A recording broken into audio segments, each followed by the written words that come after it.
What if Naruto was overpowered? Put counsel in its place. Part 1. Musical bells chimed above Toby as he pushed open the door of a building. Sasori, in his human body, quietly followed after him. Both took their time to look at the layout of the shop they had entered. It had dolls, teddy bears, nutcrackers and every other sort of toy imaginable neatly stacked on the shelves, each one clean and well maintained despite the reputation they had heard about the elusive toy shop.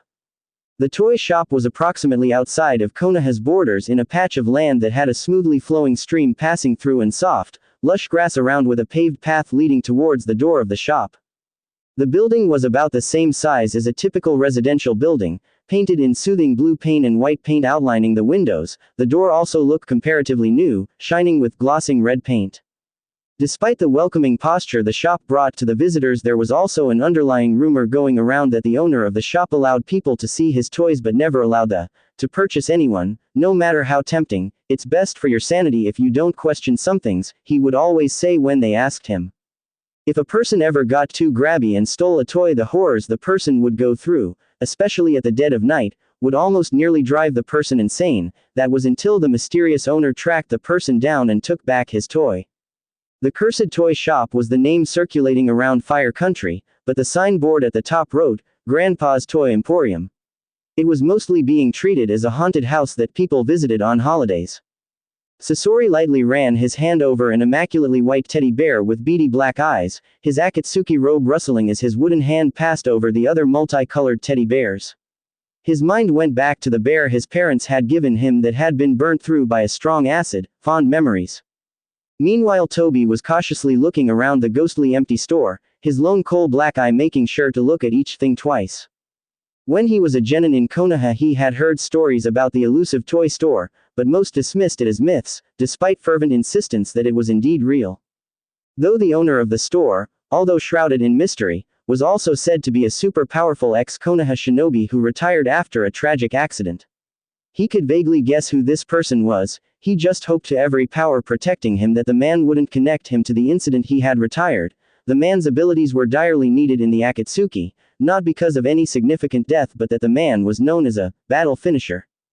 The Uchiha's eyes snapped forward to the far side of the room directly opposite the front door when he saw a pair of white rabbit ears peek out from behind the counter. He coughed into his hand and spoke up. I'm here to see. I know why you're here. The hiding person squeaked. The voice sounded like a male child. His guess was proven right when the person leapt onto the counter and sat down cross-legged on it. He was a healthily tanned boy with bright blue eyes and a full head of blonde hair that reached the nape of his neck. He cocked his head to side when the S-rank ninja didn't respond quickly, still trying to figure out if the boy was wearing a rabbit ear costume. The boy had on stark white shorts and shirt but was barefoot. The boy seemed to be getting impatient with their silence. You're that guy that killed Chio Obaa-sama and you're that guy that's been asking about G-sama in town, am I right? That's surprisingly astute for one of your age, Sasori muttered. The boy slowly shook his head. Your first mistake was thinking I was human, bro. Stop antagonizing the guests, Yami-chan, a voice said. The person walked in from the door behind the counter to reveal the elusive toy store owner. The man stood tall with blood-red hair that had streaks of gray in it, bright blue eyes that showed grandfatherly love but at the same time showed the years of heartbreak he had gone through ever since he had quit as a shinobi from Konoha. He had some light laughter lines on the sides of his mouth and a small peaking, red-gray beard. The history books said that the shinobi was the same age as the dead Sandaime, but what they were seeing was a 60-something-year-old man that didn't look a day over 40. The man was wearing a red vest and red track suit pants with a towel draped over his shoulder, like he had just come back from a morning jog, which was true. His exposed arms showed that the years of being in retirement had not toned down the lean muscle he had built. The man rolled his neck and propped his elbows on the counter, beside the curious rabbit boy, and said, Now why would two gentlemen like yourself be in my shop? The boy named Yami squinted his eyes suspiciously at the duo. The men looked at each other and a secret message passed between them, proceed with caution. Toby was the one that spoke, you seem to be well acquainted with us. Yami-chan here keeps me updated on things happening outside my shop, stuff outside of Konoha. This mean that the man vaguely knew about them. Do you know who I am? Uzumaki Naruto, the cursed maker. Most people seem to have forgotten about the older intakes in the older editions on the bingo books, Sasori said. Thank goodness for that. the silence helps me concentrate. What if we told you that your strength could still be used for a good cause? That the world still needs the legendary Uzumaki again? Obito said. I'd say you should stop trying to stoke my ego and get to the point, Sonny. Naruto chuckled quietly. Yami hid his giggles behind his hands. We're from an organization of S-ranked ninja and we wish to recruit you. With you being there, the world would fall to our might and we will have no opposition to bring about a new world order. Oh, and you were so confident I would go along with this your plan. Why? Naruto raised a single eyebrow. Because we know you still miss your goddaughter, Naruto-san. It was minute but a small change happened to Naruto, or a few small changes. His eyes drooped and his shoulders sagged tiredly, then he clenched his fists, then finally he glared at the duo. The air felt like it had been charged with electricity. You watch your words, child, he grit out and snapped upright. Yami too glared darkly at them. I wouldn't come all this way to stick my hand in the mouth of a bear. Sir, Toby suddenly felt even more respectful of the man. His Sharingan may have been powerful but Naruto had fought against the Sandaime and Shimura Danzo and succeeded. That was a feat that was buried away from prying eyes, though it was still agreed that Uzumaki Naruto, the old shinobi, was still someone not to be messed with. We mean everything we say. You can see your goddaughter again if our organization succeeds. The air thickened dangerously and both began to subtly prepare themselves if all hell broke loose. Leave the dead, dead. My daughter is no longer in pain. Leave her in peace. He pointed to the door and it snapped open. Now leave, before I change my mind. All the grandfatherly comfort had left his eyes and his general demeanor, and what now stood before them, commanding them to leave, was the legendary Uzumaki himself, the cursed maker. There was a reason Hiruzen Sarutobi, his teammates, Danzo and even the Sannin, Orochimaru included, heavily respected the man.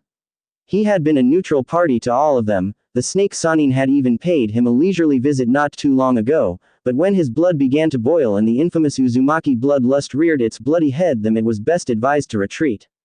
Toby and Sasori though didn't run. Naruto's strength and years of experience was too valuable for him to become a potential enemy. The Uchiha always had his Kato Ametsukami. The masked man reached back without looking and closed the door slowly. I'm sorry, Naruto-san, but we can't take no as an answer. Naruto's graying red hair shadowed his eyes and Yami leapt onto the table into a crouched position, like a rabbit about to leap forward like a bullet. Are you certain you don't want to leave? He dropped his towel onto the counter with shaky hands, and cracked his knuckles. The S-rank duo bravely stared down the older man. You understand, right? We don't want you coming after us later. There are worse pains than death, and I will show you each one. His right hand swished to Yami, the rabbit boy, and the boy immediately hunched over in his stance. His white shirt tore off his body as thick muscles exploded from his arms, his spine moved to sight and his legs broke apart and formed legs patented to rabbits. The boy's incisors shot down past his chin and drool dribbled from his mouth, claws erupted out of his hands and feet. He let out deep feral, enraged roar that ruffled the red and black robes of the two highly ranked shinobi, despite the distance between them. Yami shot to the duo as Naruto leapt over the counter with one hand. That was when the teddy bears and dolls lined around them stood up, their eyes now shone white. Naruto frowned sharply and nodded. Attack. Each toy, from rocking horses to tiny figurines in doll houses, all went under different but still very similar transformations. They grew claws and fangs, their height doubled and their mouth opened wide, inky black void glowed inside. They didn't hesitate to rain down around the two ninja. Obito and Sasori were now regretting walking into the cursed maker's toy shop. Yami squealed and slashed at Sasori. The puppet master ducked under the blow, made sure to dodge the subsequent slashes from the lethally sharp claws. He saw an opening and spat out a poison senbon from his mouth. The needle broke against the rabbit monster's torso and he cursed to himself as a rocking horse tried to bite off his leg. A sharp blade shot from his palm and he cut through the horse easily and breathed out a corrosive acid over the dolls that attempted to rain down on him. Obito's Sharingan spun lazily as he idly used his kunai to slice through some monster teddy bears. He was forced to let go of his weapon when a green bean bag swallowed his arm. His eyes widened in surprise as Naruto's hand exploded from his chest. The old man had moved so fast he didn't sense him in time. He burst into chakra smoke to reveal that Naruto had impaled one of his teddy bear monsters. The man grunted and shook off the dead creature. His eyes roved over the chaos in his store.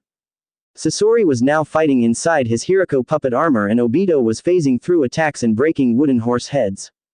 Yami let out a high-pitched squeal and his claws blurred over Sasori's puppet armor. The man made sure to use his iron scorpion tail to clang against the attack. He pushed the rabbit boy back and spun on his heels. His tail slashed through a shelf and caved it on the rabbit.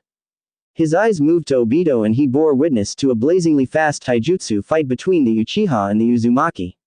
Naruto's fist phased through Obito's head and the man jabbed at the man's stomach. Naruto moved away from the blow and expertly feinted his next attack to the other man's chest but instead spun around and nailed his head with his elbow. He grabbed the dazed man's cloak and Spartan kicked him out of his store, breaking through the sturdy wooden door. On instinct 4 blue chains slithered out from the base of his neck and clanged against a poison-tipped kunai Sasori had shot out from his mouth.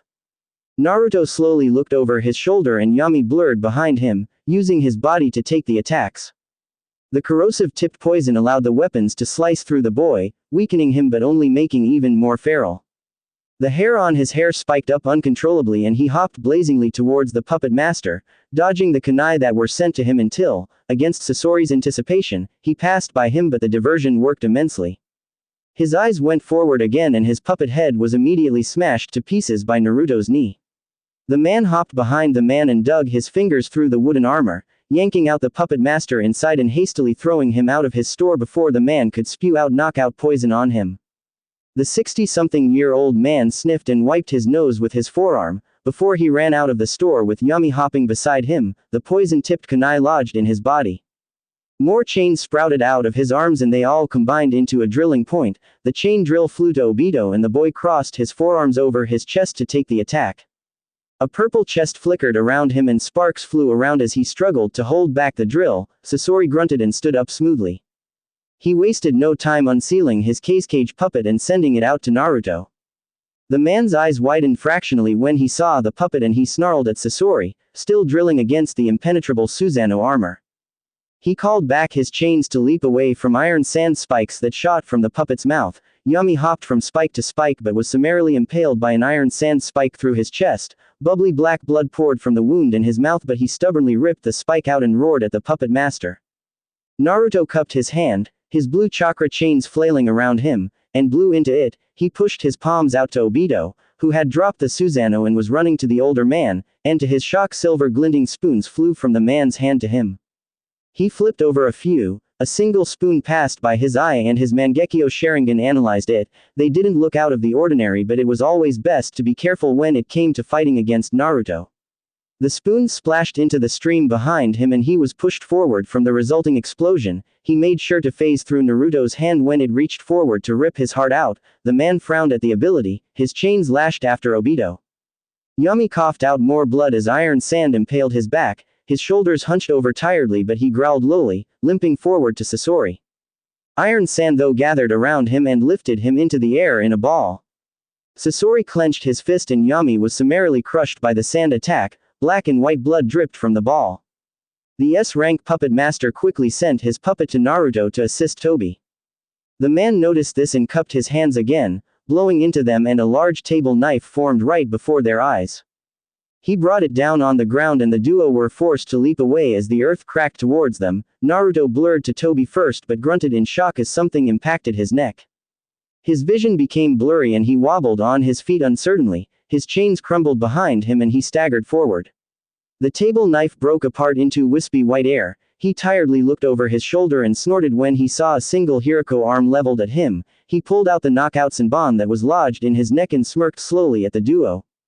Smart one, puppet user. Sasori nodded in appreciation. Old age must really be catching up to me. That's never happened before, Yami or not, he muttered quietly. Naruto lilted on his feet and fell down face first.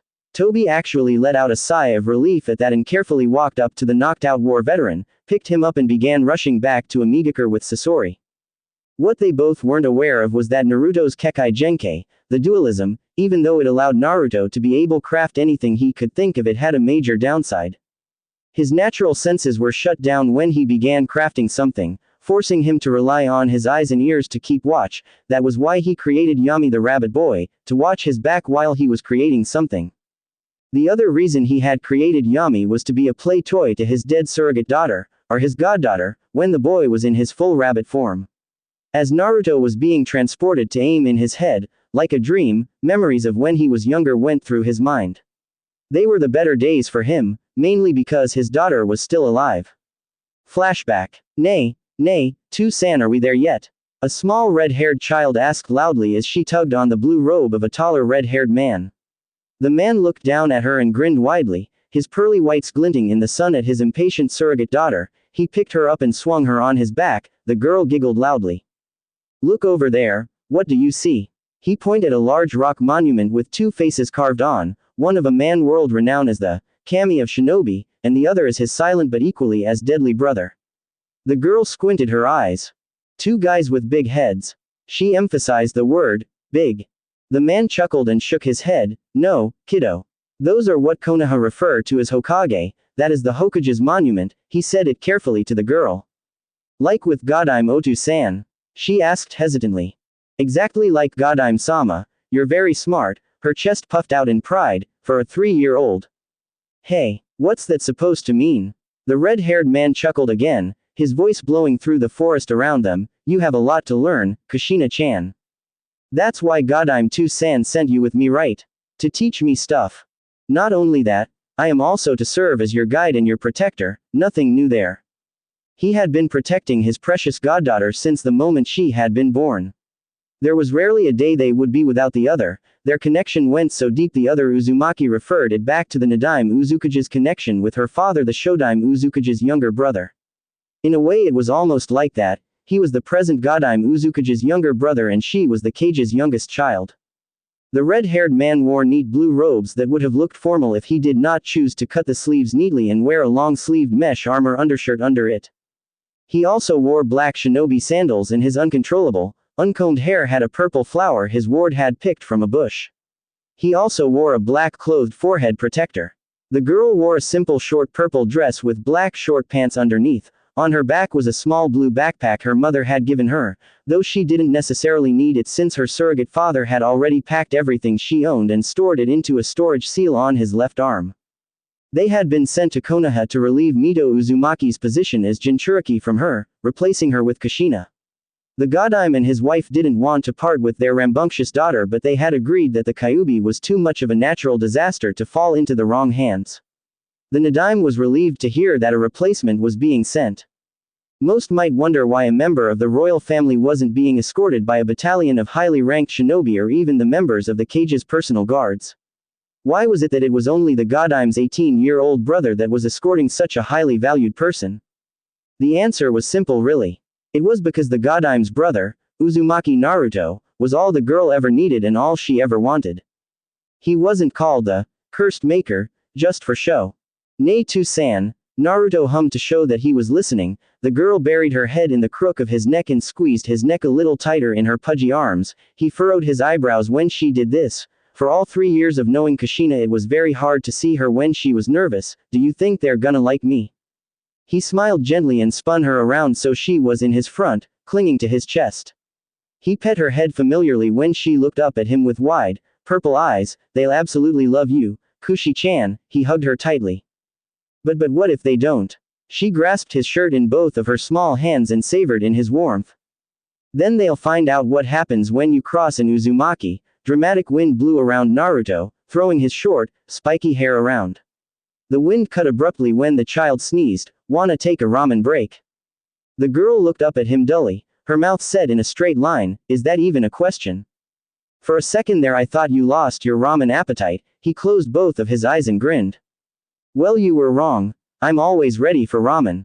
Good thing your Ka-chan packed enough for an army, huh? He set her down on her feet and she summarily dusted down her short, purple dress before she sat down on the ground, watching as the older Uzumaki smoothly unsealed a bento tin and handed it to her. She took the tin with both of her hands, like he had taught her, and dug in. I'll leave Yami-chan here for you. I have to go and take care of something. He riffled through his robes and pulled out white baby-sized rabbit, who wasn't meant to fit there with its size. The creation scratched its ear and leapt down. Kushina hastily caught it while still managing to balance her bento tin. Where are you going? Why can't I come? He waved his hand flippantly and patted her head. It's nothing serious, and it's just that we've been followed for quite a while now. Probably mercenaries trying to kidnap you or something. He shrugged and began walking to the forest. Can I watch? He screwed his lips to the side and idly scratched the small speckle of red stubble on his chin. Only if you promise to finish dinner when I make it, can you do that for me? Pinky promise, she chirped and held up her tiny pinky. He smirked and hooked his bigger pinky around hers. She then stuffed her mouth with ramen and the wooden rabbit scratched its ear again. Watch and learn, kiddo. He spun around on his heel and sharply got into a taijutsu style, the Uzumaki taijutsu style, and looked on into the darkness of the forest where he detected multiple chakra signatures. One by one about a dozen sword-bearing missing ninja marched out of the woods and surrounded them, looking at the confident man hesitantly. His eyes flicked to a nameless shinobi who leaned toward who he assumed was the leader, if the fact that the man was the bulkiest of them all, and whispered, I'm not sure about this Oritoji-san, it's the cursed maker. I can see that. Don't worry, he's overnumbered. He pointed his sword at the man. Attack. There were 13 mid-ranked shinobi in total. As the first person brought down his sword he spoke, your first mistake was thinking it was possible to overcome an Uzumaki with numbers alone. He bent away from the attack and threw his palm forward as the blade passed by, smashing the weapon into shards that peppered the owner of the sword and two more of his accomplices, only dazing them long enough for him to bash their heads together and bringing down his elbow on another man. He pulled his leg back, away from a kick and threw it forward, catching a blade stroke with the sole of his feet before he spun around and nailed the attacker with his heel. He grabbed the knocked out man and pushed him to another person. He slapped his palms together and breathed into them. He opened them again and millions of sparkling white butterfly flew out and spiraled around them. The ninja began wildly swinging their arms around to chase them away, until their movements became sluggish, an unknown force cooing them to sleep. Naruto spun around and bent under a desperate punch from the leader. He grabbed the man's elbow and swung his leg over it to nail him straight on his face. He allowed the man to fall on the ground. He made a flourishing movement with his wrist and the swarm of butterflies rushed over to the remaining ninja, who were preparing to flee into the forest, putting them to sleep just like with the others. The surprising thing about it was that it wasn't a genjutsu. Naruto grabbed the leader from the ground and lifted him clean off his feet, shaking the man to wake him up. Be glad I didn't kill you, I only did that because she was watching. But there are worse things than death these days. Do you want to find out what? The man frantically shook his head. Good. Now pick up your balls and leave, before I change my mind. He dropped the man and watched as they scampered away from him with their tails between their legs. That was almost too easy. I didn't even use my Kekai Genkai that much. He snapped his fingers and the white butterflies exploded into cool gusts of wind. San is so cool. Kushina cheered. When are you going to teach me to do that butterfly thingy? He bopped her nose and sat down to eat. I call that thingy my first stage butterfly effect. It's one of those special things only I can do. Do you remember what they're called? You mean like Ka-chan's chains? You said they're called bloodline powers, right? Bloodline abilities, but that was close. He laughed to himself when she pumped her fist in the air, still balancing her ramen lunch in her other hand. You're still too young to understand what it is. The girl's face turned red with embarrassment and she raised a finger to tell the man off until more ninja dropped around them. This time they were wearing Konoha Hittite. Naruto looked at them with mild curiosity until one of them stepped forward and bowed politely to them. I apologize for the intrusion, Naruto-sama. Tobirama-sama sent us to escort you to Konoha. Naruto nodded and bent down to begin eating his ramen. You'll have to give us a few minutes, we're on our lunch break. Flashback. Naruto groaned and rubbed his neck as his eyes flickered open. The old man licked his dry lips as his blue eyes adjusted to the dim lighting of where he had been dropped off. He sat up from the bed he had been placed on and from what he could see he was in a cell. There was even bathroom to the right of the room. He was at least grateful that there wasn't any horrible stench or rodents scampering around. He got to his feet and groaned again when he felt his chakra fluctuate.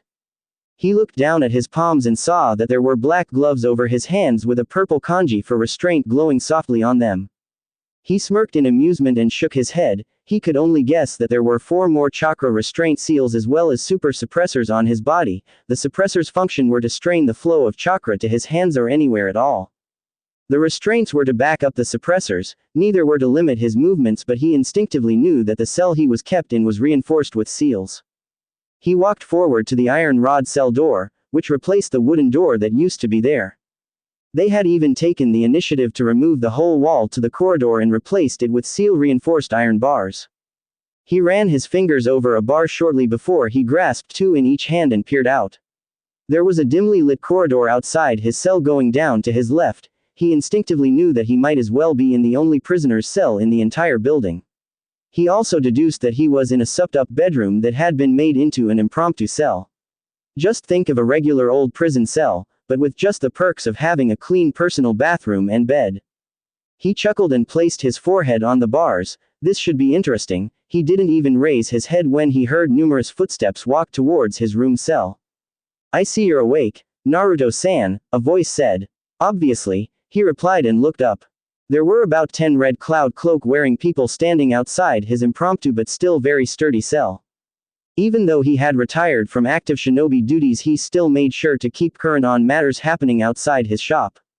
From what he could remember, 6 of the ninjas standing outside his cell were S rank and the rest he could only guess were unclassified. He stood up straight and crossed his arms as he looked at each of them. Kisame, who had a small smirk etched on his face, Kakuzu, who he had a neutral expression on the part of his face he could see, Hidan, who kept on licking his lips and chuckling to himself, Itachi, who couldn't hold his gaze for too long even though his Sharingan wasn't activated, Deidara, who was glaring bloody murder but wisely kept his mouth closed, and Sasori, who was closest to him and was looking him over with critical eyes. There was a stoic man with purple rippled eyes, a female with purple hair and a chin piercing, a black and white creature with a Venus fly trap around his head, and finally the orange masked man that had the Sharingan as well but it was also deactivated. The man with the purple rippled eyes spoke first, and he assumed he was the apparent leader because of it. "Uzumaki Naruto, the cursed maker, it's nice we finally meet." The older by far man shrugged. "You could say that, yes. How did you get the Rinnegan?" "I was born with them." "Now, are you going to reconsider your choice?" "Of course not. I won't going to join your little group, but I am going to be staying for a while. I want to see how far you guys can go with your ambition." Kakuzu snorted. "You think you can break out of there? Those are level 9 restraint and suppression seals. Those iron bars are imbued with unbreakable obsidian steel. You won't even be able to summon enough chakra to keep yourself warm, idiot." Naruto slowly smiled in amusement. "Akakuzu, the famed man that survived against the Shodaime Hokage. You'd think these things can hold me, wouldn't you?" "Yes, I do think so," the immortal man replied quickly. "You'll find out in time that I can fight without my chakra." He turned to Tobi. "And you, child, would find out how mad an Uzumaki can really get." And finally he turned, surprisingly, to Hidan. "And you, if you think you can sacrifice me to your god, I dare you to come in here and try." "Did you just fucking dare me, you old piece of shit?" Hidan yelled. "Yes, I fucking dared you, you disgusting rodent. Come in and do something about it, I need some entertainment." He stepped back and motioned for the Jushinist to enter. "Don't listen to him, idiot," Kakuzu said lowly, but Hidan was too far gone. Pain didn't even try to stop him from pushing the cell door open. The seals recognized him and allowed him entry. "I'll just take some of your blood and show you the glory of Jashin-sama." Hidan screamed and ran at Naruto, his scythe swiping upwards. Naruto jumped backwards, still trying to get used to the added weight the restraint seals had on him. He slipped away from a smash and grabbed the downed weapon with his left gloved hand and swung over the weapon, smashing his knee against Hidan's cheek and blasting him across the room to the iron bars. Naruto ran at the priest and slid on his knees when Hidan swiped with his scythe again. The war veteran pulled the man's feet out from under him and flipped over him, his hand still holding the leg, so Hidan again careened across the room and bashed against the wall. The red-haired man hopped on his heels and chuckled to himself, motioning for Hidan to come at him again. The madman gladly obliged by screaming and racing to him. He was surprised when Naruto stepped into his guard and grabbed his neck in a strong choke hold. The older red-haired man grit his teeth at the action and whirled around. He smashed the priest on the iron bars, not stopping until Hidan dropped his scythe and blood poured from his mouth. Naruto head-butted him once and roughly grabbed his hand, placing it on the cell door. The seal recognized Hidan and opened up. The Akatsuki began preparing for a fight. Naruto ignored them and threw the man in his grasp to the wall and made sure to kick the tri-pronged scythe to Hidan. The weapon sliced clean through his head and nailed him to the wall, not that he was too aware of that. His eyes were spinning. Naruto flexed and clenched his black-gloved hands and looked at the S-rank ninja that were in ready taijutsu stances, waiting for him to attack. The man rolled his eyes and turned back into his cell, turned back to them and used his right hand to close the cell door. It clicked back into place. One of the ways to qualify to become the next Uzukage once upon a time, was to live at least a year of your life without chakra. The elders would seal off your chakra, leaving only the barest minimum for you to live on. My brother, Mitsuki, my sister, Hanabi and I did this when we became genin. Mitsuki just impressed them more. He shrugged and smiled at them with the almost eternal amused glint in his eyes. I also have numerous other ways to get out of here. The 9 ninja remained quiet. Hidan still hadn't picked himself up. Deidara fought down the flinch when Naruto's eyes flicked over to him. Do you want to have a go against me as well? Deidara didn't reply. I thought so. If you plan on using your Sharingan on me you need to have more chakra than me, restraint seals or not. He said this ominously but most assumed it was Itachi he was talking to. What's for dinner? The Hokage's tower. Konohagakure no Sato. Tsunade Senju tiredly rubbed her aching forehead as she received a report from Anbu operative Crane. The man was standing at attention, telling his superior exactly what he had seen. The shop was burnt down but I was able to find a detached puppet arm in the wreckage. That's enough Crane, dismissed. Hi, Hokage-sama, and he marched out of the office smoothly. The Senju sighed and rubbed her forehead again, closing her eyes and sighing. Why didn't you just stay, Naruto-senpai? What's up? Jiraiya said as he dropped on her window sill. They took him, Jiraiya, she said quietly and sat up in her chair, staring the Sannin straight in the eyes as it finally dawned on him who, him, was. That's not possible. Do I look like I'm playing around? She asked. I mean, this is Naruto we're talking about. I know, only Kami knows what horrible things they're doing to him now. Little did they know that at the moment Naruto was merrily slurping ramen out of a deep bowl, not even having the decency to blow on it while Sasori watched on, perplexed that a man like Naruto would love ramen so much and confused at how it wasn't scorching his tongue. Back in Konoha, Tsunade abruptly brought her clenched fist down on her desk. We need to go and retrieve him, and I know who to send. Slow down I can go get him, no sweat. No, you'll need support. Shizune, she yelled and the woman's assistant rushed into the room. Go call Team Guy, Team Kakashi, Team Kurenai and Team Asuma, hurry. The younger medic saluted and ran to summon the teams the Hokage had called. Tsunade though froze when she realized something. It seemed Jiraiya also realized the same thing. What if he? Damn it, she ran her fingers through her blonde hair, he's going to kill us. She doesn't have to go, she could stay back. She'll give us all headaches, besides, he's bound to find out sooner or later, why not sooner? I just hope he doesn't kill us. As if on cue the door burst open and Team Kakashi walked in. Kakashi and Tenzo stood tall over them but the 3 students also stood out. One was a black-haired boy with a black long-sleeved shirt under his Chunin flak jacket and brown khaki pants. He also had fingerless gloves. He had a tanto sheathed on his back and in his right hand he had a sketchpad. The next was a girl with pink hair in a red apron shirt and short black pants. Over her torso was a Chunin flak jacket. She looked at the Hokage with worried green eyes, expecting maybe a reprimand of some sort. The last person was a female with blood-red hair that fell down just over her shoulders and 2 long fang-like bangs reached down to her chin. She wore a short-sleeved red battle kimono with a black sash around her waist. There was a long slit to the right of her kimono, showing she also had on black shorts. She also had a katana sheathed on her back. The girl also wore her Chunin flak jacket proudly but she looked at the 2 nervous Sannin suspiciously. What's this all about, Ba-chan, Ero Sannin? Manners, Makoto-chan, Kakashi said with an eye smile. Sure, the girl said flippantly. What's this big, super important thing Shizune Ne-chan was screaming about? She wasn't screaming, Makoto-tem, Sakura muttered to the girl quietly. The teams that had been called filed into the room. Everyone's here, Tsunade-sama, Shizune said as her head peeked into the room. Thank you, Shizune, the black-haired woman nodded and closed the door. You may all be wondering why I called you here. Firstly, she waved her hand and the shadows at the corners of the room lightened and she pressed her pointer finger on a seal on her table. There was a slight clicking sound that resonated round the room. This is a mission of double S rank importance. I knew it. Pay up, Ino-chan, Tenten whispered to the blonde girl beside her and the girl grudgingly passed over 50 ryu to the bun-haired girl. Tsunade coughed to get their attention. Has any of you ever heard of the cursed maker? The Senju asked and deafening silence fell on the assembled ninja. Ever so hesitantly Tenzo spoke up. Uzumaki Naruto-sama, double S rank. Don't tell me. No, he's not dead and no, he hasn't joined the Akatsuki. Hearing this, Kakashi, Tenzo, Kurenai and Asuma all sighed in relief. Wait, Uzumaki. Makoto Uzumaki asked tentatively. The toad sage winced and rubbed the back of his neck nervously. It's a long story. I'm not leaving until I hear it, she said stubbornly. She crossed her arms to show her rigid stance.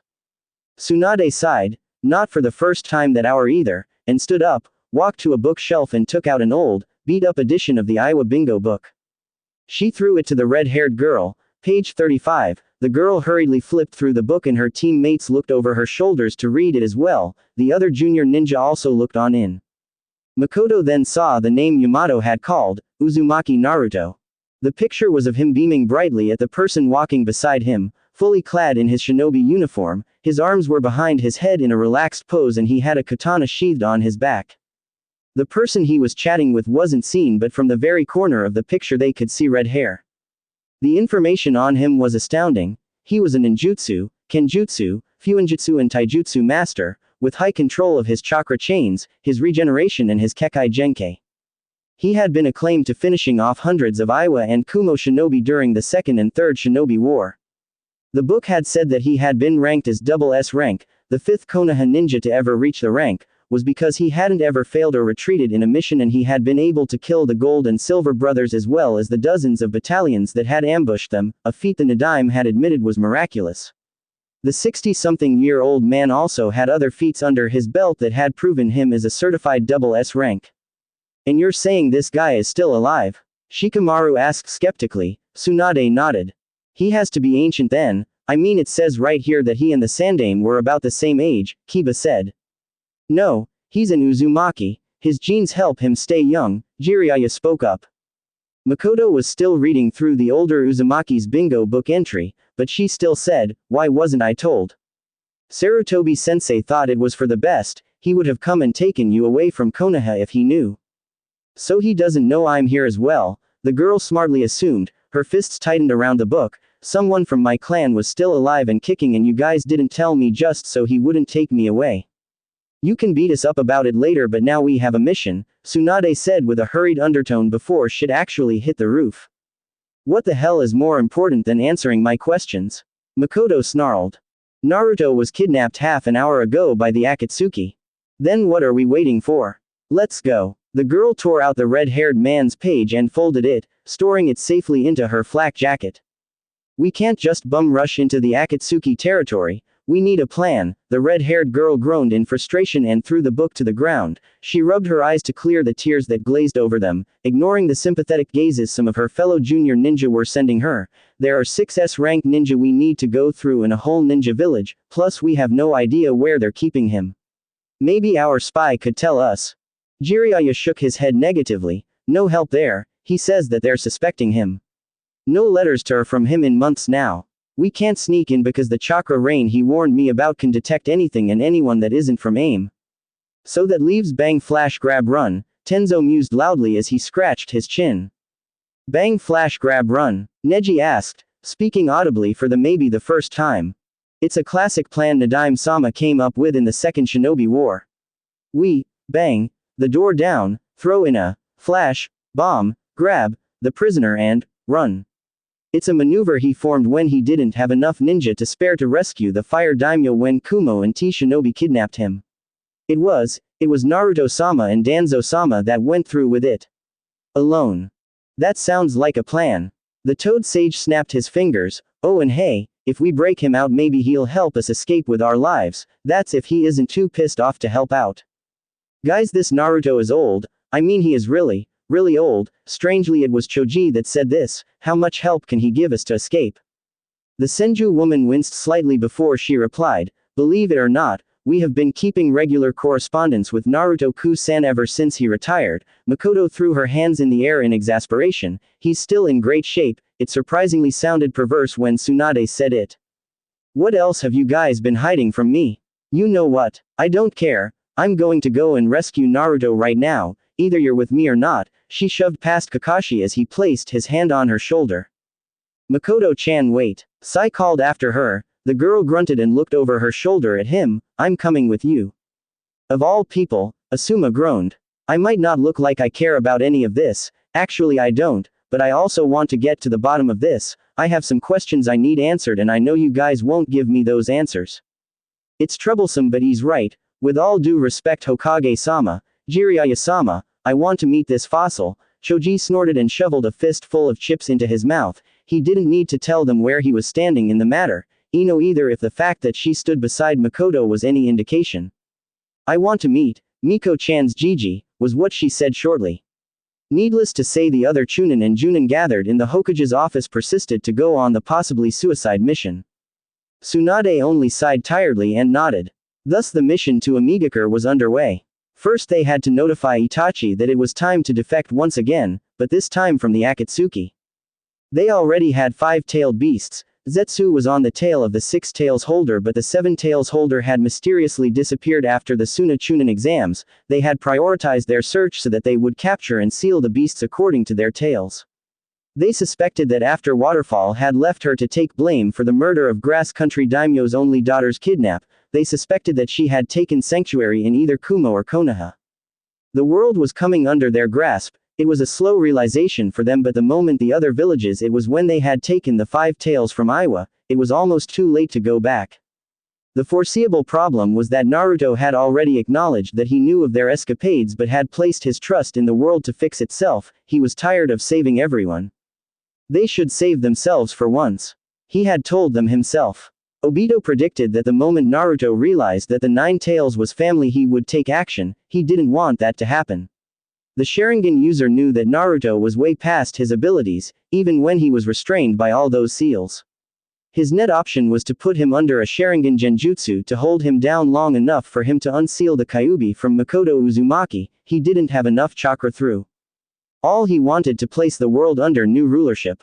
If Naruto was under his sole command the Akatsuki would be an even more formidable force. Obito stood with his hands behind his back as he looked up at the massive statue the capture-tailed beasts were held. He heard light footsteps walking to him and he furrowed his eyebrows when he heard munching sounds. What's that? Naruto said as he pointed up at the statue with his left hand while his right hand had a bar of chocolate. The Uchiha's eyes widened in horror. How the hell did you escape? A magician never reveals his secrets, Naruto said with a wink. Get back into your cell old man, he muttered and looked back at the ghetto statue. Are you presuming you can give me orders? Naruto said with a bite of his chocolate bar. He continued speaking with his mouth full. Besides, I was bored and you guys didn't provide any games for me to amuse myself with. Obito grunted in annoyance and began walking out of the massive room. Just don't touch anything.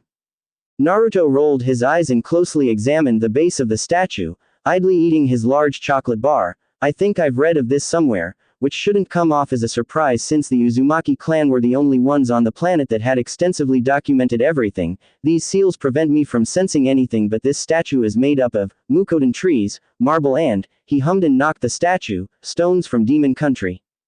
This seems like something the Rinnegan can create all at once, but why? As the ancient Uzumaki was examining the statue Sasori watched on from the doorway. He clicked his fingers together. He would make a great puppet, he muttered. Now, what poison should I use? Wake up, Naruto sputtered as his eyes snapped open. He instinctively, when he didn't recognize the voice first thing in the morning, flipped backwards on his bed, over his pillow, landed firmly on the floor and punched his right fist forward in the air. The sleepy haze over his eyes cleared when his trusty water fist didn't attack the speaker. He looked at his hands in horror, fearing the worst that he had lost his chakra again, but a polite cough by the speaker reminded him that he had been kidnapped the other day. He wanted to face palm at his forgetfulness, especially since he forgot that they kidnapped him and sealed off his chakra. He looked at Sasori and yawned, stretching his arms and bending his knees to get the small kinks out. Morning, he grumbled and waited for the puppet master to speak, just noticing that the man was carrying a plate of food. Sliced apples, toasted bread with strawberry jam, a cup of steaming hot green tea and a plate of scrambled eggs. I was sent to bring you breakfast. If he had eyebrows he would have raised them in surprise when Naruto groaned sourly and sat down on his bed in a huff. Why couldn't that fine, young purple-haired lady come and give me breakfast? He waggled his eyebrows suggestively at the thought. I would have given her something to eat this morning. Sasori wanted to cringe all the way into his inner, lower pelvis, but a disgusted shiver lightly ran through him at the thought of a 60, possibly 70-year-old man doing Conan. He opened his mouth to speak but closed it again when Naruto's grin stretched even wider. Breakfast, he simply said and dropped the tray on Naruto's lap. Naruto shrugged and took a piece of toast with jam on it, slowly raising it to his lips and noticing how the Akatsuki member didn't want to leave. You know, back in my day, I was able to nail 3 women into the bed in one night, Sasori wanted to hurl. Naruto raised the piece of toast to his lips but lowered it again to speak. These days I have to henge into some young stud to get a piece of tail. He shook his head sorrowfully and raised the bread close to his lips but lowered it again, much to the puppet master's disdain. I see how good that girl looks under that cloak. He giggled perversely and raised the bread but lowered them again. The wooden man suppressed his frustrated sigh. I, accidentally, walked in on when she was showering and, accidentally, forgot to leave. He giggled and shook his head. That girl has more curves than the Yamasaki mountain range. The bread lifted up but went back down again. I shall conquer her, or else my name is not Uzumaki Tatsumaki Origaki Momoshiki Yumadenki Naruto III. He raised his toast in the air as he made the oath, but slumped when Sasori only blinked at him dully. Can you do a brother a solid and put in a good word for me? No. Well, that sucks. The toast once again went up to his lips but stopped short for Naruto to say, what if I let you in on a round? Just one round. No. It's your loss. He dropped the bread on the plate and set it aside, and you need to have a better plan than poisoning me, kid. Believe me when I say I've had many poison attempts from people younger than you. The legendary ninja stood up and passed Sasori, but not before patting him on the head. Nice try though. The old man wanted to laugh as he ducked under 2 poison senbon shot at his back from the irate puppet user. He turned, still bent down, and sat on the floor with his legs crossed and his hands on his knees. Are you really sure you want to do this? I advise you to think carefully. In response, the Sasori's mouth unhinged and began spewing out torrents of poisoned needles at the old man. Naruto rolled backwards onto his hands, narrowly dodging the fast needles and sighing in relief as they simply jammed into the ground his butt was formerly sitting on. He balanced on one hand dexterously and plucked a single needle from the ground, cartwheeling away from numerous more needles around the room until he had a fist full of 5 senbon. He got upright and grabbed 5 more with his other hand and began deflecting the onslaught the puppet man was stubbornly sending to him, walking closer and closer and making sure that he didn't make the mistake of allowing a needle to deflect to his lower body.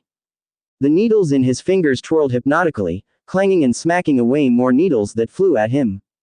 It looked like the man was even having fun with the wide, excited grin on his face. He got to Sasori and squarely kicked his chest once, sending him to the wall on the other side of the room, and Naruto took his time to throw the needles in his hands at him, 2 nailing his hands over his head, 2 his feet to the ground, 2 through his forehead, 1 through his mouth so that lodged into the pipe shooting out needles and 1 dangerously close to his heart seal. Sasori was seriously outclassed. Naruto walked up to the other man nailed to the wall and drove a fist into Sasori's mouth, punching the needle even further down his mouth and into the wall again. A punch broke his stomach and more punches rained down on the wooden man. He froze for a fraction of a second before he bashed the needles in the other man's hands even further into the wall, disrupting the chakra strings the puppet master wanted to use to control the veteran ninja. Naruto had lost count of the number of puppet users he had fought after the Second Great Shinobi War. It shouldn't come as a surprise that he had picked up the puppet users' weaknesses and small secrets as he fought each one. The first was that they were extremely terribly in close combat, atrocious. The second was that the central source of their chakra strings was from their spines, but their spines, besides the upper part of their necks directly under their skulls, couldn't summon the strings, so they channeled them to their extreme appendages. Their hands and feet. It was common sense and awareness of the shinobi world that made Naruto conscious of the fact that Sasori wasn't entirely human anymore, but the fact remained that his hands and feet were sensitive given that they were where chakra strings could be summoned, destroyed there, and the puppet user was as weak as a baby. Even though he had met and beaten puppet masters that were able to spawn strings from their chests, even one from his groin and another from her breasts, the hands and feet remained the second in command when it came to strings. Free hands meant that the body was free and the chakra flowed easily to use other parts of the body to summon strings. The punches never stopped raining and they got heavier and heavier after each impact, crushing the redhead's wooden body into the wall and cracking his body mercilessly. All this, and Naruto made sure to stay away from his heart seal, until the old shinobi drew back his right hand and formed a vicious claw, ready to come down and strike the heart of the ninja, which coincidentally enough carried his heart seal. You could basically see the fire surround his hand, not from chakra, which was still very much sealed away, but from the sheer effort he was using to tear it through the air. What the hell are you doing? Kakuzu yelled and threw his left arm, connected by thick black threads, that grabbed hold of the evil striking hand. He had to use his other hand and all the strength in his body to keep hold of it. Naruto snarled and looked over his shoulder at the man that had just stopped him from ending the puppet user's life, and for a fraction of a second the tacky missing ninja felt something well up in his chest, originating from the very bottom of his gut, and his grip fumbled. He felt fear. The rage and anger at being interrupted from destroying his current victim shone bright and red in the veteran shinobi's eyes as he glared bloody death at the interrupter. Kakuzu had to take a step away and pull his arm back as he saw the old man's muscles flex to leap at him, but Naruto cracked a large, grandfatherly smile and chuckled bashfully. It seems I overdid it. He spun on his heels and kicked the limp wooden man's head clean off, straight at Kakuzu, and the green-eyed man caught it in his right hand. Now I'm done. He stretched and rolled his neck, shoulders and waist, even throwing in a few lunges. It's good to get some exercise in for someone my age, you know. Same time tomorrow, Sasori. The head in the speechless man's hand clicked open but no words left it. Or do you want a piece of me, Kakuzu? The man clenched his teeth but kept his mouth shut. No man should have that much rage in his eyes and still be sane. No one. Naruto walked past the silent man and out the prison door, making sure to dominantly shoulder check the man as he passed him, something that made the mental cobra in Kakuzu rise up and hiss, but the sound never escaped his eyes, nor did his eyes follow the red head as he left. I thought so. Now if you both don't mind, I have an angel to nail, and he strutted up the stairs, whimsically whistling and coming up with extravagant ways to get laid. How long has this secret been kept for her? The assembled team of ninjas looked at the unusually silent Kyuubi holder as she sat on a tree and stared forward at the border of hidden rain, physically marked by the dome of rain that covered the village. She had her knees to her chest and her arms wrapped around her legs as she looked at the village. A flurry of emotions passed through her. Anger that the one person that might understand what it felt to be alone in the world was kept away from her. That the one person that could have taken proper care of her was not in her life because of the speculation that he would take her away. This was the dominant emotion that swelled up in her, swirling like a dangerous beast that threatened to flow over her and consume her. Her eyes darkened and the feeling of foreboding kept her comrades away from her, leaving them to just look at her back with concern. She struggled to get her breathing back under control as she buried her face on her knees, allowing the tears she unknowingly let flow rub off on her knees. This was when the overwhelming feeling of sadness washed over her. The people she had trusted with her life had looked her in the eyes and told her that she didn't have any blood-related family, that they were her only family. She reached into her Chunin flak jacket and brought out the bingo book picture of her supposed relative, who was apparently as old as her Gigi, her former Gigi now. She looked into the older Uzumaki's eyes and found something that struck deep in her: warmth. It was like a flower had bloomed in her chest, and the anger and deep-seated resentment for her village had washed away, just from looking at his bright purple eyes. It was a feeling she had been searching for her entire life, the feeling of being part of a family, and she liked the feeling. She let her eyes look down at his entry and the shock and awe of reading it again couldn't be contained. She was part of his family and he was her family as well. She had so many things she wanted to tell him, things even her friends didn't know about her, but things she wanted him to know because she felt an overwhelming sense of comfort from looking into his eyes and the unconscious knowledge that he would listen to her pour her heart out without judging her. Makoto hurriedly stuffed the page back into her jacket as she felt Kakashi sit down next to her on the branch. When are we going to rescue him? Soon. We're just looking for a hole in their chakra rain, he dully answered as he flipped open his copy of Ika Ika Cross Country, much to his student's distaste. How are you doing? The girl looked at him sharply and frowned. What do you think? He shrugged. Well, Kakashi-sensei, I swear to Kami. I was joking, he said as he snapped his book closed and turned to her. You're not happy we didn't tell you about your godfather? He winced when he realized that he had mistakenly let out that small tidbit of information. He's my godfather, she yelled and got to her feet. He's my fucking godfather, and you guys lied to me that Jiraiya Ero Sanin was my godfather. She looked like she was about to throttle her teacher until Neji interrupted her by raising his voice. Kakashi-sensei, I wasn't able to find any opening. The masked man hurriedly leapt off the branch before his student grabbed hold of him. Then we have to improvise. We need to drop in on them unexpectedly and leave while they're still trying to get a grasp of what happened. Jiraiya, we'll need you to summon a few of your biggest summons. Got it. He looked at the Uzumaki Chunin and grinned, I bet you wished you signed that contract, Makoto-chan. Her furious gaze turned to him, don't fucking start. She turned away from them, still on the branch, and got out her godfather's picture. The effect was it calming her down. I'm not in the mood for any more shit, let's just do that bang, jump, crash thing you guys were talking about. Neji agreed with her. The only possible way we can do this is if we just rush in, break him out and, his pale eyes trailed to Shikamaru, if he isn't as old as his age implies. This was when the resident Nara couldn't keep his opinion to himself. Let's be rational guys, Uzumaki or not, this guy should be a fossil by now. Jiraiya-sama, why are you so positive that he will help us escape? The sage shook his head, I can't give you any proof now, but you just have to trust us on this. The shadow user shrugged lazily, let's get this show on the road. In the dim lighting of a random corridor in the Amikage Tower, one could hear low grunting and a quiet moan. Konan shakily ran her hands through the older man's shaggy head and tilted her head back, while the more experienced man nipped her neck and pushed his pelvis into hers, pushing her to the wall and giving her little room to move her hands. His hands were gripping her hips and they grounded against each other, her aching knee rubbing against his iron rod, only separated by several pieces of clothing. Shocking enough, she allowed her left hand to slide down his body, just as he kissed under her ear, sucking on it gently, and trailed the hand down his stomach, marveling at how well defined it was, and her mouth opened wide for a deep moan as he lightly ran his tongue down her neck, then returning his mouth to hers to quieten her down. The man fully expressed his need and she willing reciprocated by sucking on his tongue and groaning into his mouth as he pushed particularly hard onto her. Her wandering hand hesitantly felt his manhood, making him tighten his hands around her.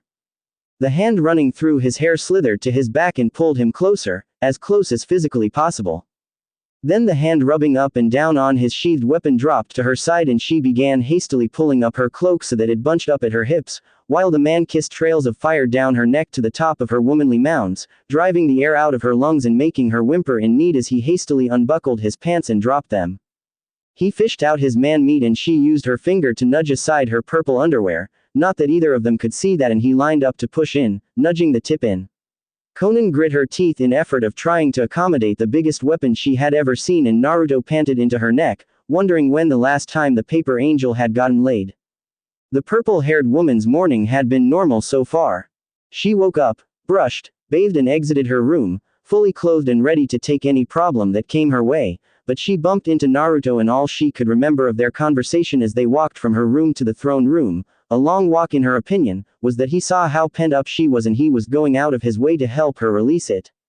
From there it was all a blur of color and sound as her senses were set on fire by his whispers and her body betrayed her by pulling him closer, yearning for his every touch. One moment she was decent, the next her right sleeve was down and her cloak was bunched up at her hips, he held her left leg up with his right hand while he slowly parted her lower lips. He groaned when the alarms blared above them and she groaned as well, burying her face in his neck and sighing in frustration, I need to go and see what's going on. Her mind began crafting creative curses for whoever was attacking her village, so close. Naruto didn't move, he nudged her head off his shoulder and then placed his forehead on hers, looking into her deep eyes, usually devoid of emotion but now spinning with desire. Do you have to go? We can be quick. He began sliding in a little further but stopped as the head of his tool fully slid inside her. She closed her eyes and her breathing quickened. Please, Naruto-sama, she pleaded, I need to go. She gulped and placed both of her hands on his chest and gently pushed him away. We can finish this later. He pouted and put on his pants, barely stuffing his engorged member back in place, before he helped her dust off her cloak and adjust the origami flower in her hair. Fine, we'll finish this in your room. The blush on her face could barely be seen in the dim light of the corridor, but he could guess that with the way she looked down, allowing him to smoothen her hair, she was indeed blushing. Hi, in my room. She sent him a parting kiss on his lips before she raced to the top of the tower. Naruto watched her go, a smile of accomplishment on his face before it morphed to one of comical disappointment. Whoever it is causing that alarm better have a damn good reason. He stomped after her, making use to be quiet, and entered the top of the tower, the meeting room of the Akatsuki. All of the members were present, some of them looked at him with varying degrees of humility: Hidan, Deidara, Sasori, Itachi, Kakuzu and Konan, while the rest looked at him blankly. They were all looking out of the wall-sized window of the cage's wide office at the massive toads that was attacking the village. It seems the Konoha ninjas have come to rescue you, Pain said, and Naruto watched on with furrowed eyebrows as his eyes kept track of a red blur race through the village, dispatching of whoever was brave enough to step in front of it and proceeding to the tower. The motion never stopped long enough for him to get a good look at the person's face, but his expert eyes could see that the red blur of death was a female in a Chunin flak jacket wielding twin katana blades like they were merely an extension of her body and moving in a tornado of iron and death. It forced him to recall memories of when his daughter moved and fought similarly, with the only difference being that the person he was examining had shorter red hair. He crossed his muscled arms slowly but allowed a pointer finger to poke out and point directly at the blur of destruction. Who's that? Silence. No one even looked at him, so he cleared his voice and asked louder, who is that? He skillfully disregarded the other ninjas fighting their way to him, choosing to keep all of his focus on the hauntingly familiar person. From the corner of his eye he could see Nagato look at him for the briefest of moments, then nod to Obito. The legendary shinobi said, I will ask this again. The air was thick and the other members of the Akatsuki froze, including the signaled Sharingan user. Who is that? A Konoha ninja, Toby lilted playfully as he skipped to Naruto, who was breaking into a fully armed and fortified ninja village. Naruto chuckled, starting off low and amusing enough for a few of them to quirk up smiles and laugh nervously with him, before his laugh became more forced, more monotone. Ha. Ha, ha, ha, ha. He shook his head and clasped a hand on the person to his right, who was unfortunately Itachi. Do not make me ask again. The stoic Uchiha stayed strong and kept his eyes on the attackers below. He then bravely wrenched his shoulder away from the older man and walked out of the room with his S-rank comrades to defend their home base. All left besides Nagato. The red-haired turned to the crippled man and placed his hands behind his back. Do you know that it is rude not to reply to your elders when they ask a question? She is no one of significance. Naruto tutted, that, child, just made me hate you. And to think I thought you were cool. Get back to your cell, old man, the man rumbled as he relaxed in his chair, confident that he didn't need to summon his paths to squash the leaf threats.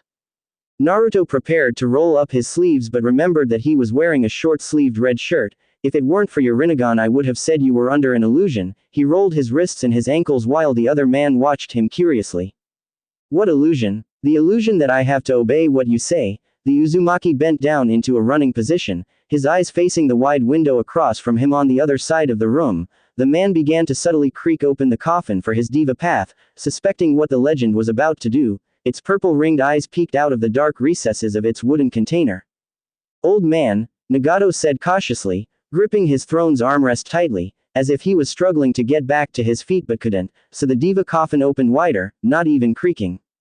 That's my title. Don't wear it out. Naruto sniffed and zeroed his eyes outside the window, at the giant toad summons that was fighting its way to the tower with the other ninjas. I apologize but I have to cut our conversation short. I'm a busy man, you know. He needed answers or else he would live with the regret till his last day. Don't you? The lid of the Diva Path's coffin blasted open as Naruto shot forward to the window. Universal pull. Naruto skipped forward 2 steps as the chunk of floor beneath him cracked upwards and shot to the path, but he didn't slow down. His speed increased and he grit his teeth under the effort before he raised his right forearm to block his eyes and leapt out of the window, shattering the glass. Despite the heavy downpour, everyone heard the noise of glass breaking above them and looked up to see the figure of a man in a red shirt and black pants bursting out of where they could only assume was the cage's office. The person whooped cheerily as he windmilled his arms as he flew through the air. Makoto looked up briefly, stabbing both of her blades into an unfortunate kunoichi before she Spartan kicked the injured woman's stomach and the victim slammed into 2 more attacking. She squinted heavily at the figure, not getting much but the fact that the person was oddly able to leap that far without chakra-augmented limbs. Her senses told her that much. His voice sounded loudly in the downpour. Toad, I need some help. The toad summon seemed to know what the soaring man was asking for and dropped his sword in favor of unslinging the bow crossed over his body and leveling an arrow at the man and fired. No, Kakashi yelled, even more in horror as the toad shot 6 more arrows but watched in amazement as the legendary Uzumaki stepped on the flying arrows, one by one, like he was running down a flight of stairs, before he collided into the side of a building. The Sharingan user sighed tiredly and raced to his target as he placed a finger to the receiver in his ear. Our target is north of me, about 50 meters ahead. The channel cracked with activity. You mean it's that nut job as our target? Tenten screeched through her receiver as she smashed a bow staff onto the head of an unfortunate ninja as she hastily proceeded to the place her superior had told them to go. Show some respect, Jiraiya grunted as he hopped from one ninja to the other, using their heads as footholds. That's Naruto-sama, him, Neji asked skeptically. That dude is crazy. Kiba howled and his dog best friend howled in agreement. What the heck? Was Hinata's quivering question as she jabbed and poked ninjas that came after her, simply locking their limbs while Shino supported her by draining ninjas she couldn't get. I'm surprised he didn't do this sooner, Kakashi muttered. The dust upon Naruto's impact cleared to reveal that he was in a crater in the side of the building, clinging on by digging his fingers into the walls. He let go and fell down like a stone, even making a loud thudding sound as his feet smashed onto level ground. He winced and hopped from one foot to another, rubbing each on tenderly. He then righted himself as the first ninja came to him. Kakashi bowed deeply. Naruto-sama, my name is Kakashi-chan. Naruto shouted and dragged the grown man into a tight hug. Goodness gracious, you've gotten taller. Last time I saw you, you were some short thing trying to beat me up. He released the man and the legendary copy ninja dusted down his uniform as Naruto smiled happily. You look just like Sakumo-san.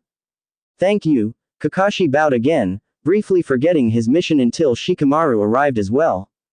Naruto turned to the shadow user with a bright, welcoming smile, and this simple action made the Nara lower his defenses only by a little. And who is this?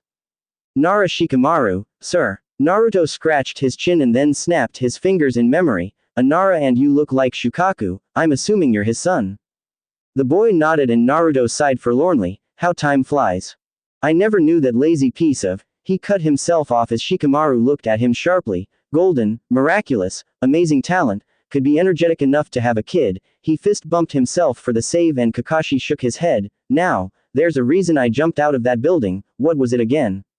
He perched his chin on his fingers and hummed. This was when Makoto and Jiraiya burst into their little meeting place, while the other ninjas kept the AIM shinobi away. Ah yes. The Uzumaki Chunin skidded to a stop, panting from exertion and openly staring at the older redhead. Her swords dripped blood onto the soggy ground and her uniform had slash marks peppering it. Now that he was on the ground and closer to her, her face brought back one face he kept close to his heart. Kushina-chan, he whispered to himself. A chill washed through his body and fear almost ran over him at the thought that his daughter was haunting him. He summoned courage and slowly walked to the red-haired Chunin girl, each step hesitant, until he was close enough to whisper to her but far enough to be considered decent. He ignored the toad sage as he called for his attention, choosing to stare at the girl that looked so much like his precious late daughter. He opened his mouth and quietly asked, "Who are you?" The girl gulped and took a tentative step forward, glad that the man didn't step away from her. You Uzumaki Makoto, Naruto Jiji. The man furrowed his eyebrows and looked at the ground in deep thought, easily ignoring every other thing that wasn't the girl and their relative safety from attacks. The name echoed through his mind, kicking open doors to memories he had spent years shutting, years of tears and pain locking away. Makoto. Koto. Makoto. The image of a black-haired girl that hung out with Kushina flashed through his mind. The girl and his daughter were the best of friends, closer than super glue could ever make them to be, and they had promised each other when they were children to name their children after each other. Makoto would name her future daughter Kushina and Kushina would name her future daughter Makoto. Uchiha Makoto, was the girl's name, and he had mourned for weeks when he received news that she had been murdered by her oldest son. It took all of his self-control not to kill Itachi any and every time he saw him. Then it hit him, like a hammer made out of lightning, and his head snapped up to the girl. Uzumaki Makoto. A girl that looks remarkably like Uzumaki Kushina and also bearing the very same name his daughter intended to give her child when she was born. But, she was dead. They said she was dead. They said, she was dead. This time he didn't look at Makoto, his head slowly, intimidatingly turned to the toad sage and his usually grandfatherly purple eyes were burning with the flames of rage. He walked to the shaking man, clenching and unclenching his hands, and stopped right in front of the man, who feared for his life at that point. The cursed maker spoke quietly, in a voice the toad sage had only heard once before, and it was when he had been caught peeking on Kushina, in a voice laced with emotion, "You said she was dead." At that point, everyone was afraid. The anger the man had boiling in him drowned out all the noise from the fights happening outside of the small bubble. No one wanted to step in and divert Naruto's fury. Makoto watched on as her grandfather sent the icy cold hands of fear on Jiraiya's, also afraid that he would face her with the full brunt of his anger if she drew his attention. Naruto closed his eyes and breathed out shakily before he held up his black-gloved hands. "Take these things off." The seal master wasted no time whipping out a brush and drawing counter seals for the cursed maker's left hand. He swiped the brush over the level 8 restraint seal combination and it shattered. The explosion of chakra after this alone silenced every fight occurring. The second gloves went off and the burst of chakra was even stronger, even forcing all who watched to stick onto the ground with chakra and cover their eyes, else dust and rocks would enter, though Naruto remained unfazed and Jiraiya was struggling to stay in place, closest to the monstrous source of chakra. The old man flexed his hands and turned around so that Jiraiya could remove the seals on the back of his neck and on the small of his back. "Brace yourselves." The toad sage yelled and slashed the seal. Thoom. The sage grit his teeth as chakra washed over him, barely standing his ground. His hands inched forward and gripped Naruto's shirt for support while he shakily drew the counter seal for the last restraint seal combination. The backlash of destroying the restraint was almost catastrophic. The chakra of the man alone flung multiple ninjas away and the ground cracked up, even lifting out of the ground and smashing into the buildings around. Jiraiya kept tight hold on his teacher's friend's shirt while Makoto had to crouch on the ground like a cat and grip it with all of her might, shock and awe that a man of his age had enough chakra to rival Kyuubi. Naruto though stayed still as his chakra raged before he calmed it down, allowing the Konoha ninjas his chakra had pushed up the side of the buildings to slide back down. The toad summoner let go of the man's shirt as he turned around and looked at him with eyes basically made out of fire. Jiraiya gulped and closed his eyes, resigned to his fate. The cursed maker only looked at him with disappointment and said, "Don't attempt to run away, because I will find you." Jiraiya gulped and nodded frantically.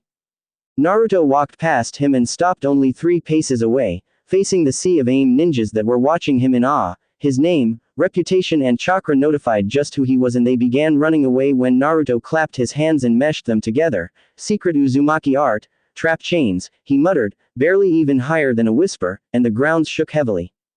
Then, like it had been born from the nightmares of a bloody mist war orphan, the ground exploded with millions of golden chakra chains, each on wrapping around the ninjas.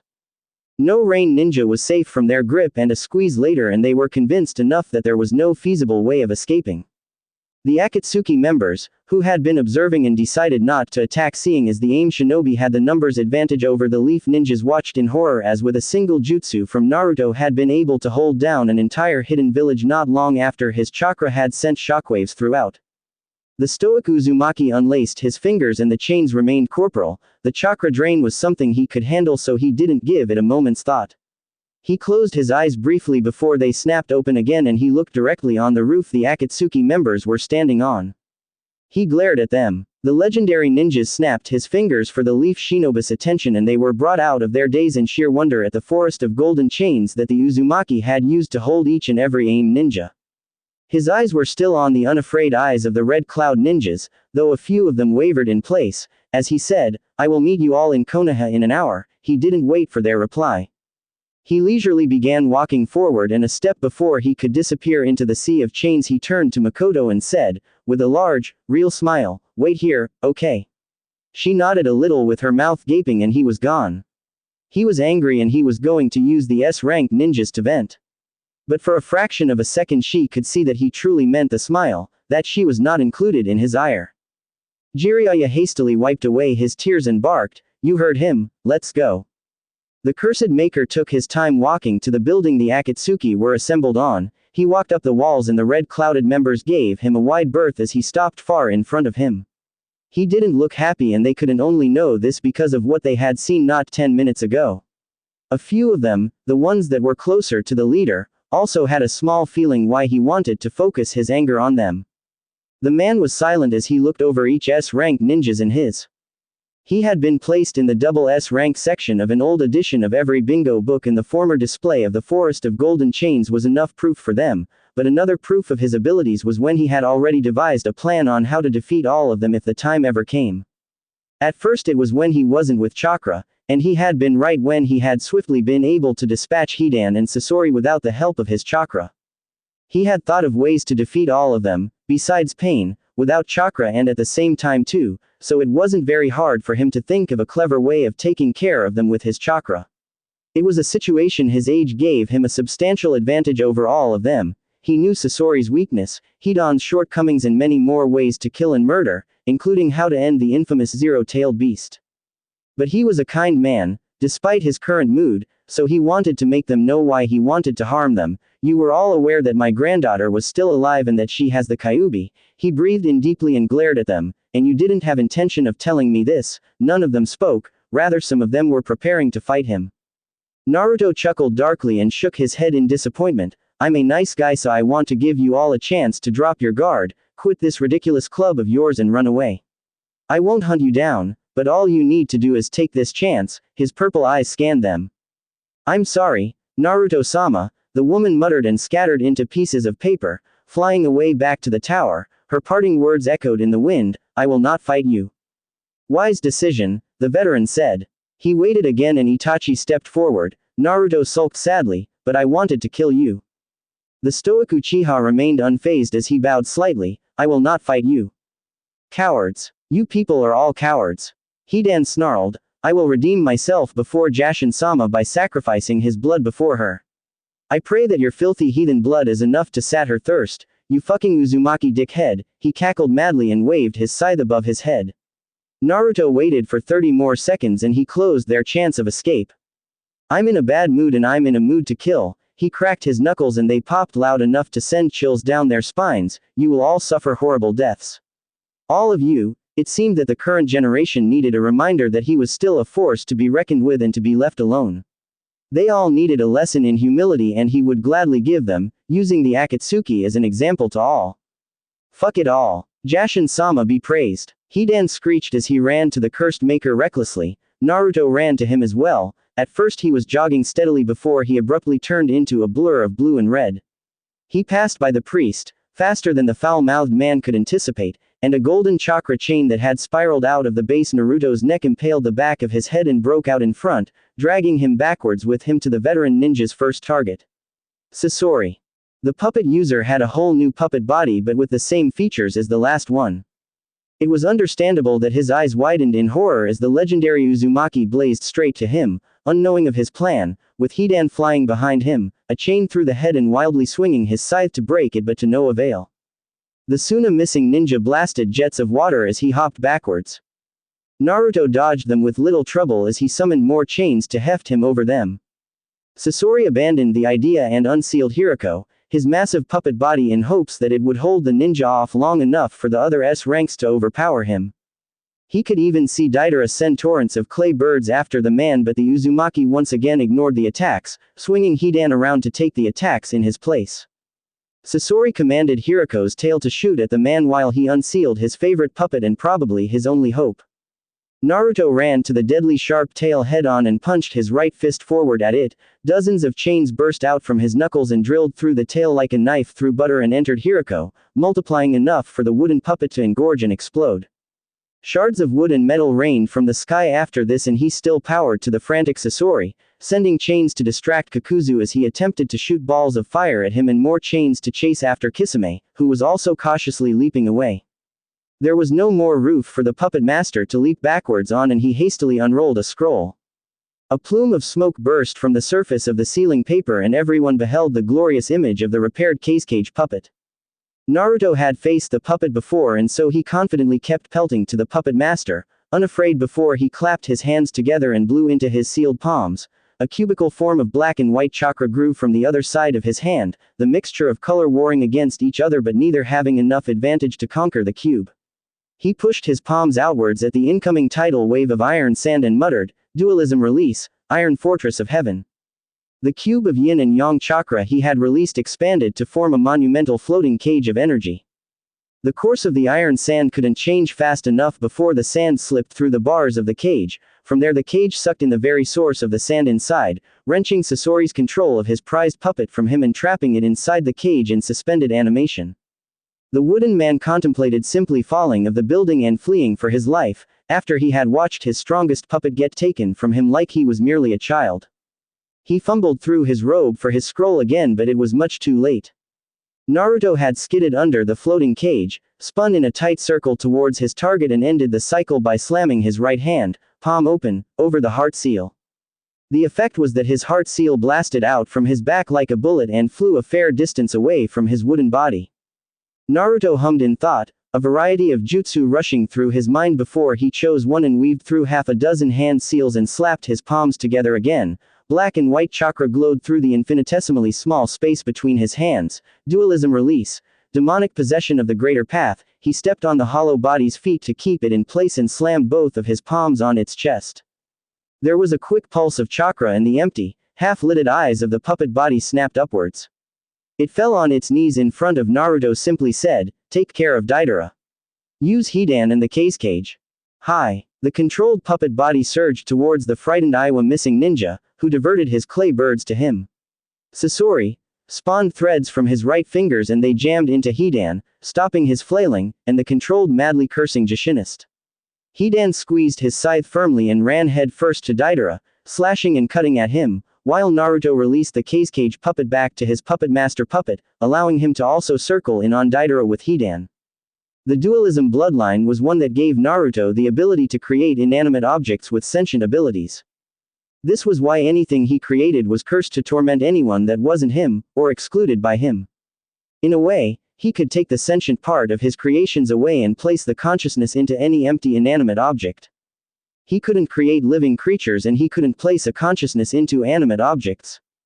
The consequence of the latter happening was that the person would be tormented for the rest of his or her waking existence by another being inside them. It was not a separate entity entirely that Naruto was able to place into inanimate objects but rather an extension of his soul. This meant that he couldn't keep the demonic possession jutsu active for too long before it took a toll on him. It was possible for him to craft an object to look like a living creature or use numerous objects to look like a creature, but they were never actually alive, or had souls in them. Despite all of this, there was no problem with extending and multiplying his soul among different inanimate objects, like the bears, dolls and other toys in his burned-down shop, because as long as he kept them unused he wouldn't have anything to fear. Most weren't aware that the rabbit toy he gave his daughter to look after her while he was away on important business was simply a puppet carved out of an ordinary tree to his specifications, not a living creature. His chakra merely augmented it to transform into something called a bunny. His Kekai Genkai didn't only allow him to create extensions of his soul but also normal inanimate things that could be used for as long as he wanted, like cutlery, clothes, and even furniture. The Red Cloud members that had retrieved him made the mistake of burning down his store, destroying his toys, which all had tiny extensions of his soul.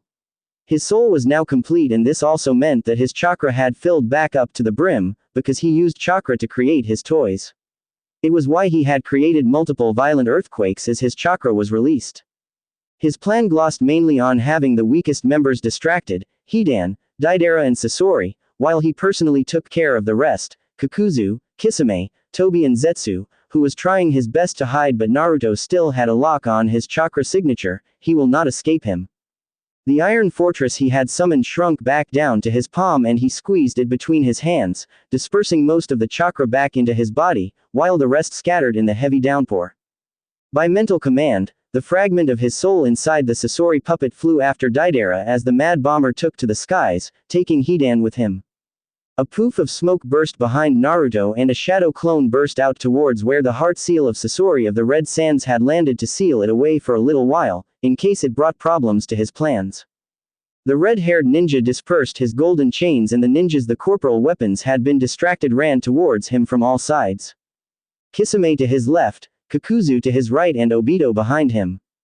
He always kept an idle part of his mind on Zetsu's position, ensuring that the weak plant man wouldn't escape his own punishment.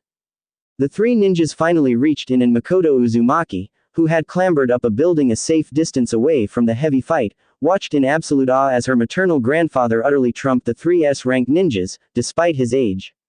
The Akatsuki were fighting as a unit for the very first time, but that point was nullified by the simple fact that Naruto was their opponent. She watched the man move aside from a smash from Samahata and nudged the swordsman left foot forward, unsettling him enough for him to accidentally push his sentient sword forward enough to jam Kakuzu in the face, destroying the green-eyed man from spewing the fire he intended and making said fire backlash on him as a result, burning through his lungs like a forest fire. Naruto was now well aware that Obito could make himself intangible and was able to summon Susanoo armor, so it all depended on how fast he was able to counter. He slapped away 3 fists the Uchiha sent him and drove his own through the man's face, but it passed through as the Uchiha's intangibility kicked in, though as Naruto's arm exited from the man's head and he became solid again, he didn't anticipate that the man would bring his elbow back, shrouded in fire, to bash into the back of his head. Blood spewed out of his mouth and painted the inside of his mask at the sheer amount of hate Naruto channeled into the single strike. The girl winced at this and watched as the masked man staggered forward, only 1 step, and Naruto swung his left leg towards his back, nailing him on a vital vertebra on his spine and flinging him several feet forward, though not off the roof. He turned to Kisame, his purple eyes burning with righteous fire of loathing people only thought a god could feel, and they separated from their squabble, seeing as Kakuzu's lower jaw had been scrapped off his face courtesy of the diverted attack. He blurred to them and bypassed a swing from the swordsman, leaving the blue-skinned man's torso open for Naruto to summon 2 simple kunai.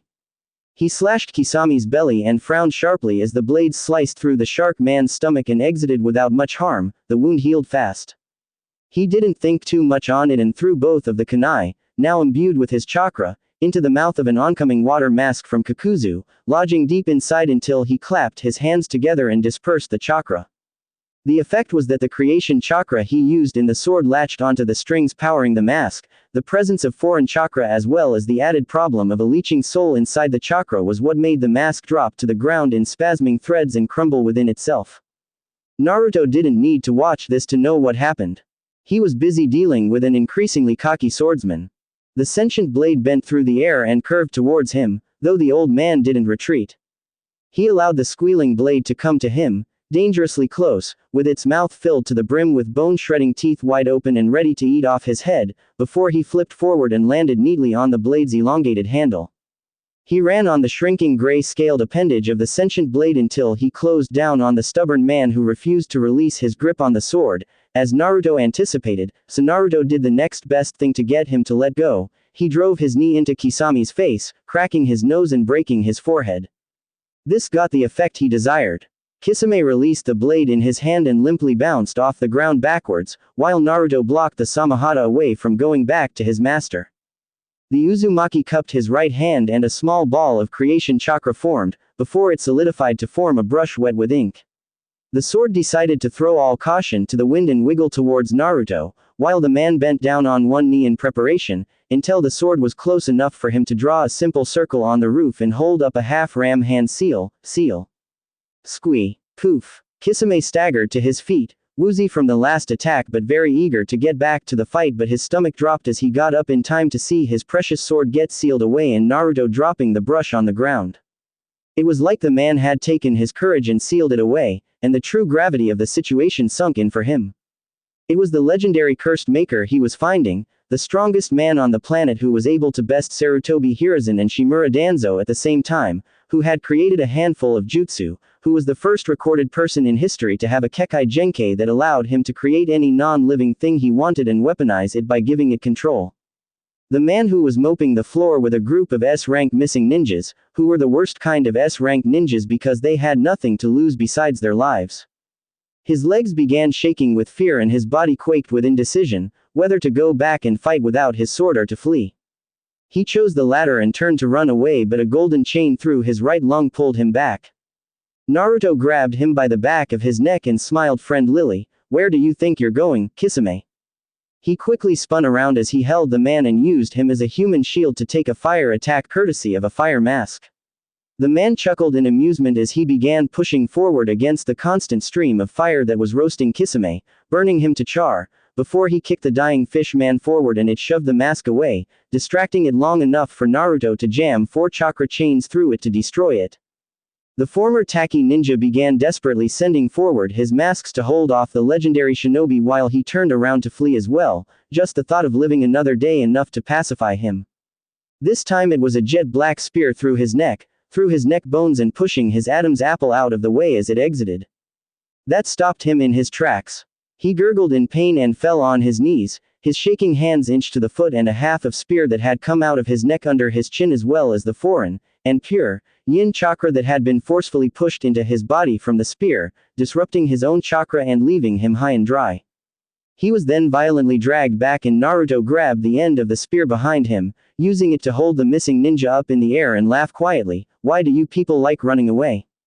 Dispatching the masks was like child's play to him, the only one giving him a small challenge being the lightning mask. He jammed the end of the spear into the ground, forcing the ninja to stay in a sort of half-standing, half-kneeling position. He dropped the half-dead Kisame in front of him and leisurely walked towards where Toby was still lying down on his face after Naruto's last bone-shattering attack that paralyzed his whole body. Naruto used his foot to flip the Uchiha onto his back and quickly stepped on Obito's face when he heard the beginnings of a seal-less jutsu. The action broke the mask and forced his sandal-protected heel into the downed Uchiha's mouth, breaking his teeth as well and forcing his broken teeth down his throat. The redhead tutted at the embarrassing display. "I thought the simple fact that you were paralyzed would have been enough to keep you quiet. Guess I was wrong." He summoned another brush and drew a seal on Obito's exposed forehead, sealing away his chakra so he wouldn't try to summon another Amaterasu flame. Few knew this, but Naruto was well acquainted with the Mangekyo and its abilities. He was among the few people Makoto Uchiha trusted, seeing as he was her best friend's father figure, so she informed him of her evolved Sharingan eyes before she told anyone else. She was a nice girl with an eager brain to learn whatever he could give her, so he personally taught her how he managed to handle her dujutsu, using his time when he didn't have any information on how to use his bloodline as a reference for her. So he was well aware what a Mangekyo could do. Makoto was his second surrogate daughter and he loved her like she was his very own child, like he loved Kushina. Her death hit him as hard as his own daughter's. He lifted Obito up and his face lit up with recognition. "Uchiha Obito, Minato's student." It was sad what happened to the Yondaime's team, but his pity for them didn't reduce his drive to punish the Akatsuki for one reason. Because of Obito. "Did you really think, and I mean really, really think, that I won't remember who you are from that night?" He whispered evilly to the one-eyed Uchiha as he bonelessly hung from the older man's hand, too weak to even activate his Sharingan to take him away in a Kamui. "Did you really think that even though I didn't see your face, that I didn't memorize your chakra signature? That I didn't burn into my mind the chakra of the man that was directly responsible for murdering my child? Did you?" He unconsciously squeezed the man's throat and the sounds of pitiful choking had him lessen his grip.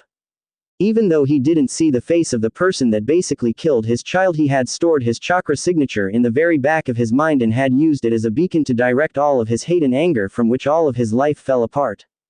There had been a burning hate in his chest every time he recalled the person, and he would have to practice for hours on end just to reduce the flames. Deep within him he knew that the man responsible for Kushina's death would show up again, but he didn't know that Obito would be brazen enough to actually enlist his help to join his rogue organization.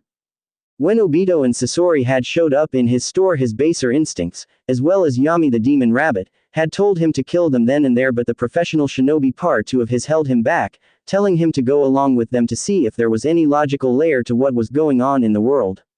That maybe if he went along he would find answers to questions that had been plaguing him for more than a decade. The answers he got was that they intended to use him as a puppet to gather tailed beasts from all over the continent, which included the beast inside of his formerly thought to be dead granddaughter. They intended to use him to kill the last remaining family he had on the planet. At least his patience at not simply murdering Obito and Itachi had paid off. He dragged the paralyzed and terrified Uchiha by his neck to where the other Akatsuki were gathered, even a battered Deidara with a face marked with purple bruises and bloated cheeks from poison. The Sasori puppet his soul controlled forced both of them onto their knees, with chakra strings connected to each of them, and adding Obito as well as Naruto took his time to seal away any and every chakra of the Mad Bomber, the Mad Jashinist and the catatonic zero-tailed beast. He assembled them all in a spacious circle with him standing at the center and Sasori puppet also falling on his knees beside Deidara, the shadow clone blurred behind him with the cylindrical heart seal inside, visibly struggling not to allow the heart seal to enter the controlled puppet body. Makoto, who had been a silent spectator of it all, fell on his knees and her swords clattered to the ground. The sheer amount of power and respect the older Uzumaki demanded silenced the entire hidden village, with the dominant sound being the one of rain falling from the sky, as everyone who was far enough but tied up in golden trap chains could look up and watch as Naruto made a fool of the Akatsuki. How could one person command so much power in a village that wasn't his own? She remembered how after he had his chakra unsealed he merely walked a few paces away from Jiraiya and the ninjas of AIM fled without shame but couldn't get far before Naruto held them all down with the single jutsu. He held himself with poise and coordination as each movement wasn't a waste as it also led to another during his fight with the rogue organization. She knew deep in herself that he didn't treasure his almost unreachable skill enough to be cocky about it. The Kyuubi Jinchuriki couldn't forget about the smile he had given her before it had all started. A warm feeling, starting from her stomach and spreading out over her body covered her, the feeling that her hopes weren't just cast aside but that he truly wanted to know about her enough for him to tell her to wait in the village for him. Her legendary grandfather hadn't even spoken more than 6 words to her and she already felt like she was part of something, that she was part of a family. A real family. In her days of pure and unfiltered adoration for her biological grandfather she didn't realize that another person had made his appearance beside her, watching from a distance as Naruto spoke to the Akatsuki members that he intended to use as examples to the world, because after his display nothing would stop the AIM ninjas from telling others about what happened and this would curb any attack on him or his granddaughter. It was possibly the person she respected more than her former teacher, Iruka Yumino, the late demon of the bloody, Mist Zabuza Momochi, or even her sensei, Hitaki Kakashi. She had spent the greater part of her life in the red light district and she still had an apartment there, so she was well affiliated with strong people, and a great number of people she respected lived in the red light district. Itachi breathed out casually and made sure his hands were at his sides as she snapped to her feet and held up her fists intimidatingly. He looked from her then to her grandfather, his eyes dull but with a new emotion swimming through it, one he wasn't sure he knew the name of yet. He's planning my death, you know. What? She said but still stayed on guard. What's that supposed to mean? Itachi looked at her from the corner of his eyes. His Sharingan were activated mainly to keep track of what Naruto was doing and tried to read his lips. It's common knowledge that my mother was his second daughter. She was an honorary Uzumaki and his surrogate daughter after her birth parents died of food poisoning. Then where was she all my life? When I was a child I had to throw away trash just to make money and the Uchiha allowed me into their compound to do that. Where was she then? She snarled, frantically trying to keep a firm grip on her temper as the lax Uchiha in front of her didn't seem to care about what she said. The older ninja replied coolly, though with a sad tinge in the tone of his voice. The Sandaime threatened her not to talk to you or Naruto-sama or else he would kill you. She had no option but to leave money in your pocket. Her eyebrows shot into her hairline at the memory, and he didn't even need to look at her to notice she remembered, money you don't remember having but suddenly had in your pocket. Your situational awareness when you were a kid was appalling. She forced the conversation in another direction especially because she had just been told a part of her childhood that her former grandfather figure had ruined. What do you mean he's planning your death? He loved my mother like his own child simply because she loved your mother like her own sister. I can see it in his eyes and in his posture that he will kill me. He looked at her briefly again, soon. So you're scared, she pointed out and he shrugged. He is known for making his enemies suffer worse pains than death, a torture and interrogation expert that would make even the most sadistic people feel nervous. He pointed at Naruto to show her what he was doing now. Look for yourself. Naruto laughed a little loudly and scratched his chin. Do you know how much I hate you, Uchiha Obito? The man who had teeth lodged in his throat couldn't speak, so Naruto continued by opening his arms. Both of them were widely. I hate you this much. He felt like he that hadn't fully expressed his complete hate for the man that had killed his precious child, one of his children, so he tore off Hidan's head and blew onto his left palm. White and black chakra rolled off his hand and landed on the ground. Tripod stand, he whispered and placed the head on a 3-legged stand that elevated off the ground about 1.5 feet, perfectly in the middle of the Akatsuki circle for everyone to see. A simple kunai spun into his hands when the priest began cursing. Jashin-sama would punish you in Yomi for this, you fucking heathen. You will never find peace. Naruto shoved the kunai into his mouth and twirled it, severing his tongue, and it rolled backwards and exited through the ground. He gurgled angrily at the red head, but Naruto couldn't muster anything in him to care. Fire release. Campfire jutsu. He blew out a small ball of harmless fire under the tripod stand and ignored the smug look on the priest's face. He then added chakra and all could visibly see the man's struggle to stay composed. Naruto smirked sharply at him and made a slow cranking motion with his left hand. The effect was the fire increasing even more, until it turned white hot, and the immortal priest couldn't even fully burn from it. though his brain and every other soft material in his head weren't safe. A bright red and pink liquid began seeping out from the head and pouring into the unquenchable fire. Hidon's eyes rolled into the back of his head and fell through his empty skull into the fire, as well as his mouth opened to express the unimaginable amounts of pain he was in. All the while his body stayed rigid as his Sasori puppet kept it immobile with his strings. Naruto turned to Obito and smiled to him like he was smiling to his own son. I hate you this much times 24. The Uchiha couldn't even look at him anymore, especially as he had found a way to place an immortal under mortal pain while keeping an open face to all of them. The priest's blessing of immortality kept his skin on his bones and able to regenerate from harm. This included regenerating his internal organs, but when he was kept on a fire that was burning as high as possible, he had little time to regenerate. His brain fully burned and everything in his head poured out as one on the eternal campfire, leaving the man's head empty and in a state of being between life and death, unable to die from the pain and unable to be alive from the fire burning away his brain. Makoto held her stomach at the older Uzumaki displayed and Itachi nodded. He knows Hidan can't die, so he did something that would make him wish he were dead. The girl still didn't feel sorry for the Uchiha. Then why don't you run? He will find me. No matter where I run, no matter where I hide, he will find me. The girl looked down to the ground after hearing this and pulled out Naruto's Iowa bingo book page.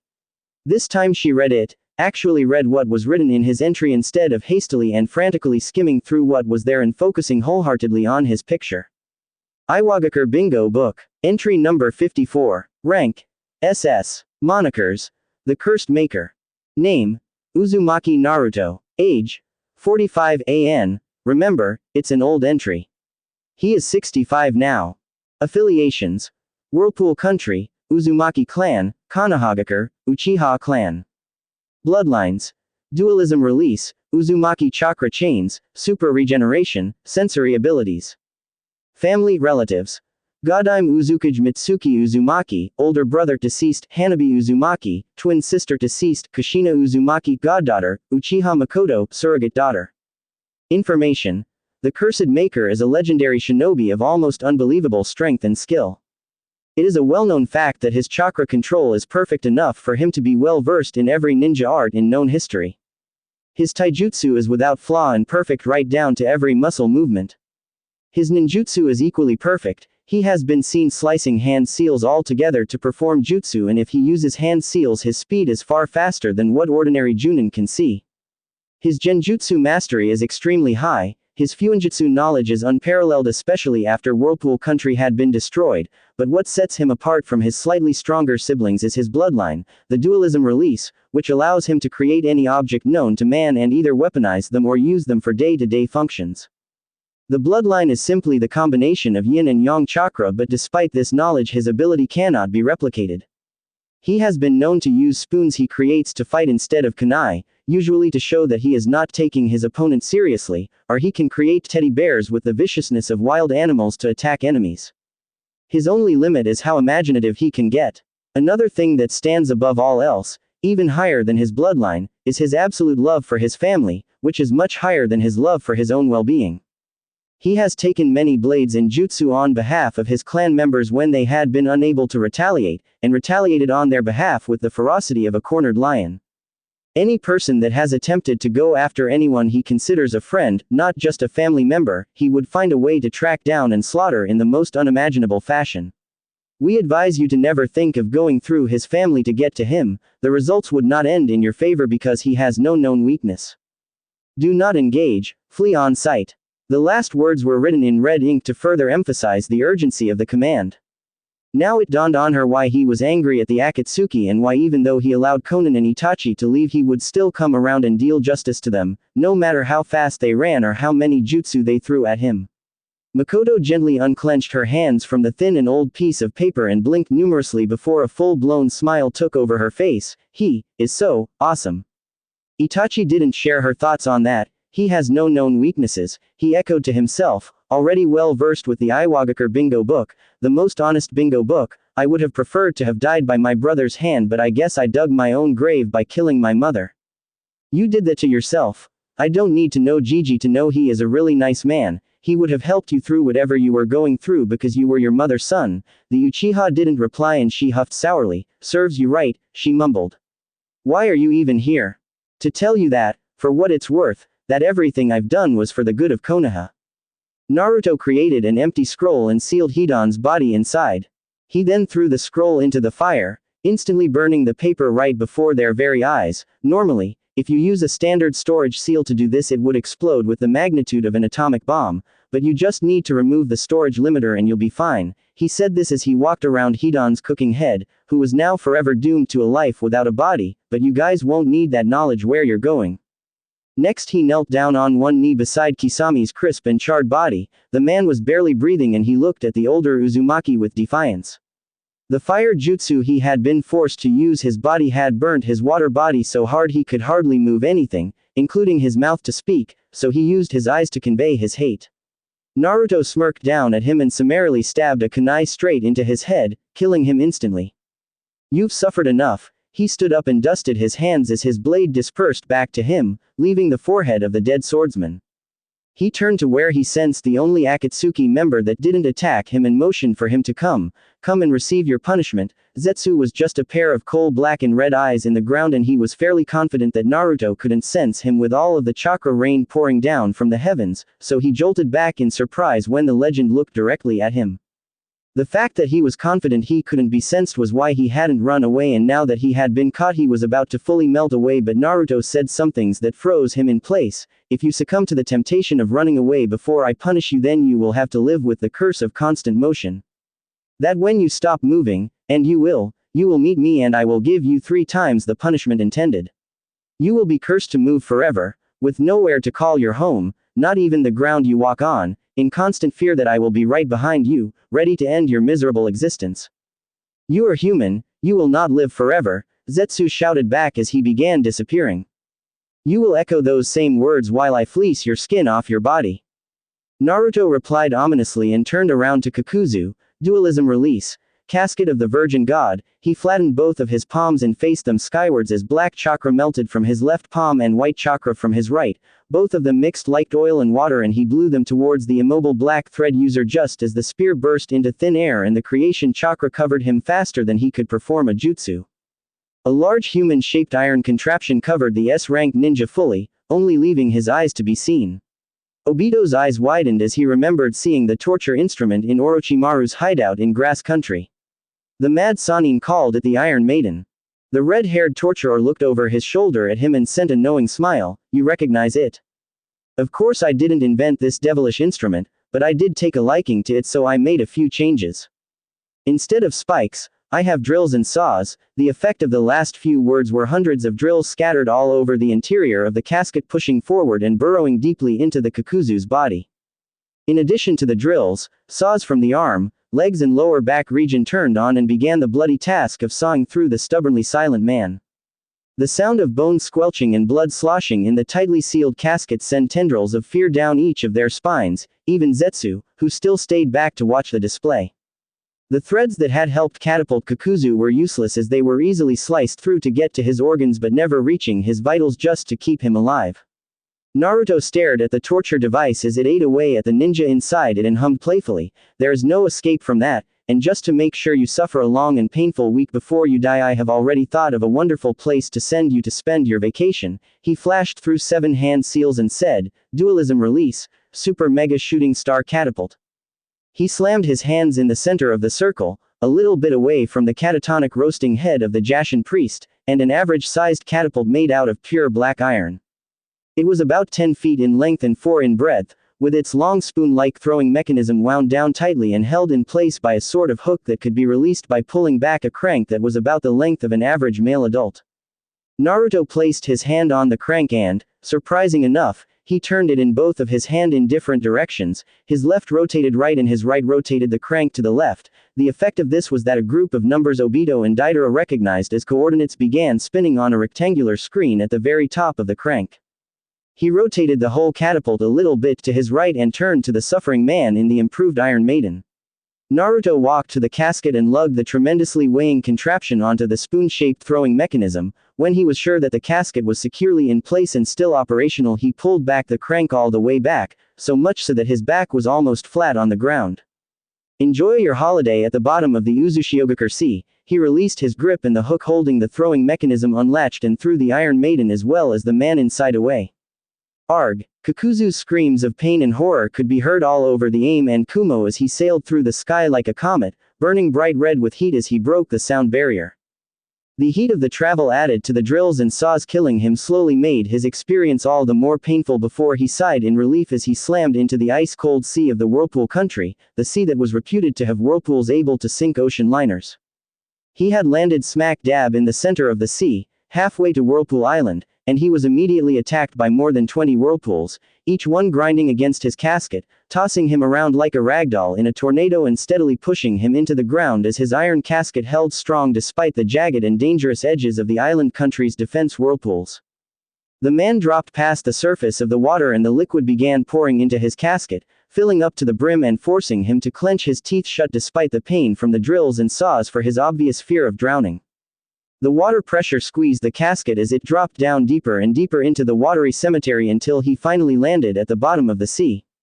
The second deepest sea in the world, and Naruto's prediction of a week of torture seemed to not have included water pressure seeing as not more than a second after landing in the water the pressure squeezed the man like a grape though the casket kept his splattered body inside, grinding and mashing it for the week Naruto had allotted him to suffer before it would disperse and release his dead body for the deep sea creatures to eat. Back in Amigakure, Naruto steadily pushed the crank forward and the throwing mechanism snapped back in place. He rotated in new coordinates and spun to Deidara, bloated and purple with poison and fully subdued by chakra strings and exhaustion. Not even having the chakra to raise his hands and feed the mouth on his chest clay to detonate himself. Naruto lifted him up by his neck and set him on the throwing mechanism. You, my Iwa friend, will be staying the night in Border Town, Dark Country. The stone-missing ninja groaned tiredly and muttered, "Damn you, Uzumaki scum." His eyes followed Naruto as the man covered him in what he could only guess was a fireproof blanket. "You're welcome," Naruto grunted as he pulled the crank all the way back again and released it.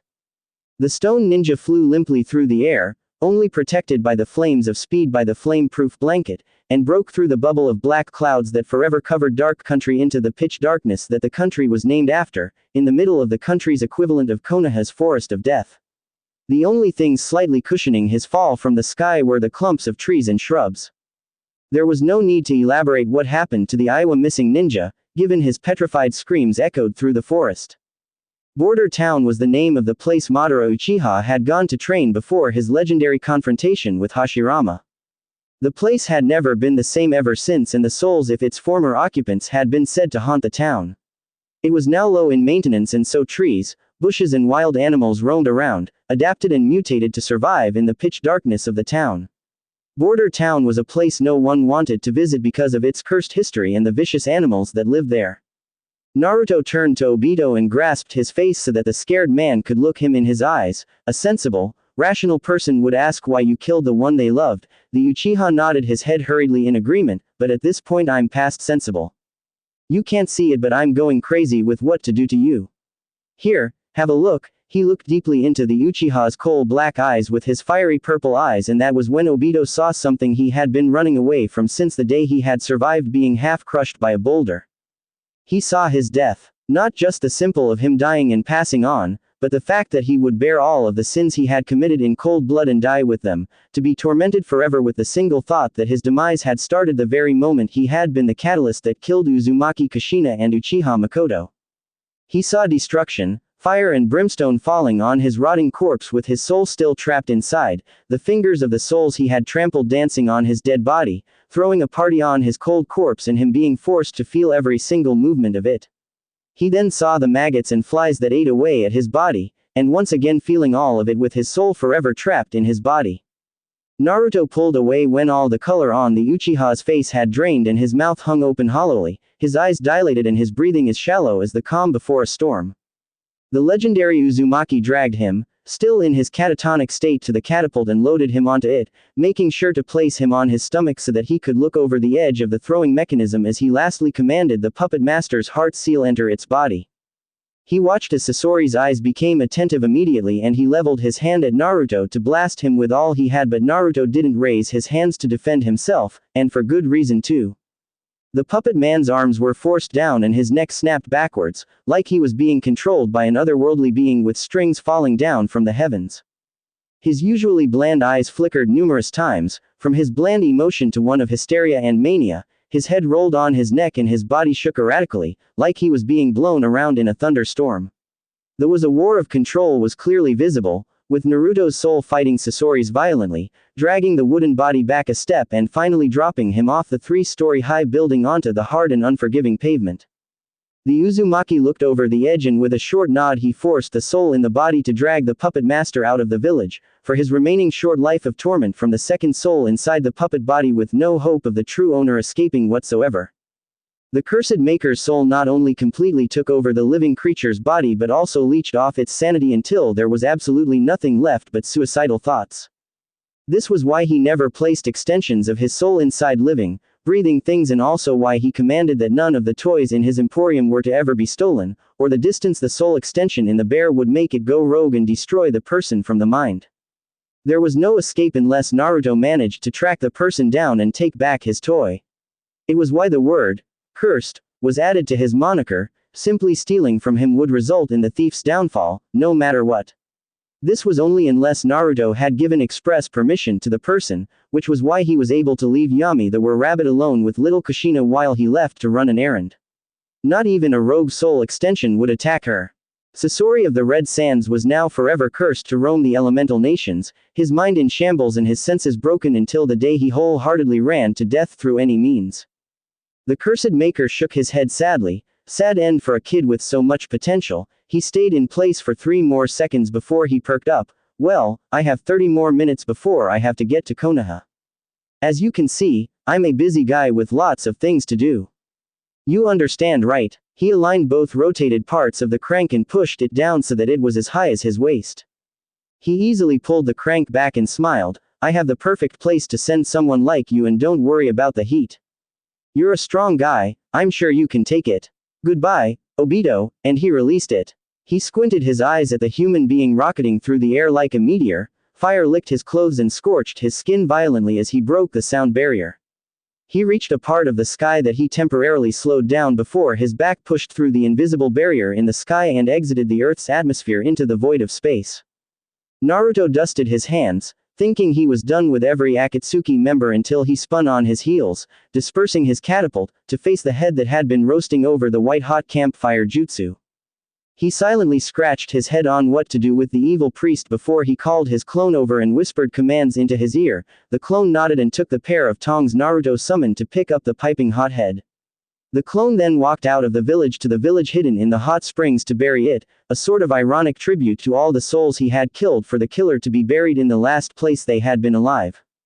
The old man reached up and stretched his arms, groaning loudly when he heard a familiar click from his joints. I'm getting too old for this shit. He sat down on the ground to catch his breath while his granddaughter took it as a sign to approach him. He looked at her and beamed. Yo. Makoto waved shyly and nervously scuffed her feet. So, you're my Gigi. He sighed and closed his eyes. Apparently I am. His eyes then opened and he looked urgent. If that's okay with you, I mean. I know I haven't been around for you and I'm sorry. From the bottom of my heart I am so. He was cut off when the girl dove onto him into a tight hug, which he opened his arms for. I am so sorry, Makoto-chan. Her nails dug into his shirt and held him tightly. Tears cascaded down her porcelain white face onto his shoulder. Don't be sorry. It's not your fault. I know but, he tightened his arms, which were wrapped around her, but I blindly believed them when they said you were dead. I should have at least asked for evidence. I'm a terrible grandpa. She jabbed his side and he felt his lips twitch upwards at the warm memory of her mother the action had pulled out of him. She pulled her face away from his neck and it broke his heart seeing her cry. You know what?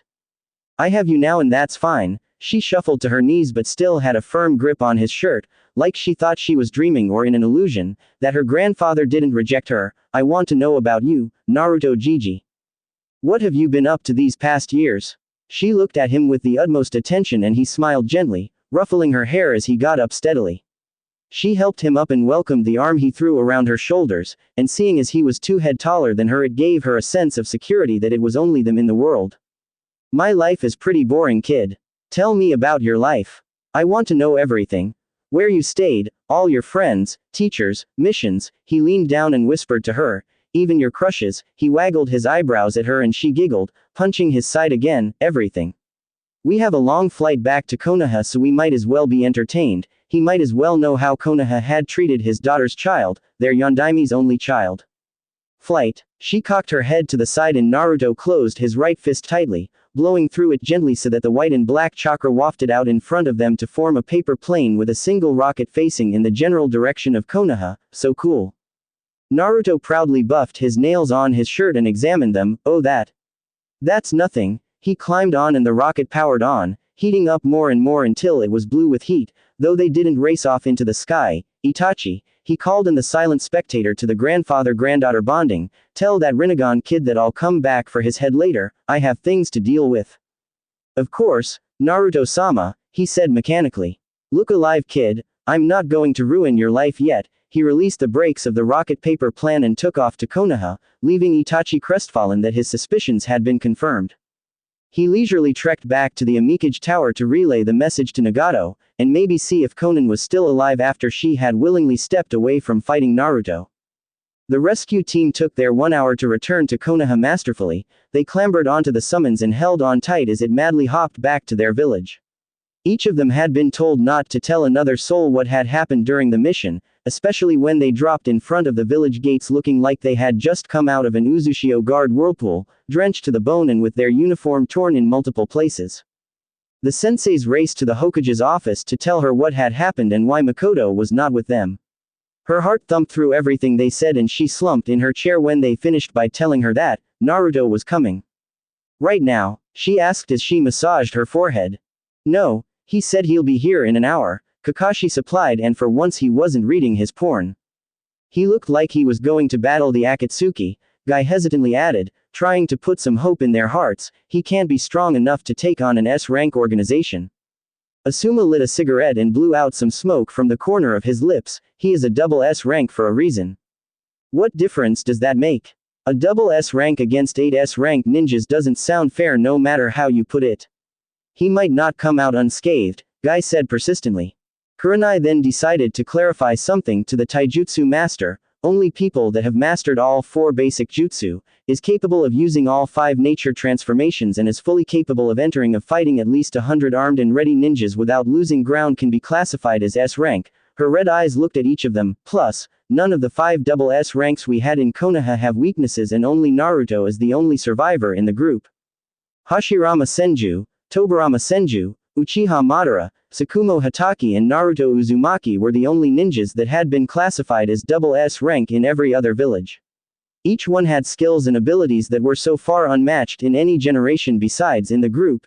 It was common knowledge that only Tsukumo was able to fight Naruto to a standstill, and he was dead. Tsunade coughed for their attention. We don't need to say that Naruto will come here no matter what, so we need a plan. Guy looked at them in confusion. Why are we afraid of Naruto-sama? Isn't he a hero of the village? Asuma choked on the smoke as it passed through his lungs. Have you been living under a rock? My dad dragged us into his cycle of jealousy and now we're all fucked. The green spandex wearing man blinked at him in confusion and the chain smoker threw his hands in the air in frustration. You are unbelievable, Guy. Calm down, Asuma-kun, Kurenai said softly and gently grabbed his hand. The man turned away from the taijutsu master to breathe. My dad was jealous of Naruto. The kami of shinobi was jealous of Naruto-sama. But weren't they friends? Let me finish, Asuma growled lowly as he bit his death stick. When he was still active, Naruto-sama had more influence than even the Yondaime. He could command a whole village to commit suicide and they will do it without hesitation, all because of the power he wielded made them know that he wasn't above genocide. Everyone looked up to him, everyone adored him and everyone would do anything for him and my father hated it. He kept going on about how Naruto-sama should be using his influence to conquer other countries in the name of Fire Country but rather Naruto-sama was, bumbling around like a buffoon, and, raising the Kyuubi brat, the Sarutobi heir quoted. The slug Sanin pinched the bridge of her nose and continued, so he created a law that if anyone was to tell Naruto-kun about Makoto, she would be killed in the worst way possible as well as their families and friends. If they so much as breathe his name to her then their whole world would end. Something could have been done, Guy persisted desperately. But we didn't do anything, Kakashi snapped, losing his cool. We didn't do anything because we were forcefully dragged down with Sandaime-sama. It's too late. There was a solemn silence in the office and Yamato, the only person not panicking in the room, broke it. What do you think he will do? No one wanted to answer that, leaving it to the wood release user to imagine what a double S-rank ninja could do to a whole hidden village for hiding the existence of his granddaughter for 14 years, all because they had blindly followed the Sandaime's order. The Hokage rubbed her face and called in her eavesdropping assistant, summon the council. Tell them it's important. Meanwhile, Naruto's mental frown deepened with each story of Makoto's disappointing upbringing, but he kept a grandfatherly smile in place for her and a warm hand on her shoulder, inviting her to pour her heart out, assuring her that he would not turn away from her. He was at least glad that she had turned most of the negatives in her life into positives, but no child should have to learn how to decipher which apple in the trash was edible and inedible just by looking at them. There would be no excuse for them. Your passport, sir? Azumo asked as he carefully looked over the awfully familiar red head that had accompanied the resident hyperactive Kunoichi to Konoha's north, or main, gate. The man's face and his confident, yet with an overpowering sense of humility, stance rang many bells in his head. He cocked an eyebrow when the man patted his pocketless black pants and his pocketless blue shirt for a passport the gatekeeper somehow suspected he knew he didn't have. He spared a look to his left at his friend, Kotetsu, and they looked back at the man as he chuckled nervously. I seem to have lost it somewhere. I'm sorry sir, but we'll need to see your passport before you can enter Konoha, Kotetsu said slowly, like he was talking to a senile man, and Naruto caught onto this but played it off nonchalantly. Makoto chose to cut into what Naruto was about to say. Come on guys, can't you just let him in for me? I'm sorry Makoto-chan, but rules are rule, Kotetsu said with finality. But guys, please. Just this once, I promise you won't regret this. They shook their heads, visibly straining under her kicked puppy eye. She added the dreaded lip wobbles, and Kotetsu had to jab his friend's arm with his elbow to stop him from falling to Makoto's will. For all they knew, the infamous puppy dog look, perfected by Makoto Uzumaki, should have been classified as an S-rank genjutsu. Please, she stopped when Naruto placed a hand on her shoulder. Let me handle this. She looked up at him suspiciously and stepped back, an uncharacteristic behavior on her part and one that made the eternal Chunin jolt backwards a little. Who could make the stubborn Uzumaki step away? They were even ready to listen to her pleas, not letting up one bit. So they were more than intrigued when the older man, now, who obviously had some kind of martial arts training, had instructed her to stand down. The redhead stepped forward, casting a shadow over the two shorter men and making sure that Makoto was behind him, before he leaned down a little and whispered, "Now you listen to me and you listen good, brats." His purple eyes looked down at them with anger in its purest form, throwing his whole face into darkness, leaving just his eyes to be seen by the two. A chill was slowly creeping up their spines as he continued. I have a very important meeting with the Hokage in 10 minutes and I have no time to play back and forth with children that barely know how to hold a kunai. He whispered this heatedly to the two and set both of his hands on the wooden platform that the Konoha log was laid on. The single motion making cold sweat roll down their faces. I am a very busy man with a very busy schedule, so I expect you to. He pointed at both of them and they, fixed firmly into the ground by an overpowering weight of fear and foreboding that had been dropped on them. Jerked away from his hand but still couldn't move, to allow me passage into this fantastic village or else. He loomed over them and an invisible force dragged their knees to the ground and make them shrink within themselves, their eyes trying to close but couldn't look away from the ominously powerful man that they had come to realize was suppressing his chakra. Naruto smiled brightly and the feeling of death and despair that had gripped their hearts like a man with iron gauntlets disappeared. The man smiled brightly at them, welcomingly, but the past experience of seeing multiple ways they could die in his hands they felt far from welcome. I'll kill you, the powerful Uzumaki said it in a light tone and even hummed a short tune.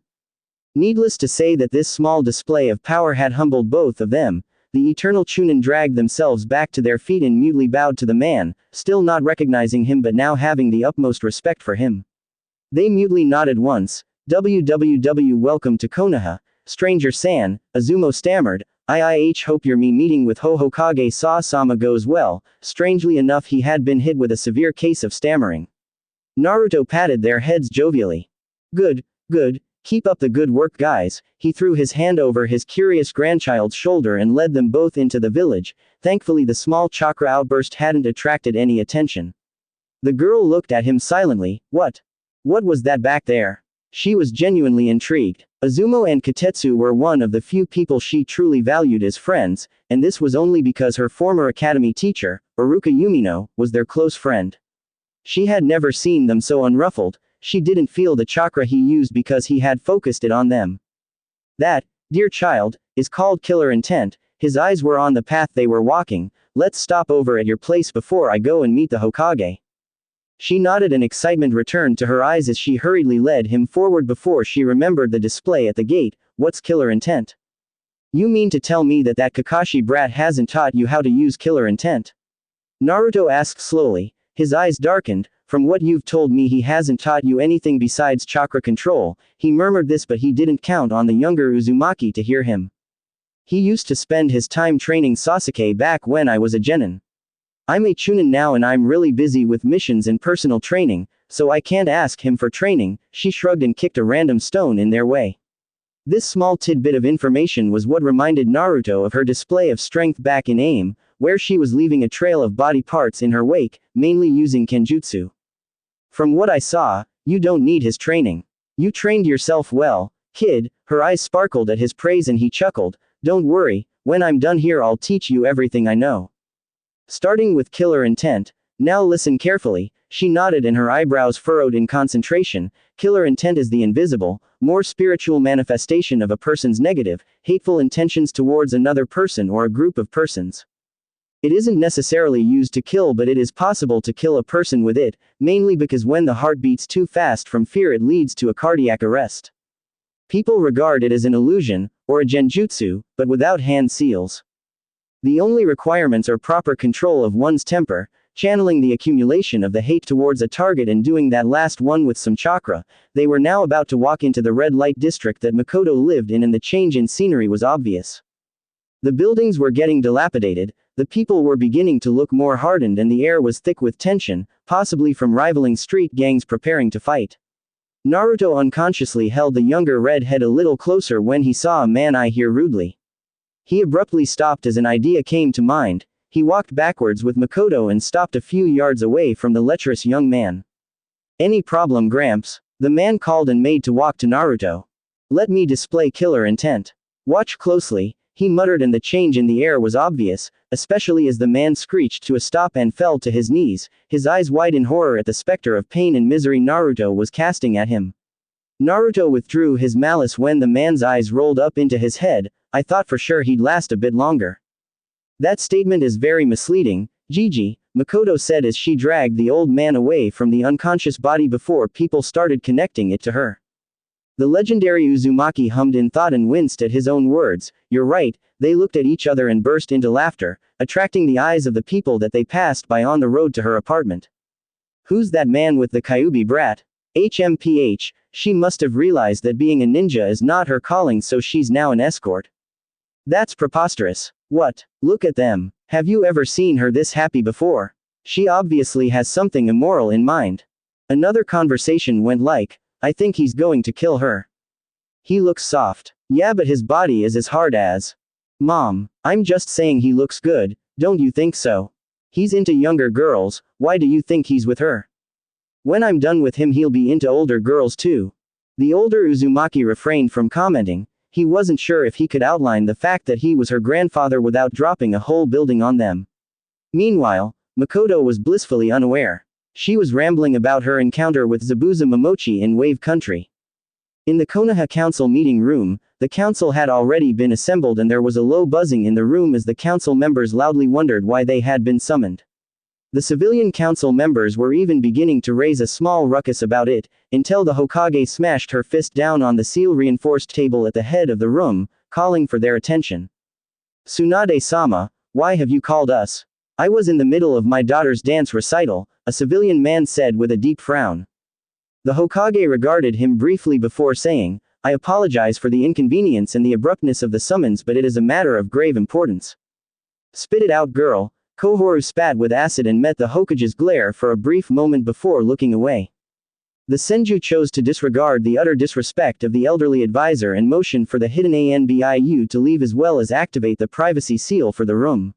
She said, Naruto-senpai has returned. These were the words that threw the room into silence.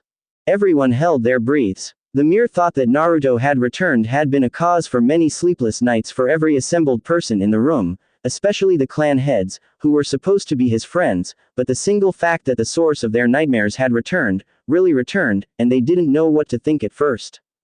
They looked at each other, fear evident but regret dominated their expressions. They hadn't exactly antagonized Makoto, but they didn't stop the occasional angry mob of people from beating her within an inch of her life, before the Hokage swooped in, like a hero, to stop them. The Sandaime had planned to continue this treatment so that the Kyuubi holder would look to him with something akin to fanatical adoration, so that whatever he said would be law in her mind, and the council had dumbly gone with it for fear of what the kami of shinobi would do to them. The Sarutobi didn't take into account Orochimaru killing him during the failed sand invasion, and despite his death and this signaling the safety of their family members from the Sarutobi, they still hadn't informed Naruto of his granddaughter's existence, for fear that he would unleash his wrath on them in Hiruzen's absence. They had been waiting patiently for Naruto to die, but another few problems had been raised about Makoto. If the girl discovered the Sandaime's treachery and their impotence in protecting her, she would definitely retaliate violently. They noticed that the girl was a rising threat to them. She was training vigorously and getting stronger and stronger each day, unknowingly tapping into her Uzumaki potential. She was among the few in her generation that became Chunin, and she was ranked the third strongest among the Konoha 9 and Team Guy, only under Neji and Sai. It was going to be a bloodbath no matter what happened. Naruto dies or he returned. And he has returned. Shukaku swallowed thickly and confirmed, "My son told me that he is on his way here, but I thought he was joking." Tsunade again chose to ignore the fact that the Chunin and Junin that went on the mission had been explicitly told not to tell anyone else. They don't even know who he is, he has no reason to lie about it. Mebuki Haruno, shaking like a leaf in a storm, muttered aloud, "What are we going to do?" No one wanted to speak for a long time, but Danzo was the one to break the silence. "We need to take actions into our own hands and eliminate him before he comes after us." His strong scrutiny passed over the people in front of him. Despair and mourning must have weakened him by now. The Hokage groaned lowly and rubbed her forehead. The retrieval team reported that he was about to face the Akatsuki in aim. All the better, he will die against 8's rank missing ninjas in a ninja village. The gatekeepers reported that a strange red-haired man and Makoto were just at their post before coming in. The woman shot back, glaring daggers at the man, and he didn't use a passport but killer intent to gain entry. Killer intent, she emphasized, and this was what shut the one-eyed man up. "We don't need to say this, but I will. The Akatsuki are dead, Makoto is with him in the village and he is pissed off." Despair and mourning had not weakened the cursed maker. And he was mad, but he bottled it up to only look disapprovingly at the apartment his godchild was living in. He was aware that he hadn't changed his clothes in 2 days, and not by choice too, but he felt a little uneasy stepping into the rundown apartment. Naruto has fought in countless battles and he was mostly able to beat unbeatable odds, but he was afraid of whether or not his added weight on the might-eaten floorboards would be the final straw before the whole building collapsed. The girl's room was at the top floor and it was probably the only occupied room in the entire building, raising the question on why she was paying rent for such living conditions. As he looked around, stepping extra carefully around, he acknowledged her efforts in maintaining the room, like by crudely patching up the parts of the roof that leaked, placing towels under the bathroom door so that water wouldn't leak out after she had bathed, and the numerous rat traps set up in strategic areas of the apartment. His grimace got heavier and heavier as he looked around. "Couldn't you find another apartment?" he muttered loudly to the girl that was darting around, picking up her laundry and trying to quickly do the dishes, away from his eyes. "A better apartment. This was the first apartment the Sandaime got me. I was 3. Naruto cut into himself and refrained from channeling his chakra in his rage, fearing that the building would be destroyed if it even got a whiff of his chakra. She continued because she didn't hear him, "And I assure you, this place holds no sentimental value whatsoever. When I saved up enough money long ago, I tried moving to a better apartment in the residential district, but no one wants to even rent one out to me. Now I'm saving up to buy a house in the clan district. I'm thinking near the Aburame clan because they've got a lot of empty houses and the place is quiet." She sighed forlornly as she hastily kicked a ramen cup under her beat-up couch and smiled cheekily when he looked at her suspiciously. "Shino-kun even says that he can handle the paperwork. He wants to move out of his parents' house, so we're thinking of getting a 3-bedroom house. We've already picked one out, we just need the money." Kushina wanted to move somewhere around there during her angsty, rebellious phase, he mentally snickered. He then furrowed his eyebrows and hummed as he strode into the kitchen with his hands behind his back, inspecting the sink, which was scrubbed down to the bone but still had some irremovable grime stuck on it. This, Shino kid, is he your friend? Something more. Makoto peeked her head into the kitchen to watch as he opened the cupboard over the rotting counter. He was almost bowled over by the number of unopened ramen cups stored inside.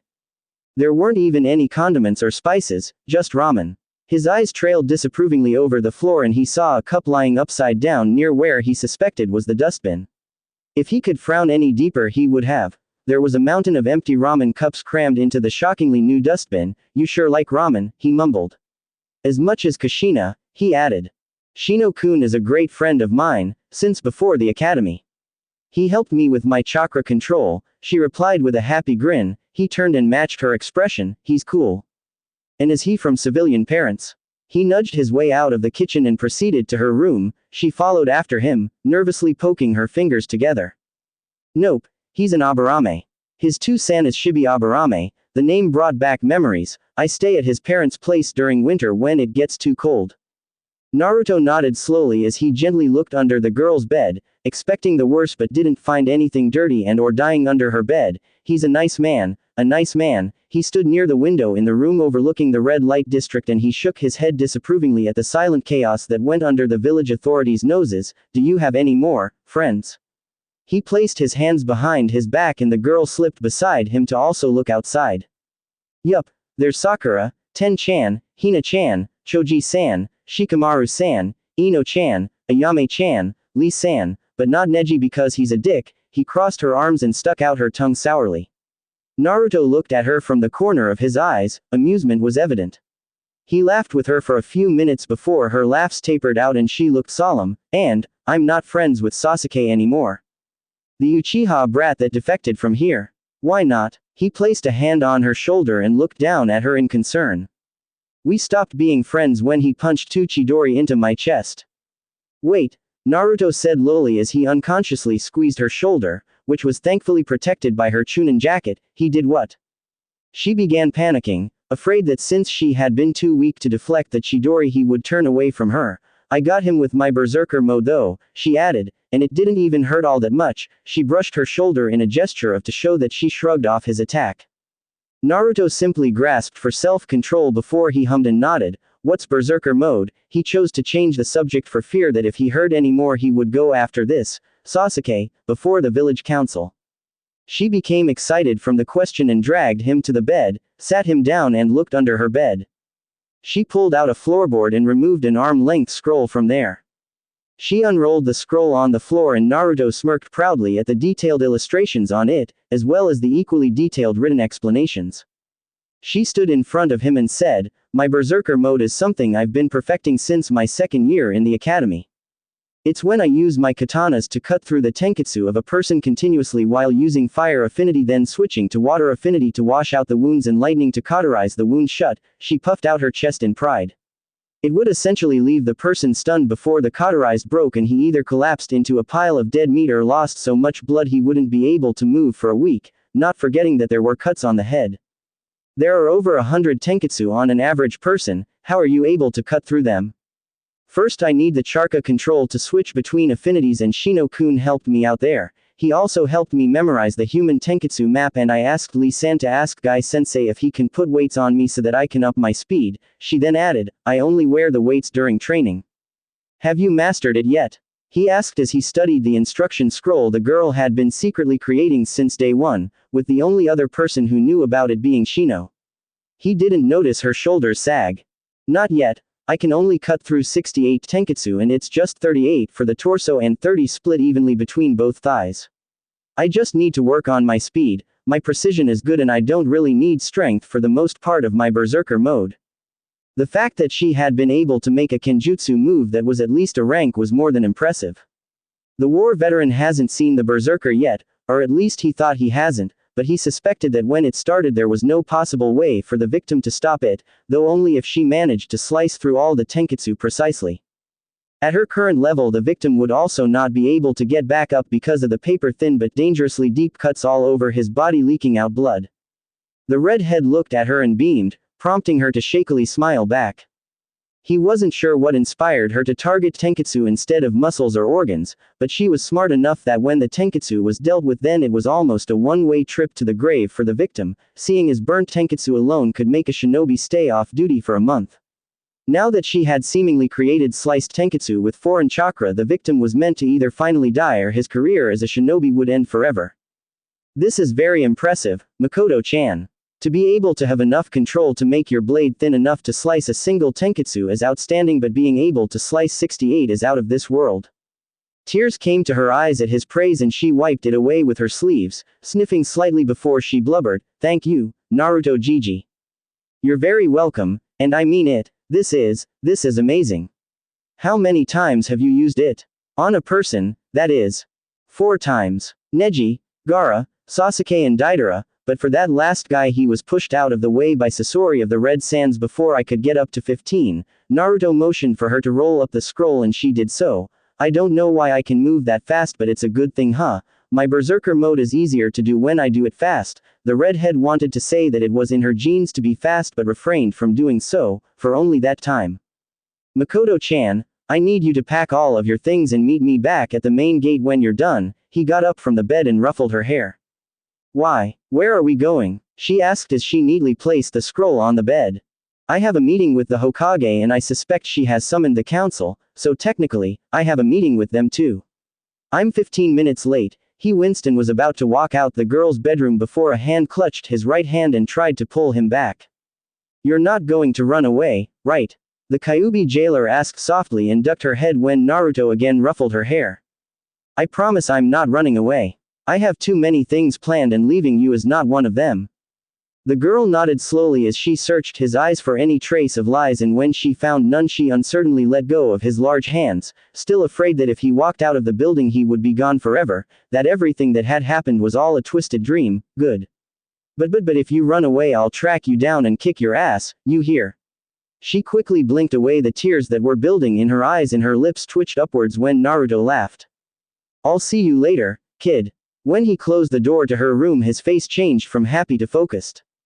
He had a mission and he had been itching to go through with it since he had parted with the Konoha ninjas.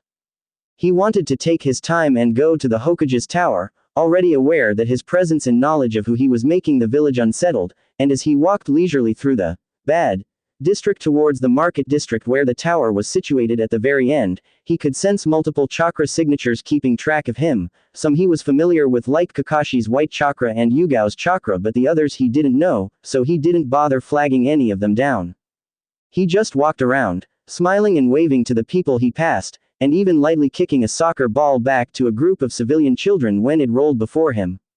As his mere existence in the village caused ripples of fear and panic among those that knew who he was, Zetsu slithered into the hidden cave under the Valley of End. The dual personality plant creature was having a conversation with itself. The plan must go on, the black half grumbled. But what of Naruto? He is human and he is old, he cannot live up to what he swore.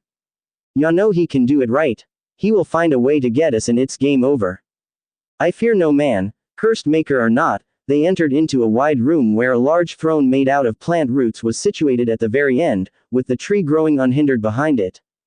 They saw a drying corpse sitting on the throne, connected directly to the tree by various roots to his torso. Obito is dead and the Akatsuki is destroyed, but that will not stop us. The black Zetsu forcefully separated itself from his brother and slithered over to a corner of the curved walled room to a jar filled with Sharingan eyes and another jar with merely a single Sharingan eye floating in the liquid that was preserving it perfectly.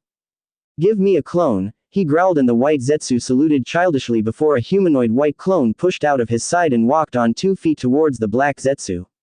Black Zetsu handed the single Sharingan eye to the white clone and the clone mutely drank it all down, eye and all.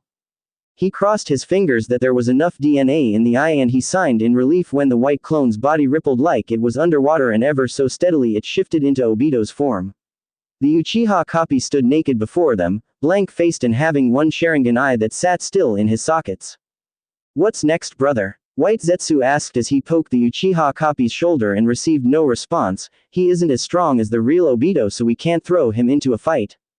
I know that idiot. His senses were telling him that the clone system was slowly changing from nature to human chakra and that his body was solidifying. We don't know anyone that can perform the resurrection jutsu and we can't do it ourselves. Oh, I know this one. We can't do it ourselves because we have only nature chakra and that'll probably blow us up. White Zetsu patted his back at his answer and the black merely glared at his brother before continuing where the white Zetsu had stopped.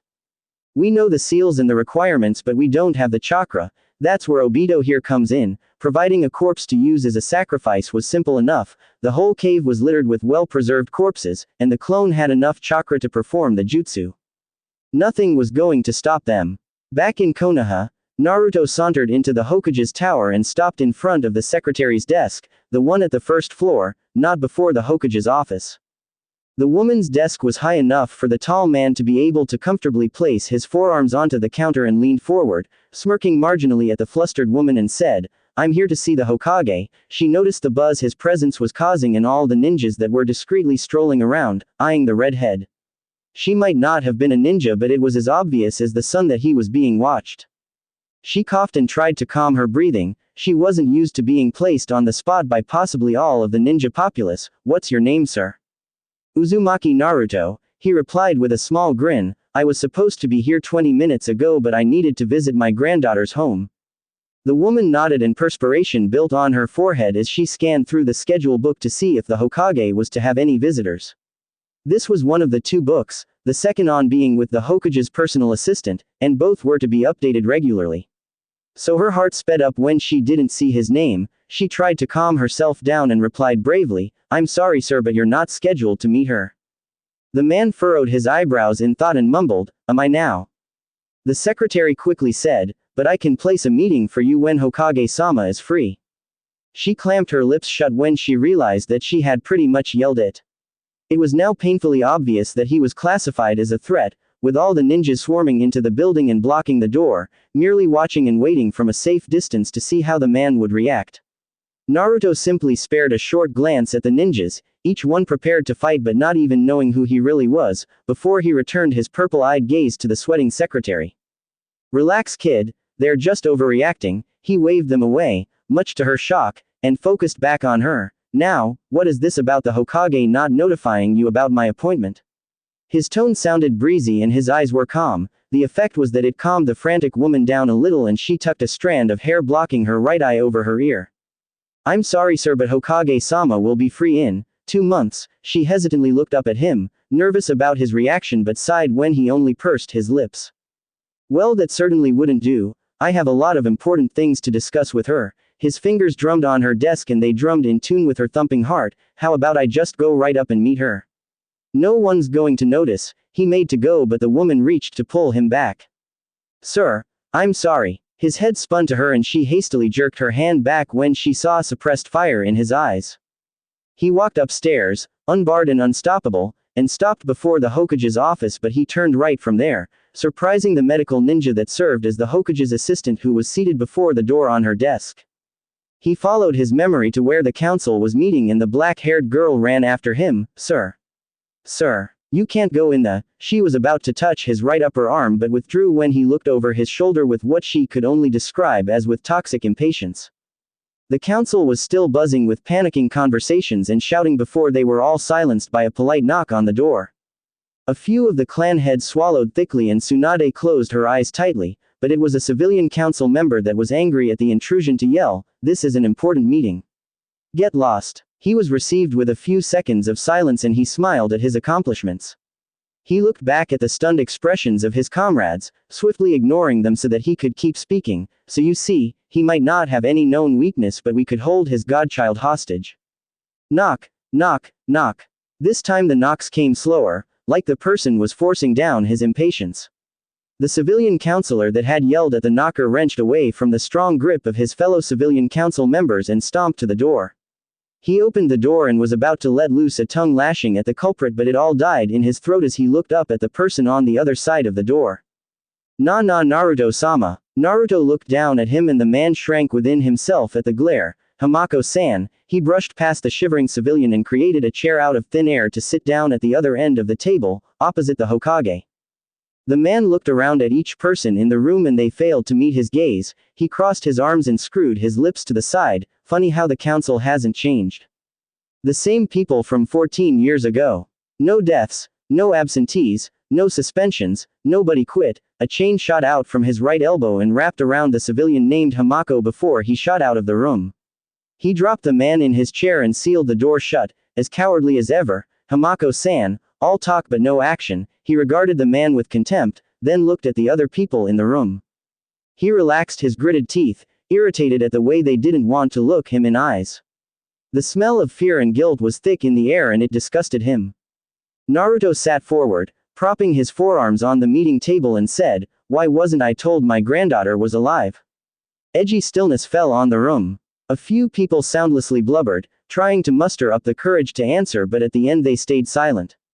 The cursed maker nodded slowly. "I see, so no one wants to justify why I was left in the dark for 14 years while my child's blood daughter was made to suffer in poverty." He inquired and regarded them again. Shibi, Inoichi, Hiyashi, Hamako, Mebuki. He called the ones he could remember that were painfully honest and they refused to speak.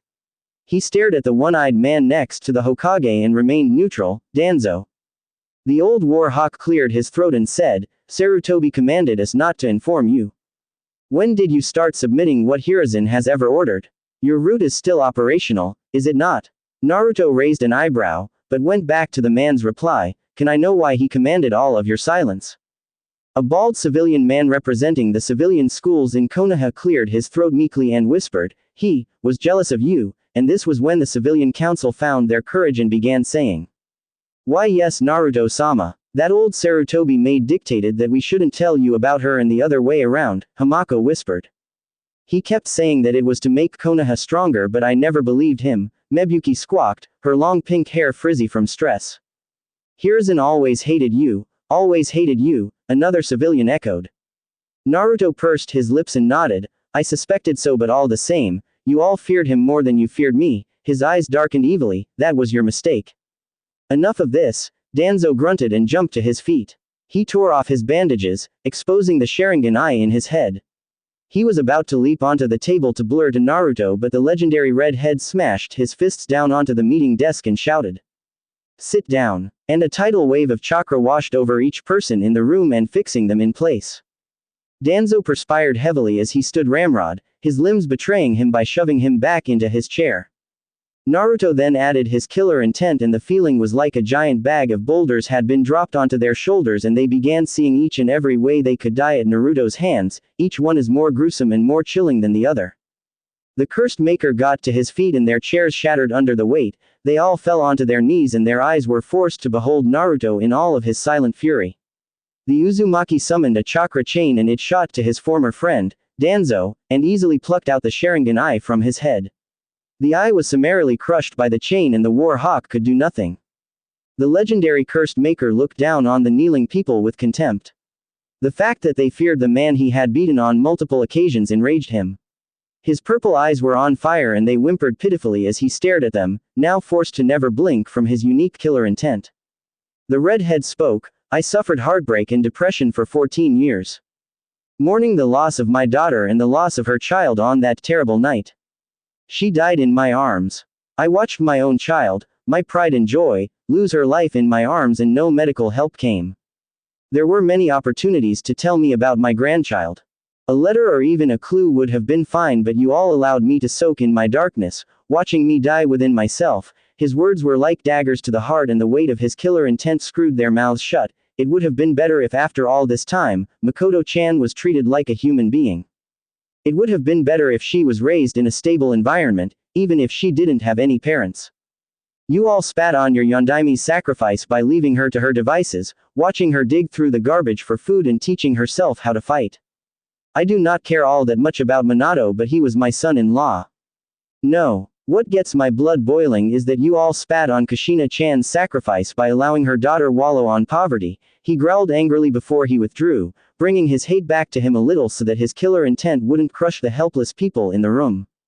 Be happy that I will not punish this whole village for listening to their sandame's order. Fearing him, then you all fear me. He yelled and flexed his hands at his side. I will punish all of you, honorable council, for encouraging them too. The tenet he had been raised to live by, the very first thing his father taught his children even when they were too young to enter the academy, was to honor their family. Ninjas were not samurai, but an Uzumaki ninja was the closest a ninja could be to being a samurai. Their honor didn't lie in success or loss but in their family. He could remember how his father drilled it into their heads, Mitsuki, Hanabi and him, that if anyone ever disgraced their family or insulted their family, then it was equivalent of a man strolling into their home and shitting on their names. The Uzumaki were a proud clan, once upon a time, but they were a family. That was why when an Uzumaki fought, he fought with every fiber in his being just to keep his home and his family safe. All his life, from the very first thing he could remember to the very last letter his parents sent him before Uzushio was destroyed, he had been reminded to, above all else including his life and his sanity, protect his family. That was why vengeance was one of the tenets of being a true Uzumaki. Never rolling onto their belly and allowing things to happen but lashing back, even if it was too late. The cursed maker had already gotten his revenge against Kumo and Iwa in the last ninja war, severely depleting their forces enough for them to surrender. They all generally assumed what the great Uzumaki tenets say, and that was why they had dreaded his return. He would not allow them to leave the room alive with just a slap on their wrists and a warning. He was going to hurt them, and he would hurt them to regain his honor, regain Kushina's honor and regain Makoto's honor. Killing them just like that would be a waste. They wouldn't suffer for as long as he wanted them to suffer, so he had to dig into the treasure trove of pain he had stored if he ever encountered the person responsible for killing his daughter. Obito was just one person and he couldn't use all of the things he thought of on him, but as Providence would have it he had, willing, people to use one of the ideas on. The man walked around the table with his hands behind his back, inspecting each one, and when he reached Danzo he ripped out his right arm, sealed it away into a paper scroll he created and burned it with his chakra. All of this with a small sneer on his face. I want you people to know what I felt all those years. I want you all to feel my pain. As he spoke, hundreds of golden chains slinked out from his body and slithered over the meeting table, 2 for each council member, and they couldn't even shrink away from them as they seemed to hiss. For the ninjas, I will take something close to your hearts, even closer than your family and friends. I will take what will nullify all of your achievements and make you regret the day you were born. The chains coiled around their council members, one around their torso and the other around their necks, swaying before their eyes, and, looking at them, I will take your chakra. For a ninja, no matter his rank or strength, his or her chakra was everything. They had been tuned to do everything with chakra, from the simple act of walking, both to be ready to cling to the ground if there was ever an attack and to increase their chakra capacity, to the complex act of regulating their body temperature. They had been raised to treasure chakra with all their hearts, and if it was taken away then they would be as weak as a newly born child, because most didn't know that with age, shinobi had a large store of chakra locked in their bones to make them stronger. Besides the weakness, there was also the feeling of a large hole that could never be filled in the person without chakra. Naruto knew the feeling of not having chakra. He had been trained and tested as a child to not depend on it, so he also knew the pain of it would cause if it was gone. The chains hovering before the shinobi council's eyes harshly jabbed their foreheads, and a complex seal spun into sight, covering their bodies in thick black lines. Naruto went the extra mile for Shibi by stabbing a chain into him to swallow the Queen Kakaichu before he sealed away the man's chakra. He easily sealed away the bugs before they began wreaking havoc in the room and added the queen bug into the special storage seal. The result of losing their chakra was that the ninjas fell onto their backs, still in a kneeling position, and the weight of Naruto's killer intent crushed them to the ground. The cursed maker ignored their desperation and spun the Hokage around, who still had her chakra, so that she could look at him. He personally sealed away her chakra, while looking her straight in the eyes. For the civilians, losing your chakra alone won't much of a difference. He looked away from the crying Sannin. So I will take your wealth and your chakra. Be glad that I didn't take your lives. He summoned a shadow clone and they began collecting their fingerprints before they marched out of the meeting room. Lastly, the Uzumaki turned to the window of the office, where a crowd of ninjas tried to break into the room but with no success. Jiraiya, come, the ninjas that were yelling, muted out by the privacy seal the Hokage had cast at the beginning of the meeting, quietened down as the Sannin appeared on the windowsill and Naruto allowed him entry. A few ninjas attempted to follow after him but were easily repulsed by the barrier seal Naruto had set up. Naruto looked down at the white-haired man and forced his killer intent on him. The Sannin grunted as his knees met the ground, his head was wrenched up by an invisible force to look at Naruto. "You are the one I am most angry with.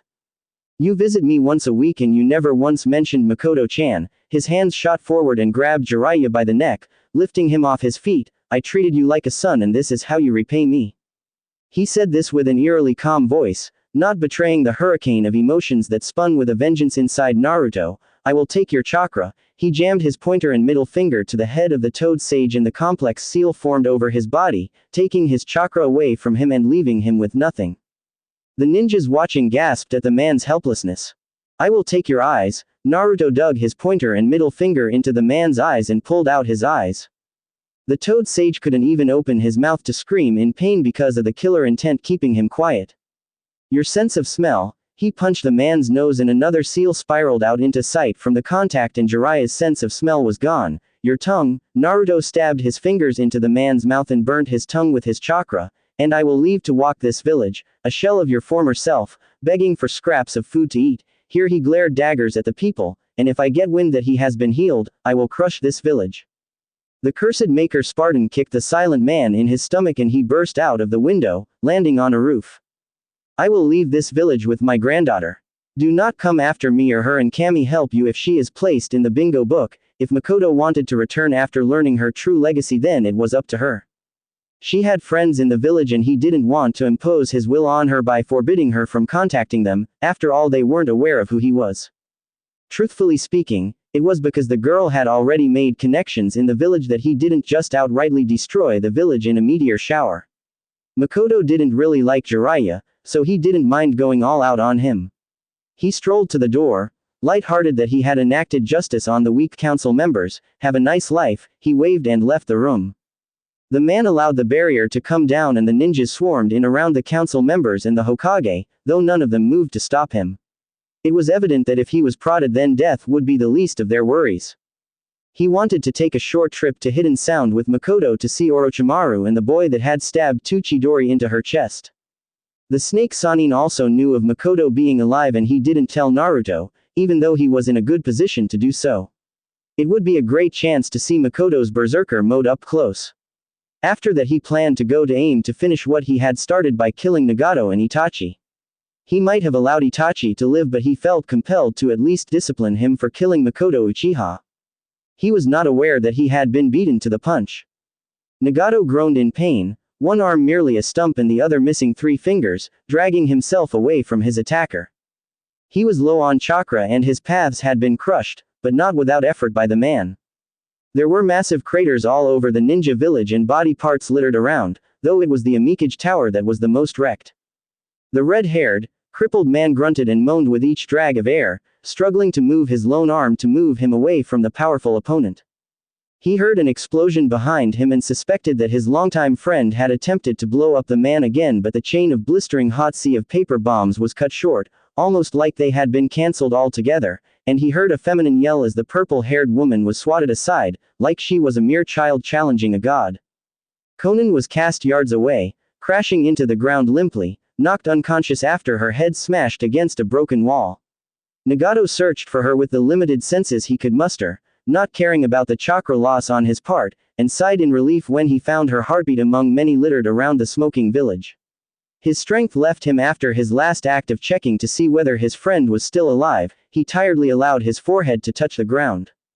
A foot flipped him onto his back and his purple-ringed eyes beheld the godly powerful red eternal Mangekyo of the strongest Uchiha in human history. Uchiha Madara. The spiky-haired Uchiha looked down at the drained Rinnegan holder with respect, hidden under layers and layers of pride at his abilities. Smoke wafted behind the man, rain poured mercilessly over them and bright lightning flashed around them, lighting up the sky in bright and casting a dangerous shadow over the man's face. Nagato's eyes widened in horror and for the first time since he was a child he felt fear welling up in his stomach, crawling up to his chest and taking over his body like a wildfire. His body shook as he beheld the figure of the Uchiha and he truly knew what it meant to be a god. All his powers paled against the strongest Uchiha. Despite the heavy rain drowning out all sound, low, shaky breeze drew Nagato's Rinnegan eyes down to Madara's left hand and he saw Itachi being held by his hair, dragged carelessly on the broken, rocky ground, his body also too weak to pose any sort of threat against the all-powerful Uchiha, not even able to lift his arms to tap Madara's leg. His Sharingan eyes were deactivated, leaving him with his normal coal-black eyes, but even if he did have them on, they would be powerless against the strongest pair of Sharingan eyes in history. The sickly Uchiha was panting, almost as tired as his former leader, and all of his strength sapped in keeping Madara away from Nagato, an idea on why the old Uchiha wanted his former leader. Nagato slowly looked back up to the old Uchiha and his throat dried when their eyes clashed. You, truly are, a god. A twisted, bone-chilling smirk crawled onto Madara's face and he replied, yes, I am. And he mercilessly pulled out Nagato's Rinnegan and snapped Itachi's neck, though before he could rip out his Sharingan a crow exploded out of his left eye, with one Sharingan in its own left eye socket, and flew off towards Konoha in hopes of finding the one person that could possibly defeat Uchiha Madara. Madara watched the bird fly away, choosing not to shoot it down. He had an inkling on who the bird was looking for and his smirk widened in excitement. Find the cursed maker and tell him of my presence so we can dance. Dear Shino. Hey, I'm sorry about your dad. If I was with Grandpa when he was about to do that to him, I would have stopped him. I know I'm the last person you want to see right now, but I miss you, Shino, please forgive me. I don't care that he took out Tsunade or the other clan heads, they looked me in the eyes and lied to me just to protect themselves, but I was mad at him for taking your father's chakra and his queen beetle. I wish I was there in person to look into your eyes and tell you how bad I'm feeling now, but Grandpa said he wanted us to take care of something important and this is the first time I'm included in something with him and I don't want to miss it. Please, please, please, please forgive me. I'm so sorry. There was a small watery splotch on the paper that partly smeared the ink of her sorry, and Shino's heart sank. Right now me and Grandpa Naruto are on our way to Sound to see Orochimaru. I don't know why, but I'm all for it if I get a chance to see him punch that fucking snake's face into the back of his head. We got a message from Itachi a few hours ago and Itachi said that shit has hit the fan and the leader of the Akatsuki is dead and AIM was now just a huge burning crater because some old ninja, older than Grandpa, had turned everyone into a bloody smear on the ground. Grandpa doesn't really like people stealing his kill, or something like that, so he said we need to go to Sound before we go to Rain and do something. He's not telling me, but I'm nagging him, he'll crack soon. The Chunin bug user pursed his lips and sighed, classic Makoto. He quickly looked at his sleeping father, connected to many needles and his heart constantly being monitored by hospital equipment, then returned his eyes to the letter he had gotten from a wind-up toy penguin that flew through the gates and reached him in the hospital.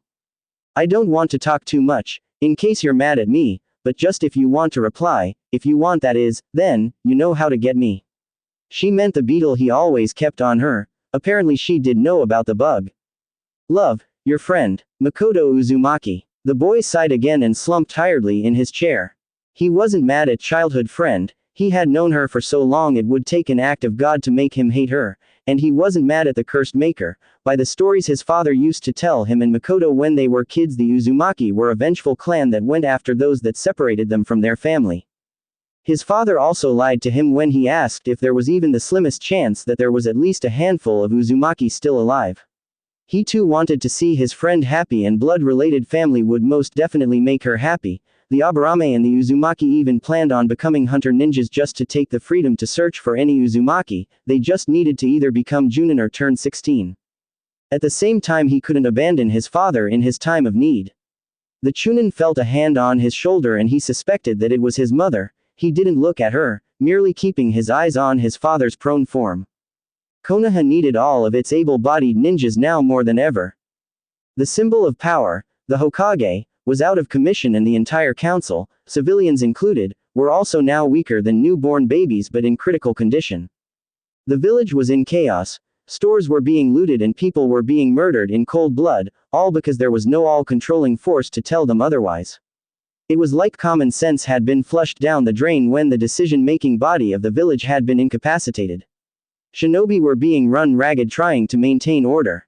Now that the clan heads were unconscious, it was up to the next in command to take over for the time being, and in the Aburame's case it was Shino that was to become the next clan head.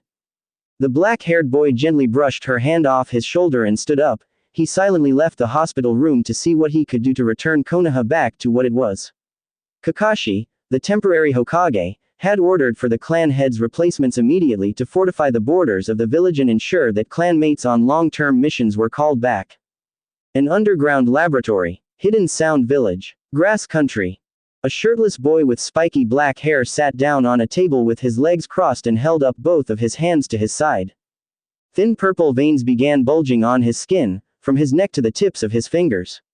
He ground his teeth in concentration and activated his dujutsu, the Sharingan, to regulate the flow of the chakra in his body. The red eyes changed color as the purple veins crept up to the corners of his eyes, the reds became black and the blacks became red. There were numerous sparks of electricity crackling over his body, singeing his black pants and scorching the reinforced table. "I can't hold it," he whispered as arcs of electricity flew off his body but were restrained by a vague blue bubble of chakra that covered the table and the boy on the table. Sasuke roared in agony and the cursed mark popped, leaving painful red welts all over his neck and his back, before the nature chakra stopped entering his body, effectively ending his effort in using his cursed seal. The electricity stopped and Sasuke collapsed backwards, panting for air and closing his eyes in frustration at his failure, among the many other failures since he arrived in sound. Orochimaru hummed in thought as he watched the pained child sulk and Kabuto began writing on a notepad. It seems Makoto's berserker mode really did slice most of his tenketsu. I thought we fixed him up but it seems that her chakra and the Kyuubi's chakra are still burning his chakra points. But sir, haven't we operated him and removed any residue of foreign chakra?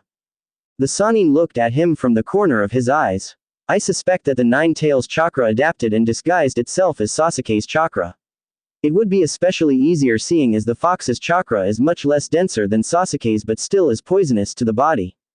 Think of it like a weak ghost that can hide from being detected but is stronger and more prominent when it takes control of the victim. That would mean that we have to drain all of his chakra and force him to replenish his reserves from scratch.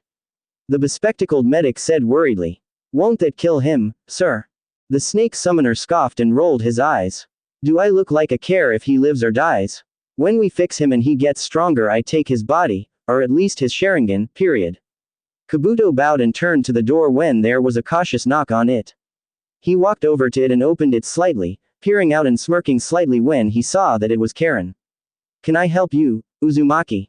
The girl fiddled with her fingers, bounced on her feet with barely suppressed excitement, but at the same time foreboding, and tried to look over the medic's shoulder out of the other medic but was barred when Kabuto shifted his body in front of him before she could see Orochimaru monitor Sasuke's pulse with 2 fingers to his left wrist and his eyes on a wristwatch. Old man Naruto wants to see Lord Orochimaru. She sharply looked to her right, the direction of the main door into the underground network of labs, then quickly added. And, he's with Makoto. After hearing this the gray-haired medic gulped thickly. He was about to ask her for more information but she ran back to where she had come from, a large, eager smile in her face as she glided away. I'm sorry, I really want to see him. Kabuto growled and yelled. Wait, but she was already gone. He cursed her under his breath. Couldn't she control herself around that old fart? What is it, Kabuto? Orochimaru asked, suddenly appearing behind his assistant. Kabuto gulped and said, Lord Naruto is here. A smile came to the Sannin and the man clapped his hands together. Right on time, I need to ask him a few questions to ask him about his time in Iron Country. He prepared to pass his apprentice but stopped as Kabuto blocked his path. His smile became sinister as he asked. Is there a problem? Sir, he's with Makoto Uzumaki. Shit. The scientist cursed and the other scientist nodded in agreement. I need to get out of here. The man hurriedly said and began rushing around the lab, picking and pocketing random instruments into storage seals on his clothes, perspiration forming on his head and his yellow eyes wide in horror. There was another knock on the door and the mad scientist froze. He swallowed thickly and slowly faced the door. Kabuto was shaking like a leaf in a storm and was slowly edging away from the door, despite the frosty glare from his master. Another knock announced that the person was still behind the door but somewhat not impatient. Though they sounded more like cannons that were shot into the sky during the funeral of an important dignitary, Orochimaru felt his hands shake.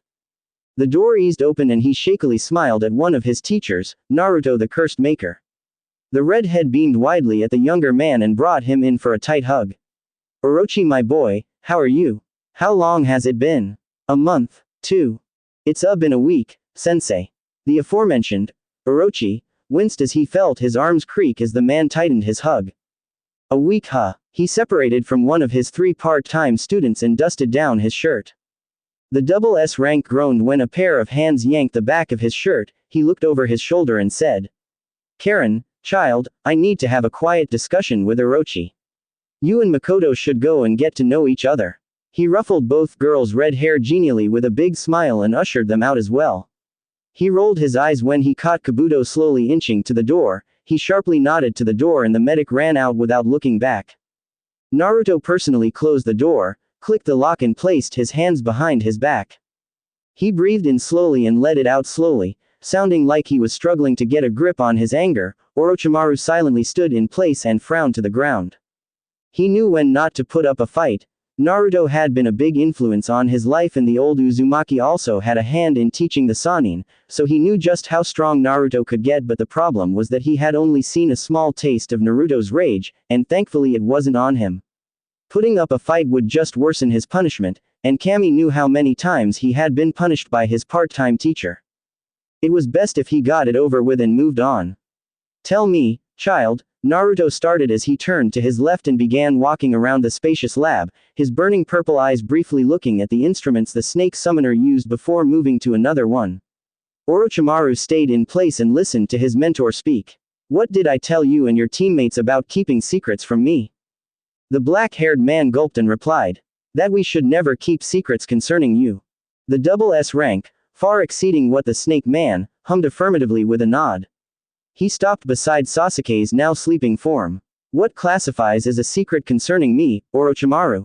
After hearing his full name the Sannin winced, like a great weight had been dropped onto his shoulders. Family, sensei. Suddenly he felt a firm hand on his shoulder and the Sannin's heart almost jumped out of his throat. Why didn't you tell me my granddaughter was alive? The younger man quietly allowed his head to lower and his eyes to droop. Naruto hummed again but this time shook his head.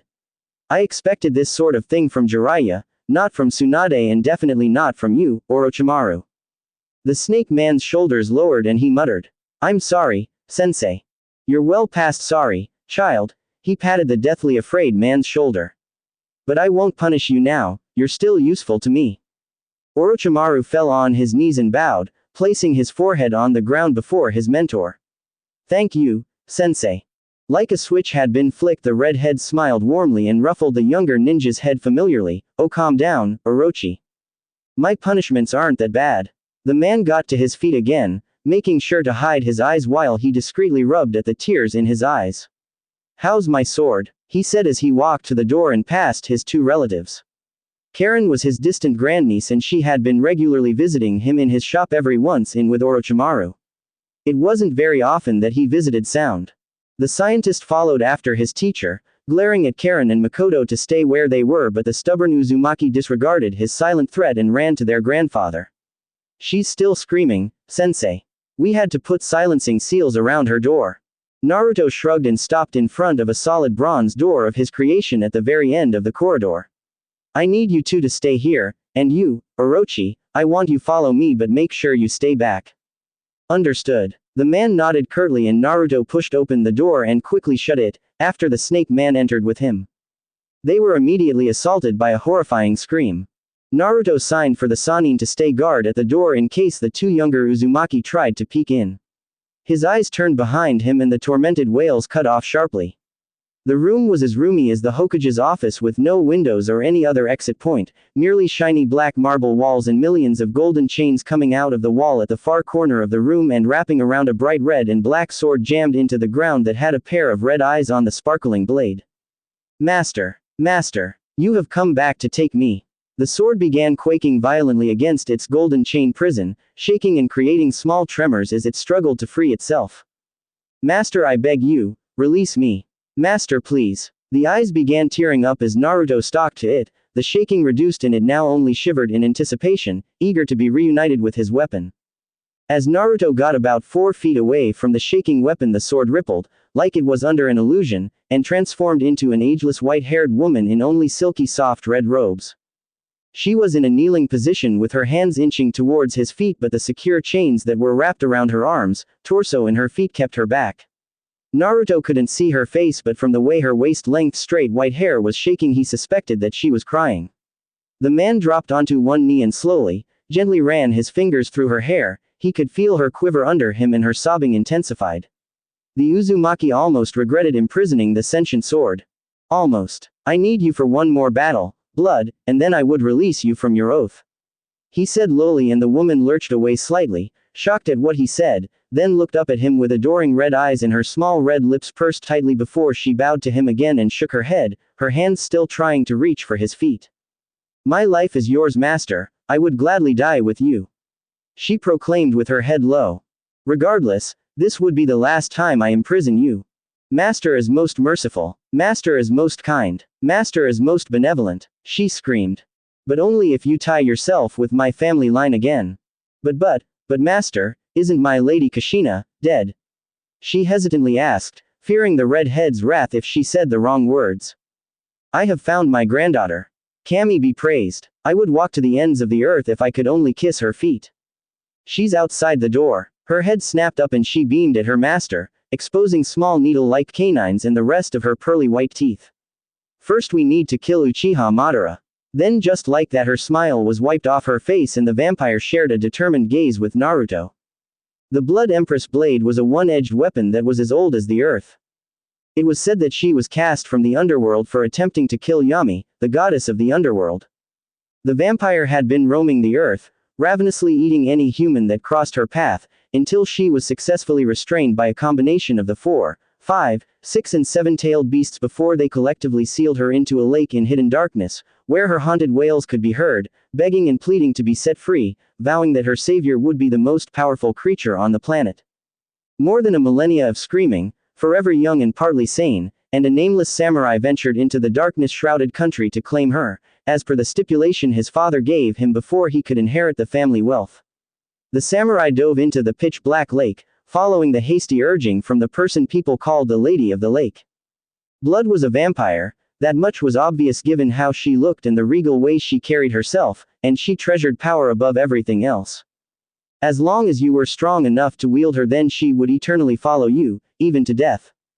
The samurai that had first claimed her was not strong enough to control her, but she kept her vow by making him the strongest warrior. The only problem was that since he was not initially strong enough to use her, then she began subtly reaching into his psyche and wresting control of his sanity to her, essentially making him her slave. The nameless samurai became immortal, a side effect of using Blood the Vampire Empress, but he was merely a brainless zombie, raiding and killing without remorse until he encountered the island of Uzushio. The immortal samurai had carved a path of destruction through every ninja that came to him, trying to preventing him from crossing the sea to their precious home. Until she encountered Naruto and the immortal vampire fell in love. The legendary Uzumaki was only a 16-year-old Junin wielding only a pair of kunai, but the level of skill she saw the male display, and his superior mastery over his bloodline was more than enough to convince her that she had finally found the only person strong enough to wield her. After a long week of non-stop fighting between the immortal samurai and the Uzumaki Junin, with his family watching from the sidelines because Naruto hated being distracted during a fight, the sword submitted. Initially Naruto rejected the idea of using the sentient sword but caved in when his family kept on reminding him that he was still an Uzumaki without a constant blade, even though he could easily create 100 swords. Months of stalking Naruto from the shadows and sneaking into his tent to simply watch him sleep finally paid off, and Naruto permitted her to be his weapon. After that point Naruto essentially cemented his place as an S-rank ninja, to be increased to double S rank in later years, but the dualism user preferred sending the ultra-loyal vampire weapon to investigate and contain creatures of immense power that were terrorizing communities, which was why he didn't have Blood with him on the day Kyuubi attacked Konoha, something he still regretted. Blood's loyalty didn't allow her to stray more than a few centimeters away from her master after her master's daughter's death, and her close proximity to him stopped his life cycle, making the Uzumaki immortal. Losing Kushina made immortality very unsavory for Naruto, so he chained her in sound, for Orochimaru to regularly feed her packets of blood. She had been promised to be released when Naruto died, and that thought alone drove the vampire to hysteria, hence why she kept screaming for years on end until Naruto finally returned to claim her. The Cursed Maker had combated against a fellow double S rank, and that fight had drawn out for more than 2 weeks, and fighting for that long was not something Naruto wanted, so he was pulling out all of his secrets to end Madara. Naruto snapped his fingers and the chains unwound from around her body, allowing her to lunge at him and wrap him in a tight embrace. She clenched her eyes shut and her body rippled again. Naruto deftly caught her by her handle in his right hand and hovered his left hand over the blade, constructing a solid black sheath as his hand passed over her blade. He slung the weapon over his shoulder and walked out of the room. Meanwhile, Madara Uchiha was leisurely walking towards sound, his ringed purple eyes glowed evilly. The very ground trembled beneath his feet and a concentration of toxic beast chakra constantly funneled into his body through his back as the tailed beast chakra he absorbed from the Gedo statue augmented his body. The earth burnt with each step and the 11 black balls of concentrated energy revolved around him like satellites. In his left hand he leisurely dragged Killer Bee by his white hair. The man was battered and beaten, barely breathing and hardly conscious with one arm missing and both of his calves sliced off. He fought valiantly against the undead double S rank after Madara had teleported to Kumo to retrieve him, but he was still no match. Much to the Uchiha's disappointment. Still, he would rip out the 8 tails from the Jinchuriki's body after he finished absorbing the other tailed beast. Then the 9 tails was next. He just hoped that the last Jinchuriki's grandfather was as good as Itachi kept saying, or else there was nothing to stop Madara from destroying the planet and traveling to another planet. Look, Orochimaru, I don't want anyone coming near me and Madara during our fight. I don't know how far specifically, but I'm sure I want you guys as far away from us as possible. Naruto said with his eyebrows furrowed, staring out from the roof of the Sound Leader's tower to the billowing multicolored chakra that was slowly tearing a path through the dense forest towards the hidden village/experiment storage location. His purple eyes hardened and his mouth was set in a neutral line, never wavering from his incoming opponent as his right hand tightened on his weapon's sheath while he cracked each of his left fingers. The black-haired Sannin, the last Sannin to be punished but wasn't to be punished yet, nodded slowly at the command from his superior as he looked from the chakra pileup that flooded through the forest, leaving in its wake decayed, charred or burning foliage and creatures stubborn enough to not run away. Madara was still a black speck at the focal point of the storm of chakra, testament to how far he was and how gradual his walk from rain was, but his chakra could be felt even all the way in sound. It was enough to create a separate black cloud that spanned miles around the Uchiha far into the sky, blue and purple lightning crackled through it. For people with strong sensory abilities, like the last few Uzumakis, the chakra from the 7-tailed beasts and the tainted, corrupted chakra of the ancient Uchiha felt like staring at a firestorm that the mere smoke could sear off flesh from bone. Karen, a strong sensor in her own right, was so afraid that she was visibly conflicted on whether or not to hide in a secure lab or stand behind her grandfather. Makoto didn't look like she was faring any better, but the proud girl hid her discomfort better than her distant cousin. The chakra was so potent to these sensors that it could even be smelt, and when asked to be described they would simply say that it smelled like death. Death. This didn't make the cursed maker happy. It was one thing to house the tailed beast, it was another to house at most 3 without succumbing to their collective madness, but it was another thing entirely to have 7, with the 8th in his grasp and vying for the beast of the 9th. That combination could only create one thing. The Jubi. The 10-tailed beast was well recorded in the still intact, subterranean libraries of the Uzumaki clan, hidden under Whirlpool Island. This library was so secret that there was a decoy library for those that attempted to steal from it located on the shores of Lightning Country, just before entering the Sea of Whirlpools. In the main, real library it was said that the 10 tails was spawned from a great tree that once grew at the very center of the continent. This tree only had one fruit, called the chakra fruit, and this fruit grew too ripe and fell of the branch, into the hands of the most regal, most respected female in all history. Kagaya Otsutsuki. This woman ate from the fruit and took all the chakra, ascending her from being a simple princess to that of a goddess. She was able to create and destroy with a sweep of her hands, or so says the relic scrolls, and it was also written that she was the lone force that stopped the eternal state of war that the elemental nations had seen since man first discovered how to kill. The sentient tree would have been content to wither away into nothing as the years grew by, but got angry when the princess proclaimed herself to be the greatest force on the planet, which was true at that time, and wanted to prove that point by felling the great tree with one sweep of her hand. Needless to say that the tree fought back. From each of its 10 roots spawned 10 tails, and all of its branches, shedding the lush green and red leaves, merged together to form 4 tentacles, separate from its tails. The tree grew one horrifying black with gold sclera eye that shone down on the earth with hate and malice. The scrolls were a bit sketchy on the description. One Uzumaki scholar said that it took the form of a great white dragon, another scholar said it was a golden lion, one even said that it remained as a tree but with the tails for mobility. Though despite all these disagreements they all agreed on the fact that it had 10 tails. The world at that time did not have chakra, so the humans cowered in fear away from the great beast. until Kagaya spent years combating the former tree-turned-tailed beast until it was vanquished by sealing it into her body and taking all of its power for herself. The power was too much for her, as seen by her two sons, born from an unidentified man, and they saw how the power was corrupting her, so they fought their mother for more than 100 years and finally won, sealing their mother into a heavenly body called the moon and dividing the beasts into 9 separate tailed beasts while the empty vessel turned to stone and disappeared forever. Until the day Nagato summoned it with his Rinnegan to house the tailed beasts he and his organization captured. The world did not need the return of the 10 tails, and they most definitely didn't need it to be sealed inside the body of a mad Uchiha. The threat of Kagaya using the remnants of her chakra in the 10 tails as a means to break out loomed over the world as well, another problem Naruto needed to mentally prepare himself for. That was why he didn't always enjoy the perks of being double S rank. He was the last living double S rank that they could depend on, and one that people knew very well to have an arsenal of weapons, skills and jutsu at his disposal. He could already feel the weight of expectation being weighed on his shoulders. If he lost, then the world had a very slim chance of surviving. It was a cocky remark, it was the truth. Naruto had destroyed the whole Akatsuki, he sent fear into the minds of Nagato, Itachi and Konan, he was so strong that people raised no resistance when he deals down his punishments on them. Hell, he was able to disable a room of high-ranking ninjas with his killer intent alone, further driving his point that there was no competition for him besides another double S rank. I want you to make sure no one comes near us as well, this shit is about to get real and I don't want any casualties, unlike last time. A sharp frown crossed his pale student's face.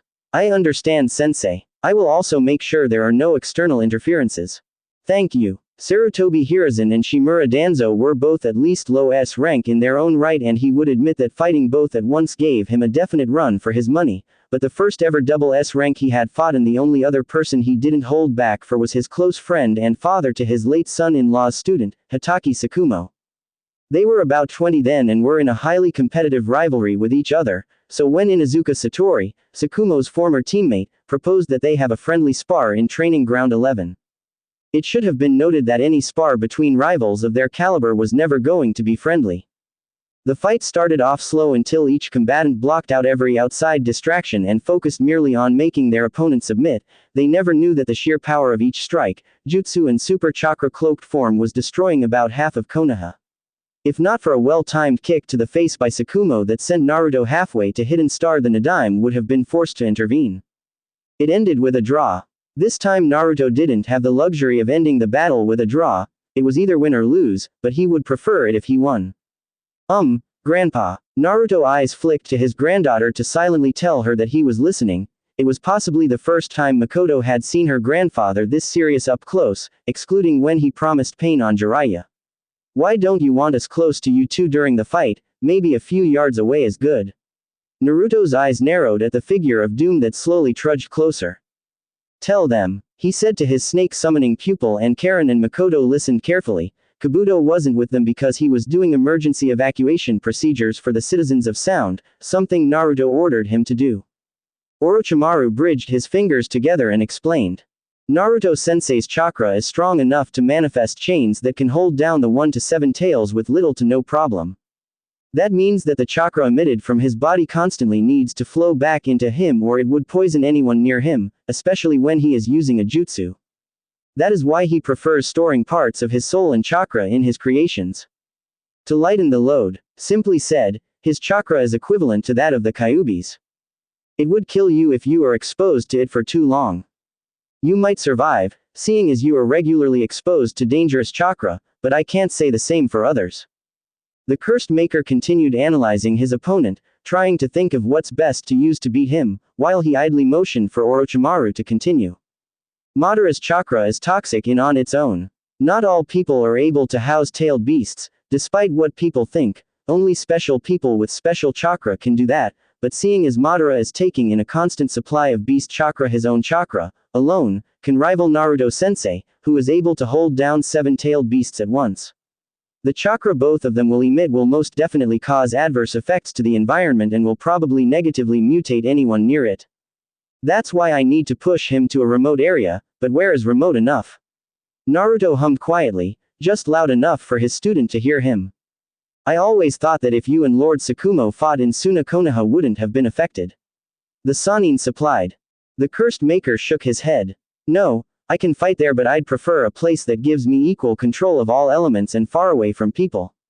Orochimaru thought silently and scratched his chin. The two younger Uzumaki contemplated as well, but they drew blanks, until Makoto snapped her fingers. There's a mile of free land north of Fire Country, or space. Something clicked in Naruto's mind after hearing the tentative suggestion and slightly bent his right knee, springing forward unexpectedly and soaring through the air. The Uzumaki crashed into the ground more than a dozen yards away from the Uchiha, creating a shallow crater under him.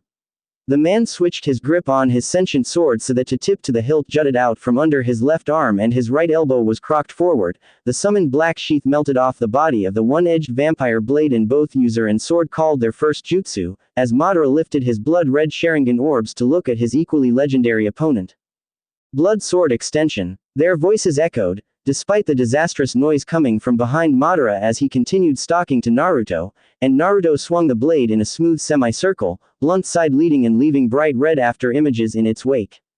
After the motion, a quick flash of red flooded before him and the densely packed trees before his crater, sweeping away the trees in a violent gust of red wind. The attack raced towards the Uchiha, and a small smirk etched onto his face at the sheer amount of power used to send it over. He crossed his right arm over his torso, seeing as his left was being occupied in holding the faintly living Eight Tails Jinchuriki, and a purple skeletal chest manifested around him. The red storm of demonic blood and chakra smashed against the chest, and the smirk widened into a full-on grin. An excited, mad grin that made his eyes enlarged as he fought with the chakra to stay in place. He lifted his right arm, and a single black ball of concentrated chakra that was revolving around him like a satellite shot down from above him and exploded as it met the sword attack. Madara crossed his right arm over his eyes as the ground shattered from the almost atomic blast. He squinted his Sharingan to see through the bright light that resulted from it and barely managed to keep his feet in place while still keeping the toxic beast chakra flowing into him in check. The gusts of wind settled down and he dropped his arm to look at his opponent. He realized that the reason the cursed maker had sent the deadly attack was to clear the packed foliage before them, leaving the ground partly flat and unoccupied by even the smallest of stumps. Well, I am impressed, cursed maker. Madara said deeply, his voice easily carried over to the aforementioned man. The last of the tailed beast chakra finished entering his body and he lifted Killer Bee up to face the red head. For that little display I shall take you seriously. His purple eyes glowed evilly and the back of the Eight Tails holder neck flipped open like a tent flap and steady stream of beast chakra entered Madara's chest. The siphoning of the Eight Tails didn't take as long as the rest, seeing as it took merely 5 seconds to complete. The Uchiha dropped the dry body of the dead Kumo ninja and Naruto's frown deepened. You will have to forgive me, B. He said lowly and sheathed blood onto a newly manifested sheath on his back. Let us see if you are truly worth my time, Madara said. There was tense silence between them as they stared each other down, fiery purple clashing against evil ringed purple eyes. Ninjas as far as Suna and Kumo, who made sure to keep their distance, quietly observed the soon-to-be clash of titans. Most of them closed their eyes and offered their prayers for Naruto. No one wanted to imagine what would happen if Uchiha Madara won. The whole world quietened down, as if even the very earth was fixated on the fight, and they all drew a collective breath as both SS-rank shinobi clapped their hands together, the sound resonating far and wide, and began flipping through hand seals. Water release. Great Uzumaki tidal wave. Fire release. Great Uchiha Phoenix fire. The two opposing SS rank held up the last hand seal, a right-handed half-ram, up close to their chins and spat out their respective attacks, patented by their individual clans. Water and fire slammed against each other with the strength of 100 elephants and the ground shook under the strain of the stream of attacks. Steam exploded around and washed back to their respective casters, throwing the whole landscape into thin whiteness and having both legendary shinobi focus on sustaining their attacks as well as keeping a firm grasp of the ground by using chakra to hold them to the ground. Almost at the same time, a twinkle came to both ninjas' eyes and they shot forward, still having their opposing natured attacks firing unrelenting from their mouths. They ran forward, straining their powerful muscles against the attack the other was sending but refusing to let up even a little. Each step resulted in a small crater fracturing the ground under their feet until they were about 10 feet away and they cut off their attacks at once. Naruto grit his teeth and surged forward, his purple eyes on fire and determined as he caught sight of the new Rinnegan holder speeding towards him. He cocked back his right fist and closed all of the tenketsu in his body for a split second, which was long enough, and as he got close to the Uchiha he reopened them and punched forward. Madara copied his motion, using his much-tailed beast chakra in his grasp to thrust his hand forward, palm open. The Uchiha's eyes widened slightly when his dujutsu caught the abnormal fall and spike of the other man's chakra, signaled when he saw every chakra point shut down and reboot, faster than the blink of the eye, and he reinforced his arm as fist met palm. Thud boom. The result of both appendages meeting was cataclysmic. The ground between them broke apart and there was a massive blast of chakra around them, shredding at their tough skin but not leaving any marks because of their remarkable recovery. The force of the blow repulsed both of them a few meters, but they stubbornly powered forward again and engaged in a once-in-a-lifetime hand-to-hand fight. Naruto slid aside from a knee to his stomach and thrust his palm to the other man's chin, which was slapped away and countered with a spinning elbow strike to the face. The cursed maker ducked under the blow and as he rose up with an uppercut. Madara leaned away in the nick of time, grunting when the fist slightly clipped his chin and leaving behind a quickly healing scorch mark. His left leg snapped to Naruto's side and Naruto raised his forearm to block the attack, throwing forward 5 punches to Madara's chest which were hastily blocked. The Uchiha saw an opening and capitalized on it by sweeping at Naruto's legs, but the other man purposely left the spot open. He hopped up a little, missing the swung leg, and came down with a firm heel kick to the top of Madara's head. It connected successfully and the attack threw the Uchiha away. His truth-seeking balls followed after his body, and Naruto quickly followed after. Madara rolled on his side numerous times before he smoothly got his feet under him and flipped backwards 3 times as Naruto came down on him with unrelenting punches, which met the ground and left behind shallow holes. The Rinnegan holder skidded back to his feet and muttered, just as Naruto's fist closed in on his unprotected face. Almighty push. An invisible force quickly expanded away from his body and Naruto was blasted away into the air. As the cursed maker soared in the air he slapped his hands together and pushed the mixture of yin and yang chakra under his feet. A paper plane with rockets manifested under him and he surfed the air back down to his target. Madara stood in a firm stance as sweat rolled down the side of his head. He grit his teeth in frustration. I did not anticipate him to be this fast and I certainly didn't think he would recover that fast. He hopped away as Naruto smashed back to the ground with a punch, destroying the ground and having the Uchiha cross his arms, using gravitational forces to repel the rocks that threatened to crush him. Zetsu told me he was able to hold down 7-tailed beasts with ease, with the 8 and 9 being a little challenge, so why isn't he using his chains yet? Time moved to a crawl before his eyes as he focused on the cursed maker, who did not stand back up fully but tilted his body forward and prepared to run at him, the deep frown on the Uzumaki's face making the Uchiha glare in suspicion. If I do not take this seriously, if I drop my guard for even the slightest of moments he will defeat me. The duo engaged in another blindingly fast sequence of taijutsu attacks. Their limbs moved in blurs of speed, each connecting blow sounding like cannons and each block sounded like hammers hitting solid steel. Naruto slammed his fist against the other's chin twice and Madara returned the favor by driving his knee into the other's chest. There were only a few true attacks that met, but despite the bruises that began growing on their faces, which their regeneration dutifully healed only for them to spread again after another blow. Madara had fought his own fair share of Uzumaki in his lifetime and each one was not as challenging as the one he was battling with presently. His Sharingan had negated everything they could do and they fell like every other opponent, but when it came to Naruto he was on a whole other dimension. It was like fighting Hashirama all over again. This time he had the power of 8-tailed beasts and the Rinnegan at his disposal, and he was still having trouble. If he was going to be honest, he had never seen or experienced the first physical attack Naruto used. The one where he shut down all of his tenketsu and reopened them again. It had forced him to use the body augmentation ability of the Rinnegan as well as the gravitational push on his palm to fully stave off the attack, all amped up by tailed beast chakra. He knew that it was a variation of opening the sight chakra gates, but at the same time it was almost as brutal. Closing the tenketsu, even for the quickest of moments, resulted in the flow of chakra over the body to be bottled up inside, and when it opened again the rapidly accumulated chakra exploded outwards to the target. It was extremely dangerous because one could not simply close the tenketsu and open them fast enough before the whole body imploded, which happened at least 10 seconds later, depending on the base amount of chakra in the person's reserves and the speed at which they can recover lost chakra. The attack was similar to Tsunade's chakra blows. The added fact that it was the first time he was fighting a person with the coveted dualism release bloodline made the Uchiha even more excited. They slammed fists together powerfully and were again repulsed away from each other. Naruto's eyes widened and he jumped away several times as two truth-seeking balls shot down from the air and honed at him. One exploded on the ground while the other stubbornly followed after him.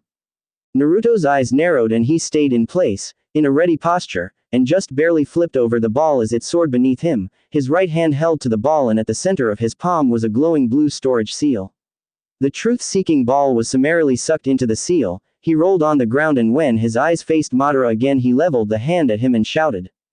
Release. There was an audible crack and the ground shook as the ball shot out of his hand.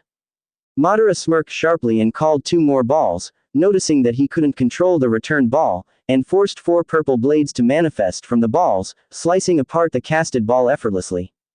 The Uchiha growled and purple Susanoo armor manifested around him, grateful that his superior Uchiha blood affected the Rinnegan to be able to use most of abilities of the Sharingan, and more than 1,000 riding white chains burst out from the ground and wrapped around the chest of the skeleton that protected him and squeezed with all its might.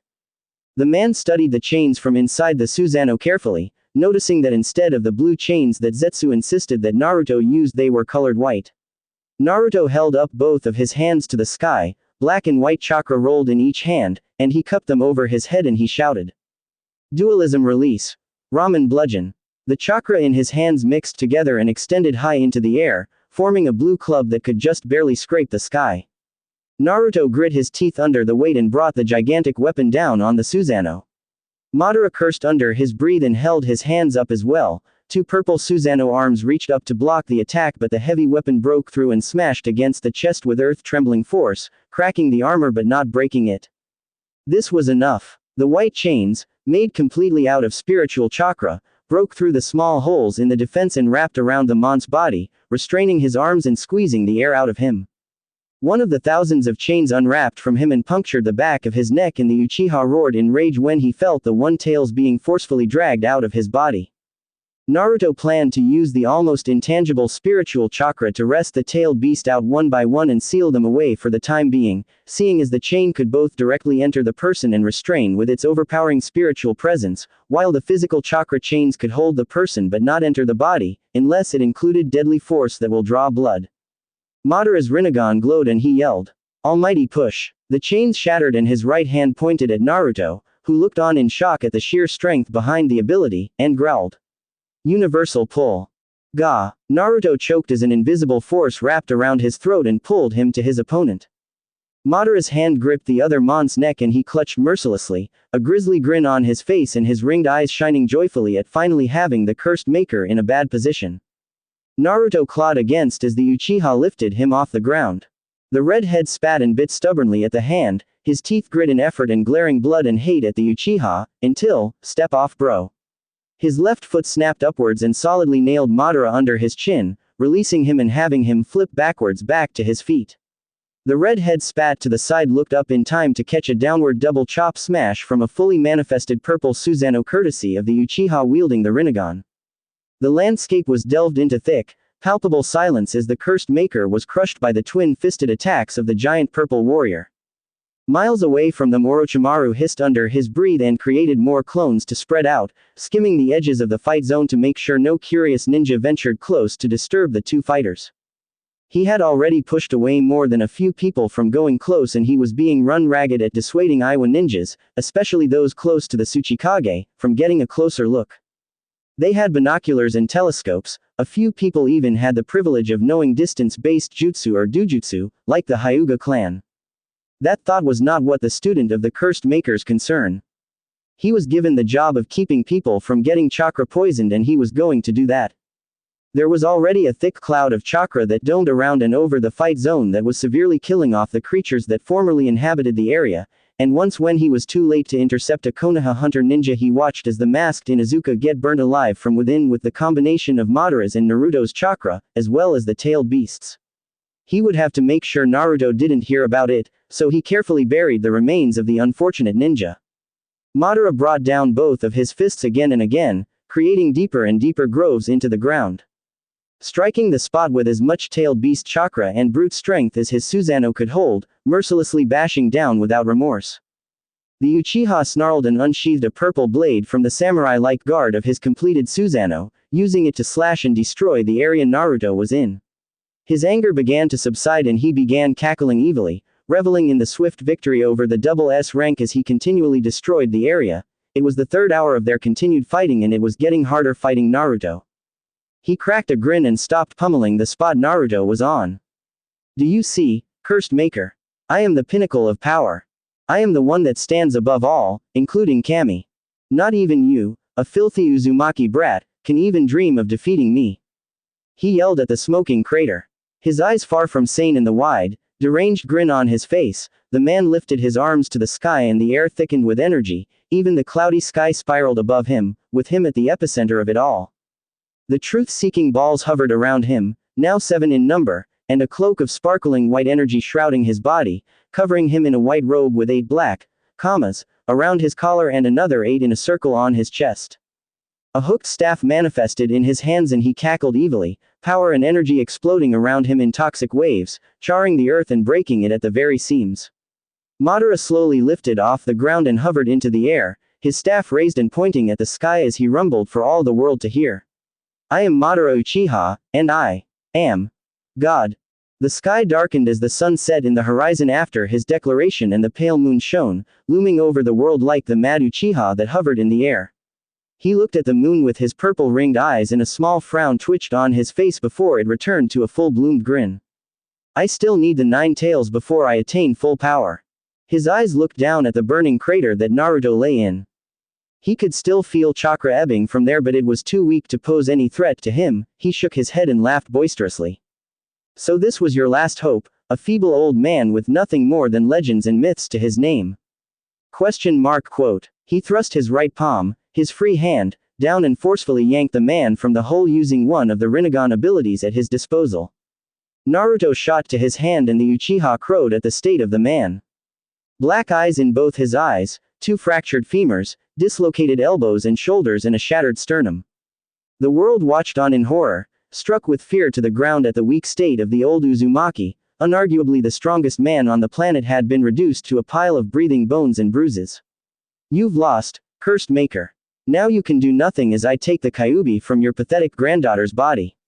Naruto remained silent, breathing in and out haggardly and struggling to look at the Uchiha with half-lidded eyes. Madara slowly tightened his fist around the neck of the Uzumaki and his grin grew impossibly wider when the light finally left Naruto's eyes, and his body became limp. Where is his sword? Madara wondered to himself and he swiftly looked over the cooling form of the cursed maker. His Rinnegan scanned the body once and his grin reduced slightly. He knew very well of the infamy of the dreaded Blood Empress blade and he had searched far and wide for it to use against Hashirama but had given up and chose to use the Kyuubi instead. The man grew suspicious and carefully looked at the dead man in his hands. All the tenketsu stopped flowing with chakra and the reserves had leaked down into the earth, typical signs of death as observed by a dujutsu. He looked deeper, making use of an X-ray scan to see through the man to his internal organs and he bellowed when the timer of the bomb that was in place of the man's heart clicked to 0.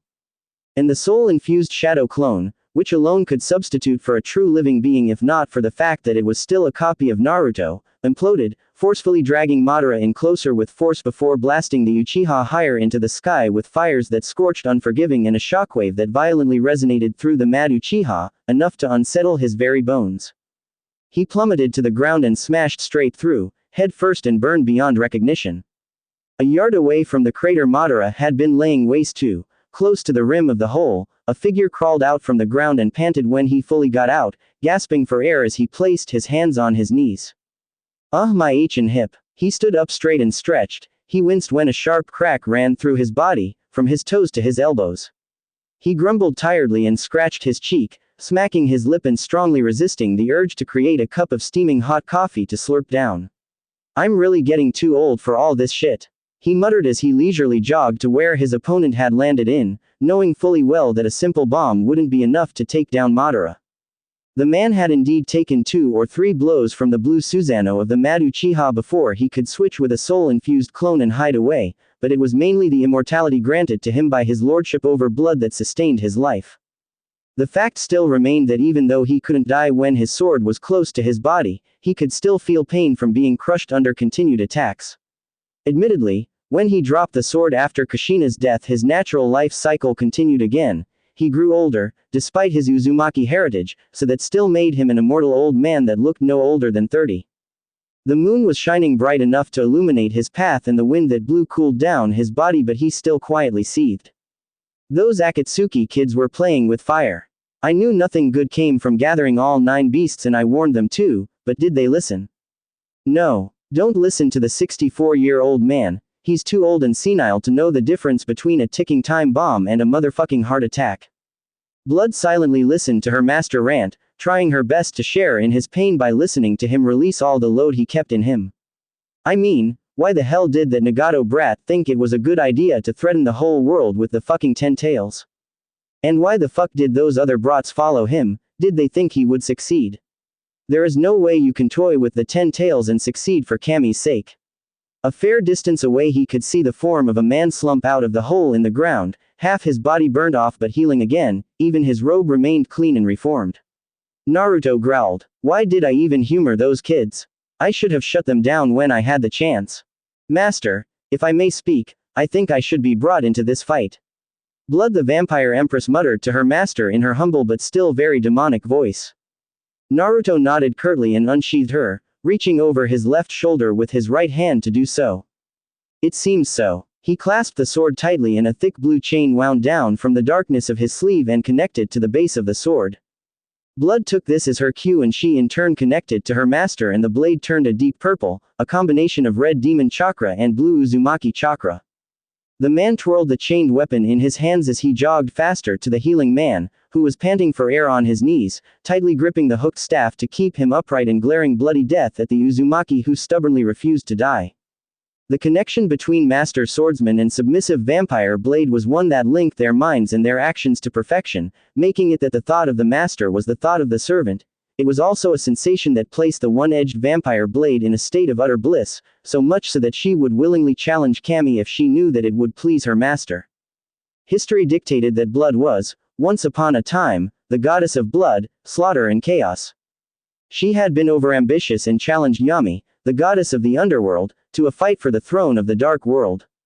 She summarily lost to the dark chief goddess and was kicked out from the underworld, replaced with a new goddess that used to serve as her handmaiden, by the name of Jashin. Her hold on her domain was stripped from her and she was cast out to the land of the living.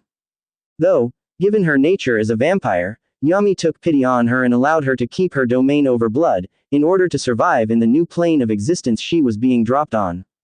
This piece of information, though twisted and made into myths over time, was not hidden from mortal knowledge. The priests of Demon Country even have scrolls upon scrolls of blood that wrote of her creation as a weapon to her rejection from the underworld. Jashinists all over the world that had worshipped her long before they were even referred to as Jashinists sought their first god out to further serve her. These priests were summarily killed by Jashin until only those loyal to her remained. Thought regardless of the fact that most people were well versed with the history of Blood the Vampire Empress and whether or not they knew of all she could do, ability-wise, not many people knew of her level of control over the blood of mortals and demons. But first Naruto needed to get even a small drop of the blood from his opponent, and after that it was all over for Madara. "Let's try this again, shall we?" "Yes, master," the sword replied in a thick, sleepy voice. As Madara began to get back to his feet, Naruto bolted to him in a single leap and brought down blood to slash across his Uchiha opponent. The Rinnegan user lifted the staff and sparks flew as the demon weapon and the sacred creation clanged against each other. Madara grit his teeth and engaged the other man in a deadly dance of sparks, until he felt a pulse in his body, his sensory abilities going crazy with warnings, and he lifted up into the air as white chains erupted out from the ground. This was the second time the cursed maker had manifested chains from the environment without using hand seals, he noted. The chains stubbornly followed him and he zipped around the air away from them. Suddenly his Susanoo armor spread around his body again and the chains were successfully repulsed. The man in the Susanoo clapped his hands together, despite the staff, and his glowing blue armor of chakra followed suit. Naruto clenched his teeth as he analyzed the celestial armor before he crossed the dull side of his sword across his chest when multiple human-sized missiles launched from the chest of Madara's Susanoo. The sword glowed with a mixture of white, black and red chakra, and just as the explosives got closer Naruto said, "Demon dualism, cursed toy ninja." The chakra that had been gathering in the sword burst around him to form a transparent blue cube that easily took the blast of the missiles without chipping off. The cube rumbled and from the sides 2 rectangles spurred out, one on each side besides the top and bottom. Naruto clapped his hands, the purple chains around his arm clanked as he did so, and 2 longer rectangles slid out from underneath the cube before another smaller square fizzled into sight onto of him. The cursed grunted as more and more missiles were launched at him and slammed mercilessly against his armor, but he didn't cease concentrating. A shiver went down his whole body and the grotesque monster shivered with him, smoothing down the sharp edges of it to form a well-defined head wearing a featureless white mask. The 4 arms around its body became long-sleeved arms with black gloves covering the hand. The torso became a flak jacket and the legs became thunderous black ninja pants that went down into black open-toed boots. All in all, it looked like a monstrous ninja. What the hell is that thing? Madara wondered and ceased his attack, though he instinctively forced the left arm of his Susanoo to shield its head from a massive, demon wind shuriken that had seemingly manifested out of nowhere.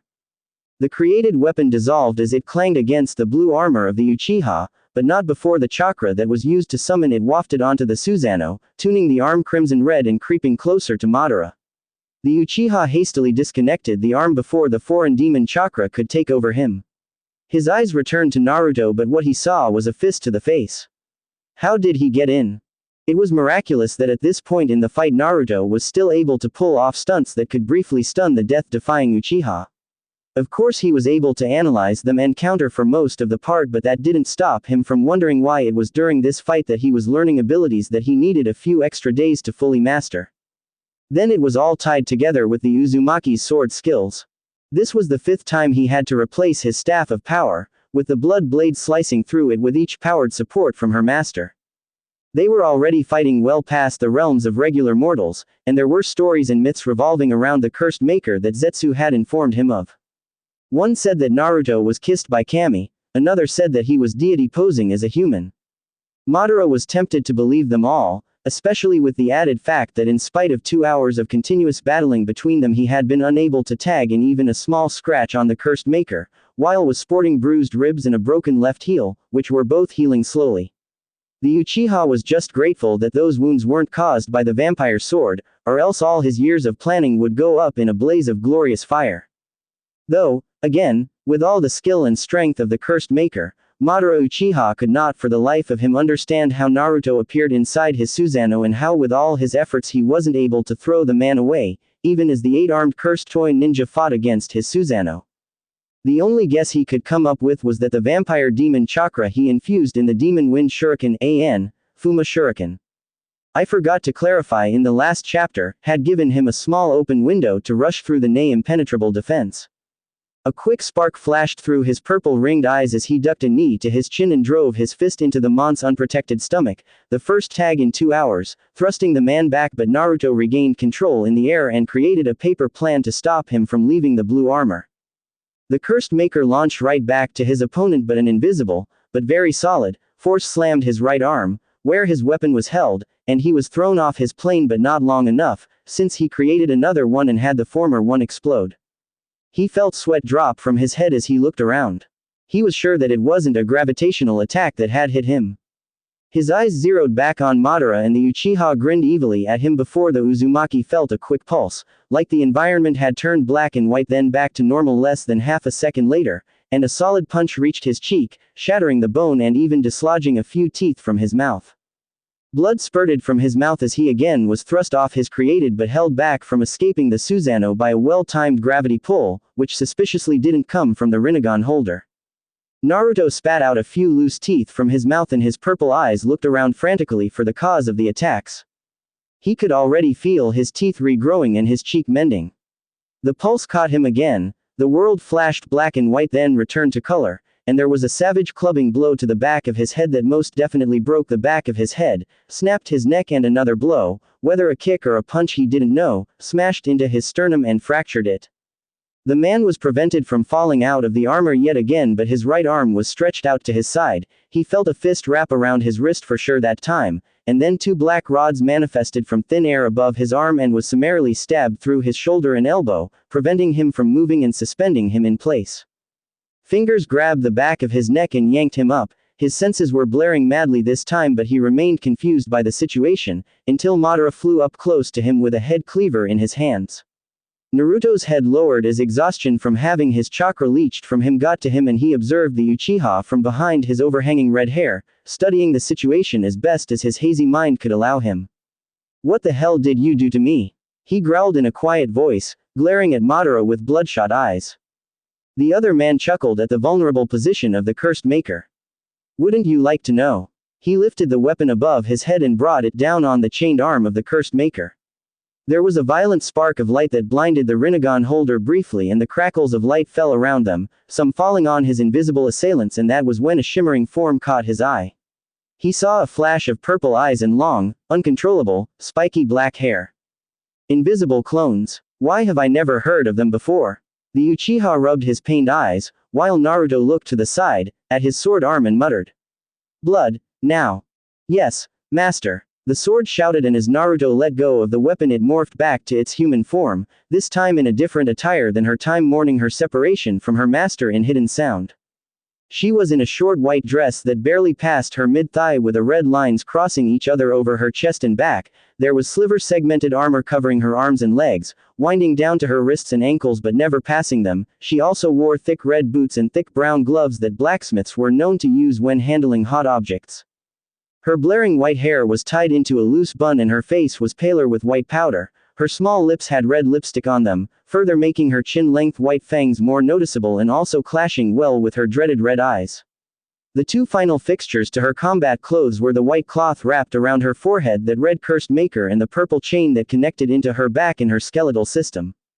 The vampire's left arm shivered and transformed into a version of her sword form as she swiped her sides, cleaving through an unseen clone and making the Uchiha wince at the backlash. Blood shared a sensory pulse with her master, so when the world flashed black and white then back to normal, she anticipated the devastating punch in time to slide aside and jam her arm through the clone's heart, dispersing it. There was another hum in the air, and the demon vampire snapped her right leg to her side, destroying a clone and throwing it into another clone's, which she dispelled by throwing her arm, connected back to her body by a red chain different from the purple one that connected her to her master, which sliced through the clone's head. She pulled her arm back and continued her onslaught with a sleepy look in her eyes, while Naruto tiredly kept track of her movements with one tired eye open. A sword pierced above him, and his faithful servant caught him in her arms before he could fall. Both levitated in the air under the strength of the demon vampire. Blood had her arm turned back to normal and her brown gloves carefully wrapped around his torso. Careful not to agitate the wounds to his neck and sternum that refused to heal, and a black feathery wings burst out from her back, careful enough not to tear her short white dress but violent enough to rock the Susanoo enough to throw it off concentration, allowing the cursed toy ninja to thrust two hands through its chest and tear it apart, further disorientating the mad Uchiha, who was still recovering from having her clones dispersed by a demon weapon using demon chakra. The added pain of having his Susanoo, which in on itself was hard to keep corporal, as with every other Uchiha with the Mangekyo, torn to shreds by the multiple armed monster that Naruto had created, gave him a splitting headache. The blue chakra that used to be the Susanoo fizzled in the air, leaving Madara to levitate in place and for Blood to flap carefully in the air, her master in her arms. The vampire looked down at her weak master with sad red eyes and mentally commanded the massive ninja to open its hand for them to land on the palm. She spread her wings over them as they landed on the hand, and her thick brown gloved hands grabbed the chakra rod on his shoulder and ripped it out. Naruto breathed a sigh of relief and braced himself as the other one was torn out from his elbow. After he had been rid of the rods he could feel his chakra flow easier, although he was a little low in the reserves, and his fractured cranium, neck and sternum kicked in as his immortality trait gotten from his servant quickened his regeneration. He got to his feet and Blood fell onto her knees before him, flapping her black wings every once in a while as her body shook with anticipation. "You've done well," Naruto said with a swift smirk.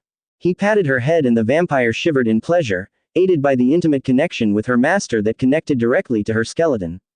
She folded her wings and they disappeared in a flurry of black feathers before she leapt onto her feet. Her body shifted into her sword form and Naruto deftly caught her in his right hand again, the chains wound back around his arm securely as he got down to one knee and prepared himself as the giant ninja hand he was on set itself back and hurled him straight at his opponent. Madara shot back as Naruto flew at him and three black balls shot down to the cursed maker with purple blades jutting from them. 8 large kunai thrown by the incoming 8-armed ninja stabbed into 2 of them, making them explode with tremendous force, while Naruto lifted his left arm to the attacking ball, palm open and rolling with black and white chakra, and yelled. Demon dualism. Reverse paper bag. Out of his hand burst a net made out of sparkling light that summarily swallowed the truth-seeking ball. Naruto landed on the contained weapon of mass destruction and shot to Madara again, who was trying to keep his distance from the dangerous Uzumaki. This was getting out of control. As his feet left the netted ball, it fell to the ground harmlessly before dispersing, leaving Naruto to fly through the air to his Uchiha opponent. The wind whipped against his cheeks and he held blood in a reverse grip to his side, whereas his other hand was fisted in front of him, like how the superheroes flew in the air in the comic books sold in Suna and Kumo, although he didn't know how to fly without the use of a paper plane.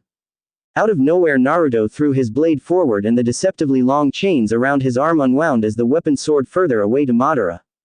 Smaller black wings sprouted from its handle and propelled them forward fast enough to close the distance between Uzumaki and Uchiha. The Rinnegan holder used his staff to slap the demon weapon away, but was then met with the unforgiving kick to the face from the double S-rank grandfather. Stars burst in his eyes and the foot stayed in place as they plummeted from the sky. Naruto called back his sword, and as the mad Uchiha's back met the ground with terrible force, enough to shake the very foundations of any human settlement in a 1,000-mile radius, he stabbed his sword down through the Uchiha's neck, cutting through the neck bones and sheathing it halfway in ground with a blood-smooth chilling slicing sound. There was a short silence at the abrupt stroke before it was broken by the explosion of white chains from the cursed maker's back that dug through the chest of the Uchiha. The Uzumaki released the sword, as blood made sure that her control over Madara's blood prevented him from using his Rinnegan, hopped backwards off the Uchiha and held the ram hand seal. The man closed his eyes as he frowned deeply before they flashed open and he yelled. Demon dualism. Multiple iron fortresses of heaven. Chakra seeped out from his body, black and white chakra that melded with each other like water and oil. Before there were 8 bursts of power as cages appeared, the same ones he used to seal the iron sand using cage puppet when Sasori had attacked him with it. The grandfather made sure to stare Madara in his horrified eyes as he counted down under his breath, only for them to hear. 1. He yanked out the one-tailed raccoon from out of the Uchiha's chest and threw the dizzy-tailed beast into a cage, ripping control away from its former Jinchuriki. He attempted to summon sand to escape the cage, but all bodily movement left him. 2. The two-tailed cat followed suit, gasping as her back hit the bars of a solid cage. Her body froze in suspended animation, but her active mind kept moving as she watched the legend himself, Naruto Uzumaki, tear beast after beast out from the evil Uchiha. 3. The white chains stabbed into Madara's gasping body and ripped the turtle beast out. The spiritual chains stayed around the beast's thrashing body until they left as the turtle was cast into a cage. 4. Slam. The cage forced the beast to remain still. 5, 6, 7. At this point Madara was a writhing pile of pale, crippled flesh with weakly glowing eyes. The insect didn't pull any sort of fight as the celestial chain restrained his body and the confined space ensured he didn't move as well. The Uchiha's skin sunk and his body became paler and paler as the sword in his throat ensured he survived the process of losing all the tailed beasts, but it was still taking a toll on him. The chain between Naruto and blood clanked against the contrasted color of the white chains, looking more like a small purple snake swimming through a sea of bigger white snakes. Madara wheezed in pain, his mouth falling open and his ringed eyes becoming useless as the superior demon blood control kept them in check. The control didn't even allow him to move his arms or legs, leaving him in a forced spread eagle position as his cloak of energy flickered off and his staff went with it, leaving him shirtless but in baggy black pants, without any shoes. 8. The octopus roared as it escaped the shell that used to be the mad Uchiha but was still fully held down by the chains, and further rendered motionless by the heavenly fortress. Naruto released the hand seal, but instead of dropping his arms he crossed his forearms to form an X, and blood, in her sword form, nodded to the command, and stopped blood flow into the Rinnegan eyes completely. Then seemingly from another command she increased the blood flow, making sure to filter out chakra so Madara wouldn't use the dujutsu, and the ringed purple eyes bulged from their sockets, filling up with more and more blood until the eyes couldn't take it anymore and they burst like overinflated balloons.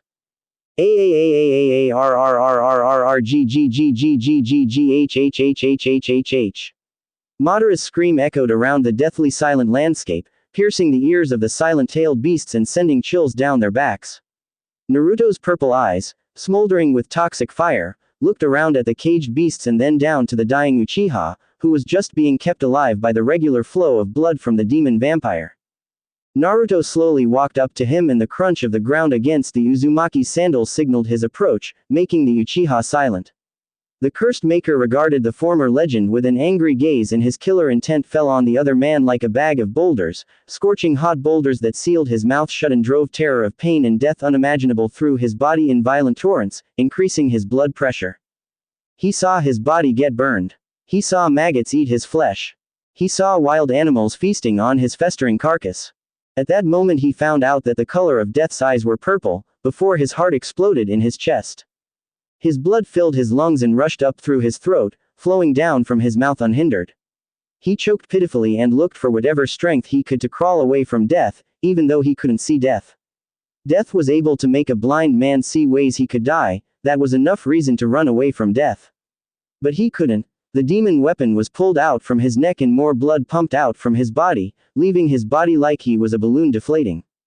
Naruto coldly watched as the once proud warrior that was able to level mountains and kill all life in a country with the flick of his wrist died of choking on his own blood.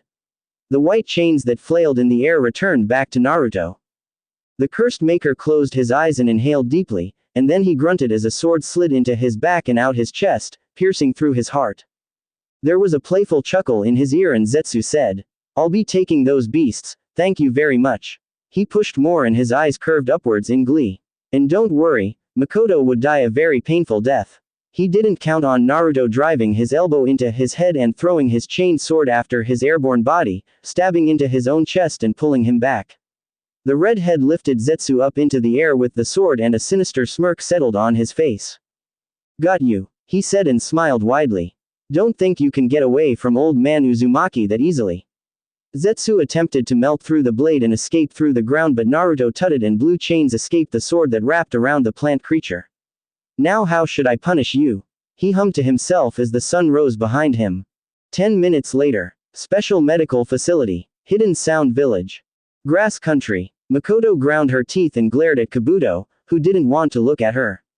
"I don't understand, why can't I we?" she corrected when she heard a small cough at her side. Karen really wanted to be included in what the small gang of Uzumaki were doing. "Go and see our grandfather." They were in the receptionist's desk in the main lobby of the hospital, more than a few doors and stairs away from where Naruto's room. Kabuto pushed up his glasses and examined a clipboard. Lord Naruto needs as much time as possible to recuperate from his long and strenuous fight. "I know that, I want to know why you're keeping his family away from him." Karen nodded curtly in agreement and Kabuto sighed tiredly, rubbing his throbbing forehead with his fingers. He specifically requested for only trained medical personnel. The Uzumaki growled, and slowly reached over her shoulder for her dual-splitting katana but stopped when a cold, scaly hand clasped on her shoulder. She whirled around and took several steps away from Orochimaru. She would never get used to seeing him as commonly as she did in the last few hours. From learning that the rogue Sannin was a student of her grandfather and also learning that said Sannin feared her grandfather more than he possibly feared death. He was being much too comfortable for her, so she made sure to keep her space when he entered the room, especially with the way he kept eyeing her. One would think that as soon as Naruto entered the room the old, sadistic and bloodthirsty Sannin would disappear, leaving a man that would turn into a pile of edible putty that would graciously thank the red-haired old man for stepping on him. Orochimaru didn't even hide how much he idolized Naruto. It gave her the creeps. Her glare became more heated when she saw a black-haired boy walk out from behind him, wearing nothing but a brown shirt that exposed his chest and baggy black pants. The Kyuubi container could feel her hands inching closer to her sword, just as Sasuke slowly reached behind him to unseal a pair of kunai. The snake man hissed in amusement and clapped his hands. "I'm sure we don't want to fight here, Sensei is still recuperating. You two keep saying that but still demand I mean we go and see him." Makoto put her foot down and Kabuto shook his head in exasperation. Karen sidled up to her cousin and jutted out her chin in defiance. "Yeah, and why are there 8 separate chakra signatures in his room? I'm sure that 3 capable hands are more than enough." Kabuto looked away and muttered. 3 capable hands are never enough. "What was that?" Karen asked with her eyes narrowed in suspicion and Kabuto shrugged silently, sliding behind the desk of the receptionist. If not for Naruto's influence on the Snake Man, hidden sound would have just been a chain of villages to store experiments and abandon at a whim, but the cursed maker had threatened to end Orochimaru if living conditions weren't above average. Hence why there was a hospital, school, or even an active shinobi ranking in the hidden village. Makoto, Karen, you two need to be a bit patient. Sensei always likes to heal slowly. Just give him time, Orochimaru said lowly and glared at Sasuke to keep quiet, but the Uchiha ignored the threat. What makes him so special that the hospital had to be evacuated to the shelter medical facility? He met his snake teacher's venomous glare with his own. True to what he had said, the place was devoid of any life besides the 4 ninjas downstairs and the recuperating shinobi with 8 capable nurses upstairs. The patients and most of the staff were instructed to carefully transport their things to the backup facility that was to be used in case of emergencies. It got under the 2 younger Uzumaki's nerves because they didn't even get a glimpse of their grandfather when he arrived at the facility. Lord Naruto needs as much free space as possible. As if on cue, there was a loud crash upstairs and 4 repetitive thumps in the wall before silence. Then the thumps began again, faster than the last one and more frantic, then another loud crash. It seemed that the crash came from directly above them. See what I mean? I'm surprised it took him this long, the bespectacled man murmured quietly. That's it. I'm going to check on him. Makoto yelled and ran up the stairs. Karen followed after and Orochimaru surged after them, snakes his arms and ready to restrain the 2 kunoichi. The former Konoha Uzumaki flipped against the wall, watching as a cobra wafted under her face, landing on the snake and using it as a springboard to climb higher up the stairs, while Karen ran up faster, making sure to duck her head before the snake could clamp down on the back of her neck. She pulled out a kunai from her pouch, spun it in her palm and stopped in a reverse grip before jamming it under the white snake's chin, using its pain to rush up the stairs after her cousin. Grandpa. What sort of tortuous things were they doing to him? Why didn't they want to see him? Was he in bad shape? And what was that noise? The thudding sound lightly rocked through the walls but not enough to shake the foundations. She followed the sound and Karen finally caught up to her when she skidded to the door where the aforementioned vibrations were coming from. Then came the sounds. More, thump, thump. Harder. Yeah, that's it. Right, there. Master, don't stop. Oh Kami, please don't stop. I can't hold on. I. Don't pass out on me. I'm not done with you yet. Crash. Bang. Thud. Thud. Thud. My lord, my lord, my lord. More, please, please. Karen's kunai fell from her hands and clattered on the ground as both of their mouths dropped. Makoto had her hands to her mouth and steam blasted from her ears. Her eyes were as large as saucers and her fellow Uzumaki didn't look too good either. Karen was swaying on her feet, red-faced and 5 seconds to pass out. Orochimaru chuckled and masterfully tuned out the sounds of his teacher, purging all the tension in him, something Naruto called post-apocalyptic fight stress release. An overcomplicated way of saying that he wanted to get laid badly after a life or death situation he had experienced. He only pulled out all the stops after those kind of fights. That meant that the fight with the Akatsuki was much less under him, but the fight with Danzo and Hiruzen had him take a week off duty, not because he was gravely injured but because he was a young man that wanted to get laid. Thankfully the man didn't just go about humping any creature that moved, but saved up to release his wild side after a savage fight. The Sannin grabbed their shoulders before they could pass out and pulled them away. When they got back to the receptionist's area, Karen fell onto her knees, her arms hanging limply by her sides and her eyes catatonic and empty, while Makoto rushed to the nearest potted plant and threw up. I can never unhear what I have just heard. The red-haired medical ninja whispered. The sword-wielding redhead pulled her head out of the pot, her face pasty and her eyes woozy, before her cheeks bulged again and she threw her head back into the pot. You two are overreacting. They spun to the speaker, Sasuke, and spat. Overreacting, overreacting. The Uchiha remained unthreatened as he nodded. Yes, I once walked in on him doing it. Easily the worst day of my life. His face darkened and he clenched his fists. There were bodies everywhere. He closed his eyes when he felt them water. The fire in Karen and Makoto was doused after hearing what the lone Avenger had said.